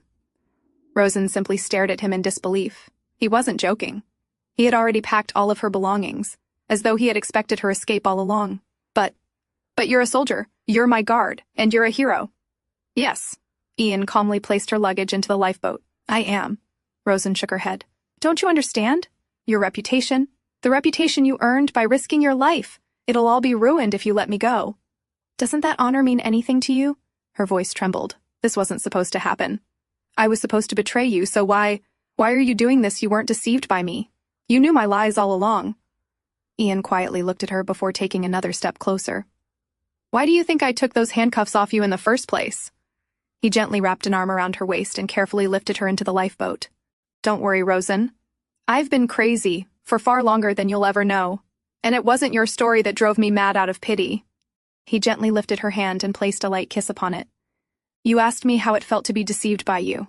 I only answered that it didn't matter, because I thought you wouldn't believe me if I said. I liked it. He carefully wrapped his own coat around her shoulders. So, Rosen, I hope your lies last an eternity. I hope they fool not only me, but everyone else. He took the victory pin from his uniform and fastened it onto her coat. I hope your lie continues until it becomes the truth. That way, you'll always be right. The lifeboat slowly began to descend. Ian watched her quietly. You win, Rosen. It was a game you were destined to win from the very beginning. Was this really goodbye? Desperately, Rosen reached toward him.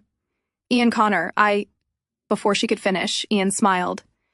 It was the gentlest, most genuine smile she had ever seen. I love you, Rosen Walker. He finished her sentence for her. Whether you believe me or not, that's the truth. Rosen could only stare at him. That smile. She had never seen it before, and somehow, he insisted because of her. Tears welled in her eyes. Ian, if we ever meet again, I promise, I won't lie anymore. Ian simply kept smiling. Just don't get caught again. Rosen smiled through her tears and nodded. But we'll meet again. I promise. With that, the little sea creature gently pulled the lifeboat away, guiding it toward Valpurgis. Rosen looked back one last time. The silhouette of the man standing on the ship grew smaller and smaller until it slowly disappeared into the distance. Was she sad? Perhaps. But her heart was beating faster than ever before. This was freedom. And she would keep moving forward, just as she always had. She would survive until every one of her lies became the truth. And until then, she would keep walking toward her own eternal victory. A few months later, at the Imperial Palace in Malona, Ian arrived to meet the Empress and his old Academy cadets. The Empress smiled as she looked at him. So, she said lightly, what is it that my old friend wishes to say to me on this rare visit? Ian met her gaze calmly. I quit. The Empress tilted her head. Quit what? Everything. I request that you strip me of my knighthood, Ian replied. Given the circumstances, I deserve it. The Empress let out a quiet sigh. Well, you certainly are the talk of the town. If you were an ordinary soldier, you'd already have been executed. But after turning you into the Empire's greatest hero, the higher-ups would only make fools of themselves if they executed you now. She reached for a newspaper lying beside her and unfolded it. Well, anyway, what I really want to know is this. Ian's eyes drifted to the headline. There was a large photograph of him and Rosen printed across the front page. Ian Connor bewitched the Empire's hero falls in love with a witch. The Empress smiled knowingly. What do you think of these headlines? Ian remained silent. She laughed softly. They're calling it the romance of the century. Come now, Ian. You can at least tell me what really happened. It's not as though I have much power anymore, she added with a faint smile. But even a powerless empress may still be of some help to an old friend. Ian simply shook his head. There's nothing to tell. Rosen Walker escaped once again, and I failed to keep hold of my prisoner. That is all there is. The Empress sighed. Ian, there will be an uproar for a while, but people always forget. She folded the newspaper. So tell me, what is it that you really want? Ian answered without hesitation. I request an early retirement. The Empress looked at him carefully. So, you'll never fly again? Perhaps, Ian replied quietly, as a hobby, on an island. She sighed once more. Such a waste of your talent. People burn through their inner fuel at different rates. I simply used all of mine, much sooner than most. The Empress stared at him for a long moment before laughing. You know, why does it feel to me that you look far better now than you ever did before? She reached for a map and spread it across the table. As I said, even a powerless empress may still be useful to an old friend. So go ahead. Choose the island where you'd like to spend the rest of your life in exile. Ian quietly studied the map before lifting a finger. I'd like to go here. The Empress followed his finger and raised an eyebrow. Primrose Island? But that's hardly a place to live. It's far from the mainland, and only one ship visits it once every month. She slowly looked back at Ian, an amused smile forming on her lips. And the fact that this particular island is rumored to lie quite close to the mythical Valpurgis, she leaned back in her chair, is merely a matter of your very peculiar taste. Am I right? Ian gave no answer. The Empress simply smiled, already knowing it. Very well. So be it. The newspapers call this the fall of our hero, but that headline hardly seems accurate to me. Because from where I stand, this isn't a fall, it's a landing. Go, Ian Connor. Until we meet again. Ian bowed respectfully before quietly leaving the palace. As he passed the nearest fountain, he stopped. From his pocket, he pulled out a single gold coin. Then, with a gentle flick of his fingers, he tossed it into the fountain. 1 year later, a ship arrived at Primrose Island, and Henry stepped off with an irritated sigh. No matter how many times he visited this island, he still couldn't get used to how incredibly far away it was. And Ian Connor had actually chosen to buy a house in the most remote part of it. Reaching the front door, Henry knocked. Ian, open up! After a moment, he realized the door wasn't even locked. Shaking his head, he stepped inside. How many times have I told you to keep this door locked? I don't care if this island is practically deserted. Ian, who was leaning casually against the wall, glanced at him. You came all the way here just to nag me again? At least I come to visit you, Henry replied with a grin as he took a seat. Otherwise, who else would? He looked around the house. So you sold your manor back in the capital and settled here instead. He sighed dramatically. I wonder what the locals think. A handsome former soldier living all alone on this island. When Ian had first arrived and purchased the seaside house, the local man who arranged everything had naturally been curious. Are you single? He had asked. With looks like yours, I doubt it. Ian had quietly looked out toward the sea. I have someone. Really? The man's wife had asked in surprise. Then why didn't she come with you? Sensing Ian's silence, the couple had assumed they had separated and wisely changed the subject. Just mind your own business, Ian had replied. How's your rehabilitation coming along? Henry answered with a laugh. Well, I'm giving it my all. Honestly, I'm having fun training those new recruits, just like someone once did to me. Then he pointed outside. By the way, what's that tiny aircraft doing out there? Have you flown it yet? No, Henry smiled knowingly. So what are you waiting for? He raised an eyebrow. Or, are you waiting for someone? Without waiting for an answer, he reached into his bag. Anyway, here's a picture of Lila. Ian took the photograph. She started preschool, Henry said proudly. Soon enough, she'll be joining the academy. I just hope she doesn't choose the Air Force. Then Henry pulled out another photograph. But Sir Connor, there's actually another picture I wanted to show you. Ian accepted it. The moment he saw it, his eyes widened. Where did you get this? It was a photograph of Valpurgis. During a training flight, Henry explained. One of the trainees took a wrong turn, and by pure chance he captured this. Don't worry, nobody knows where it is. The poor rookie panicked so much he didn't even realize I'd kept the photograph. Ian silently stared at it. No one must ever know the location of the Isle of Valpurgis. Yes, Henry nodded. No one. Not even Ian himself. Even if there was someone on that island whom he longed to see more than anyone else. The moment we flew over it, Henry continued, all the instruments went haywire, so nobody knows the exact coordinates. He chuckled as he reached for the photograph. So, what should I do with this? Burn it? Before he could take it back, Ian placed a hand on his shoulder. Henry looked at him, confused. Ian didn't say a single word. He simply held out his hand. Henry burst into laughter before handing the photograph back. Oh my God, you should see your face. No, he corrected himself, laughing harder. All our old colleagues should see your face. Then his expression softened. I'm sure she's alive. She isn't weak. And if you ever see her again, do whatever it takes. Beg. Cry. Anything. Just make sure the two of you can finally live here together as newlyweds. He smiled. The people here don't even hate witches. I'm sure they'd welcome her. At night, Ian was asleep when he suddenly thought he heard a voice. With a start, he opened his eyes and looked out the window. As always, there was nothing, only silence. His insomnia had returned, and once again he knew there would be no going back to sleep. Lying down again, he already knew what dream would come next. It was the same dream that visited him every night, a dream he never wanted to wake up from. In it, Rosen always came to him. He would hold her tightly and tell her everything he had been waiting so long to say. There were so many questions he wanted to ask her, but in every dream, she never answered. Even so, he kept asking, knowing full well no reply would ever come. Did you arrive safely at the Isle? Is it cold there? Did you finally find Emily? Are you happy now? And in the end, he always found himself asking the one question he was almost ashamed to think. Have you forgotten me? Now that you're finally happy? Do you ever miss me? Do you ever think of me? But a dream was only a dream. Nothing more than a reflection of his own subconscious. A confession of the thoughts he could never speak aloud. After all of his unanswered questions, Rosen would simply smile. There was never any sign that she had heard him. Yet that smile alone was enough. He found himself completely lost in it, unable to calm the beating of his heart. He held her tighter in his arms, her warm skin pressed against his as he buried his face against her, unable to resist leaving gentle kisses on her skin. Before long, his breathing came in short, uneven puffs, his heart raced, and his body grew warm with emotions he could no longer suppress. And then, without exception, he woke up. Once again, Ian found himself lying awake in his bed, staring at the ceiling after being torn from that same dream. It had been happening every single night. The dream always ended the same way, leaving him alone with the silence of his room. He buried his face in his hands in shame.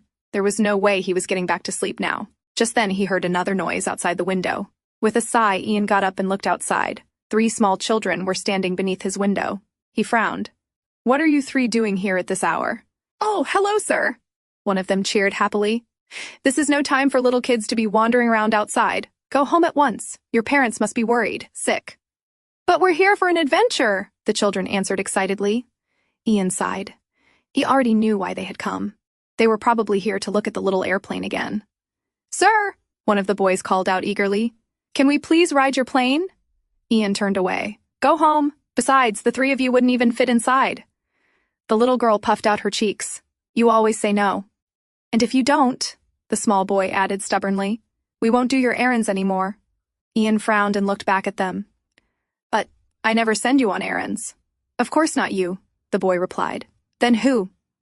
I won't tell you unless you give us a ride. Ian sighed again.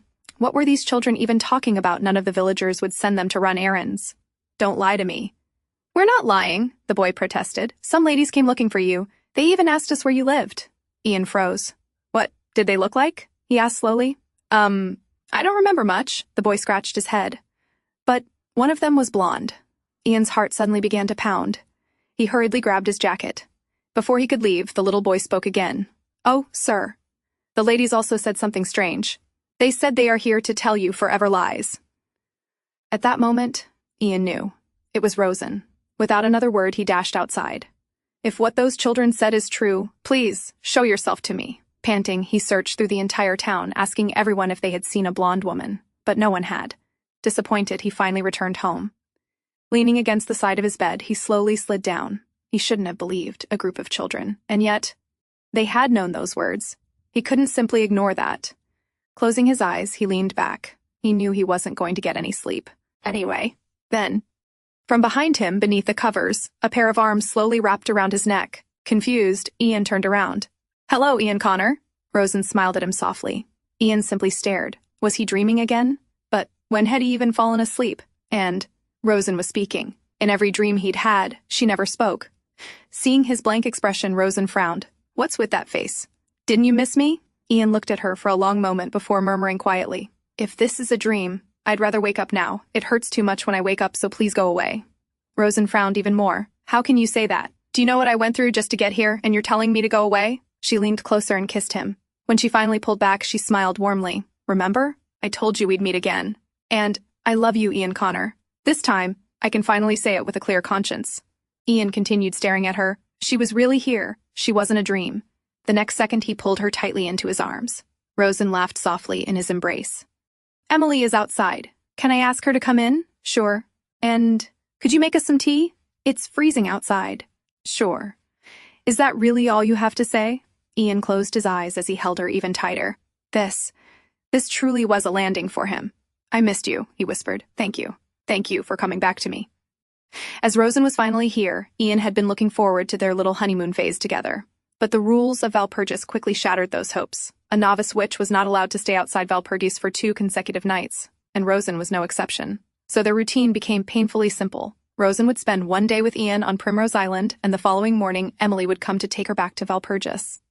I could stay another night, you know, if Emily allowed it, Rosen murmured reluctantly. 1 night is enough for now. Rosen, Ian replied calmly. As you become a more experienced witch, you'll be able to stay longer. Rosen looked at him with concern. Are you really all right with this arrangement? Ian leaned closer and gently kissed her cheek. Of course not. I never said it was enough. I only meant, I can wait. Just then, Emily called from outside. Rosen hurried toward the door. I'll be back tomorrow, she said with a bright smile before rushing outside. As Emily turned to leave with her, she glanced back over her shoulder.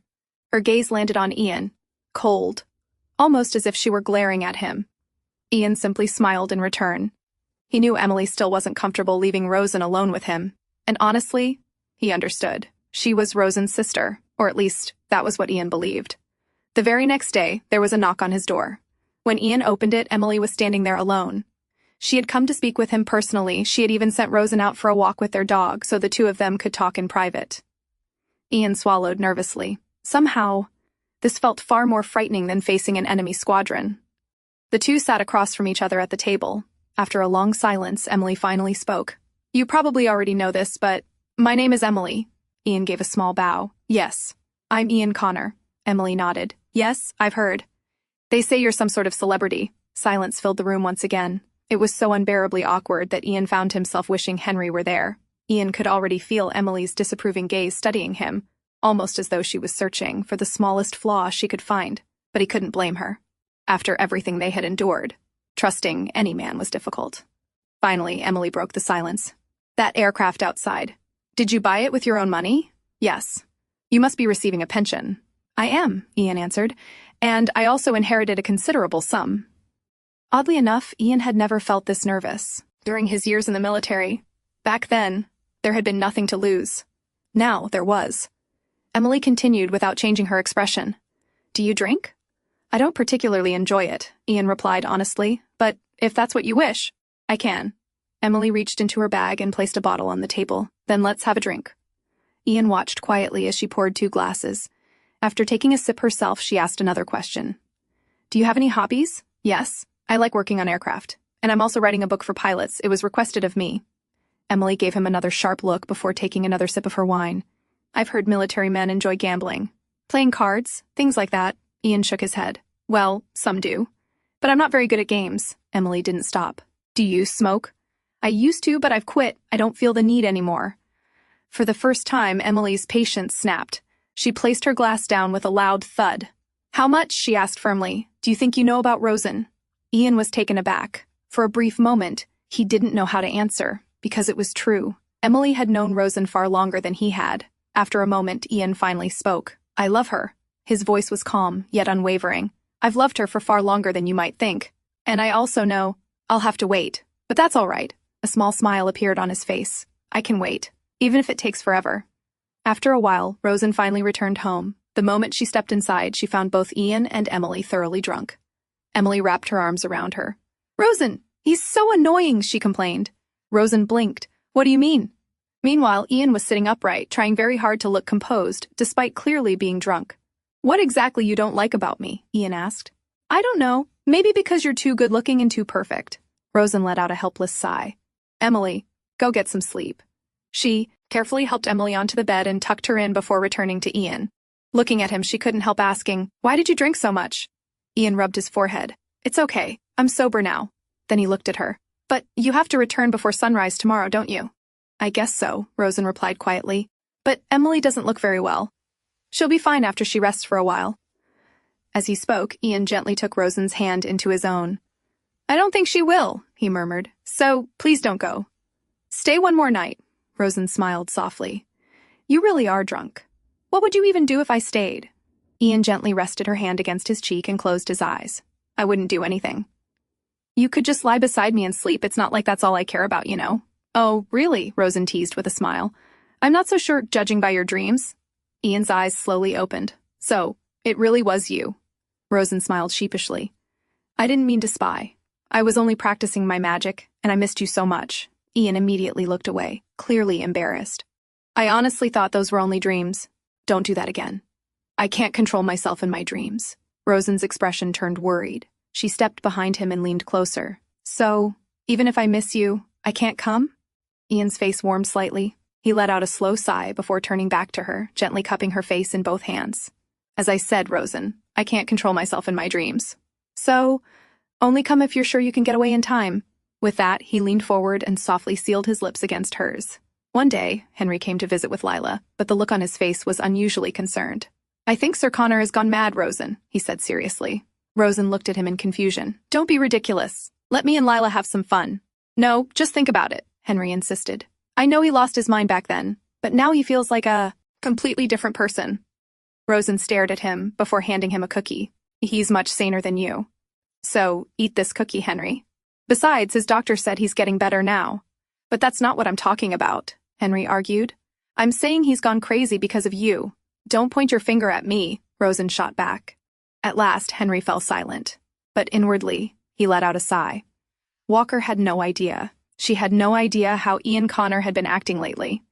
Henry had noticed everything. The fisherman, who used to come and pick Rosen up, was now avoiding her. The man at the grocery store had suddenly become strangely frugal whenever she came by. To Henry, all of it seemed to be Ian Connor's doing. Soon, Ian arrived. As soon as he walked in, he gently patted Lila's head with a smile. From the side, Henry groaned dramatically. I'm here too, you know. Ian merely glanced at him. His Uncle Ian, Lila asked excitedly, pointing toward the airplane. Can we fly in that plane? Oh, I haven't been on that plane either, Rosen quickly added. She folded her arms with a small pout. I've begged him, Lila, but he keeps making me learn all these rules. I think he just doesn't want to take me. Ian sighed before answering. It's not like that. Then what? Rosen asked. Are you saving it for someone else? Ian was quiet for a moment before finally telling the truth. It's just, I'm afraid of having an accident. Of course, I'd never let you get into one, but it's just that. Before he could finish, Rosen reached over and gently took his hand. "You don't have to rush anything," she said softly. Ian smiled. "That plane was always meant for you." Leaning down, he gently kissed the back of her hand. "I wanted to show you what it's like to fly," he said, meeting her eyes. "Oh my God," Henry groaned loudly. "We're still here, you know." "And what exactly are you doing in front of Lila?" "I've had enough." "Come on, Lila, let's go outside." With that, he took Lila by the hand and hurried her out, muttering to himself as they left. To prepare for dinner, Ian rummaged through the groceries he had bought, sorting everything onto the counter. Just then, a pair of arms wrapped around him from behind. Startled, Ian turned his head slightly. "Are you hungry?" he asked. "Dinner will be ready soon." Then he noticed something in her hand. "What's that?" "It's a gift," Rosen said happily. She pulled out a small box and carefully opened it. Inside lay 2 rings. "The stones are made from the frozen tears of a magical creature," she explained excitedly. Ian quietly looked at them. Without another word, Rosen gently took his hand and slipped one of the rings onto his finger. "It's a gift that only a witch can give." Then she looked up at him. "Didn't you like it?" "You don't look very happy." Ian shook his head. "No, I like it." Rosen pouted. "What? Do you want to pretend you're single whenever I'm not around?" Ian leaned a little closer, meeting her eyes. "But everyone here already knows about you and me." "I know," Rosen murmured in a low voice, "but you're just too good-looking." Ian couldn't help smiling. He leaned closer until only a small distance remained between them. "Don't worry. Nothing like that will ever happen." He gently closed the distance, kissing her softly. As Rosen slowly leaned back against the sofa, Ian's kiss lingered. After a moment, she spoke quietly between kisses. "Ian, wait." But Ian had already lost himself in her. "Ian," Rosen repeated, this time giving him a gentle push to pull him back. "Don't forget, we have guests over." "Yes," Ian replied, still reluctant to let go, "but they're both out sightseeing. They could come back at any time," Rosen reminded him. "But the doors are locked," Ian reasoned, "and if they have any sense, they'll just stay at the inn for the night." As he spoke, he kissed the palm of her hand that rested against his lips. "But we still have to prepare the food." "Let them eat whatever's already on hand," Ian replied stubbornly. At last, Rosen couldn't help but laugh. Ian looked at her curiously. "Why are you smiling?" Rosen let out a soft sigh. "I think Henry was right." Seeing Ian's questioning gaze, she quickly reached up and brushed his cheek with her fingers. "I won't bring it up now." "So, may I continue then?" Rosen smiled back and nodded. "Yes, you may." And once again, she quietly let herself be embraced by the man she loved most. When Rosen opened her eyes, it was already evening. Slowly, she sat up. She didn't even remember when she had fallen asleep. As she rubbed the sleep from her eyes, something caught her attention. A faint sparkle glimmered on her finger. Curious, she raised her hand. There were now 2 rings on it. One was the matching ring she had brought as a couple's ring. The other, it was one Ian had bought for her. It was beautiful. "Is it a diamond?" she murmured. From beside her, a warm arm wrapped gently around her waist. "It's not a diamond," Ian answered as he sat up, pulling her into his embrace. "It's a precious gemstone mined on Primrose Island." Rosen happily admired the ring, turning her hand from side to side as it caught the evening light. "It's so beautiful." "Now I understand why you were so taken aback earlier," Ian smiled before gently kissing her cheek. "Yeah, I probably should have seen that coming." Rosen continued gazing at the ring before looking up at him. "What is this stone called?" "Primrose," Ian replied. "It means the stars in the night sky, and also magic." Rosen smiled softly. "Then it's a very fitting stone for us." Ian quietly smiled back. There were moments when a beautiful sight left you completely speechless. Moments when unexpected happiness suddenly found its way into your life. People often called those moments magical. At that moment, Rosen was certain they were in a position to say just that, a war hero, an escaped prisoner, smiling at each other on a peaceful little island. It was nothing less than magic. A love that was both magical and as beautiful as the stars scattered across the night sky. And that's a wrap. Thanks for watching. Don't forget to like and share your thoughts in the comments. If you enjoyed this and want to be part of our growing community, hit join to support the channel. Take care and see you soon.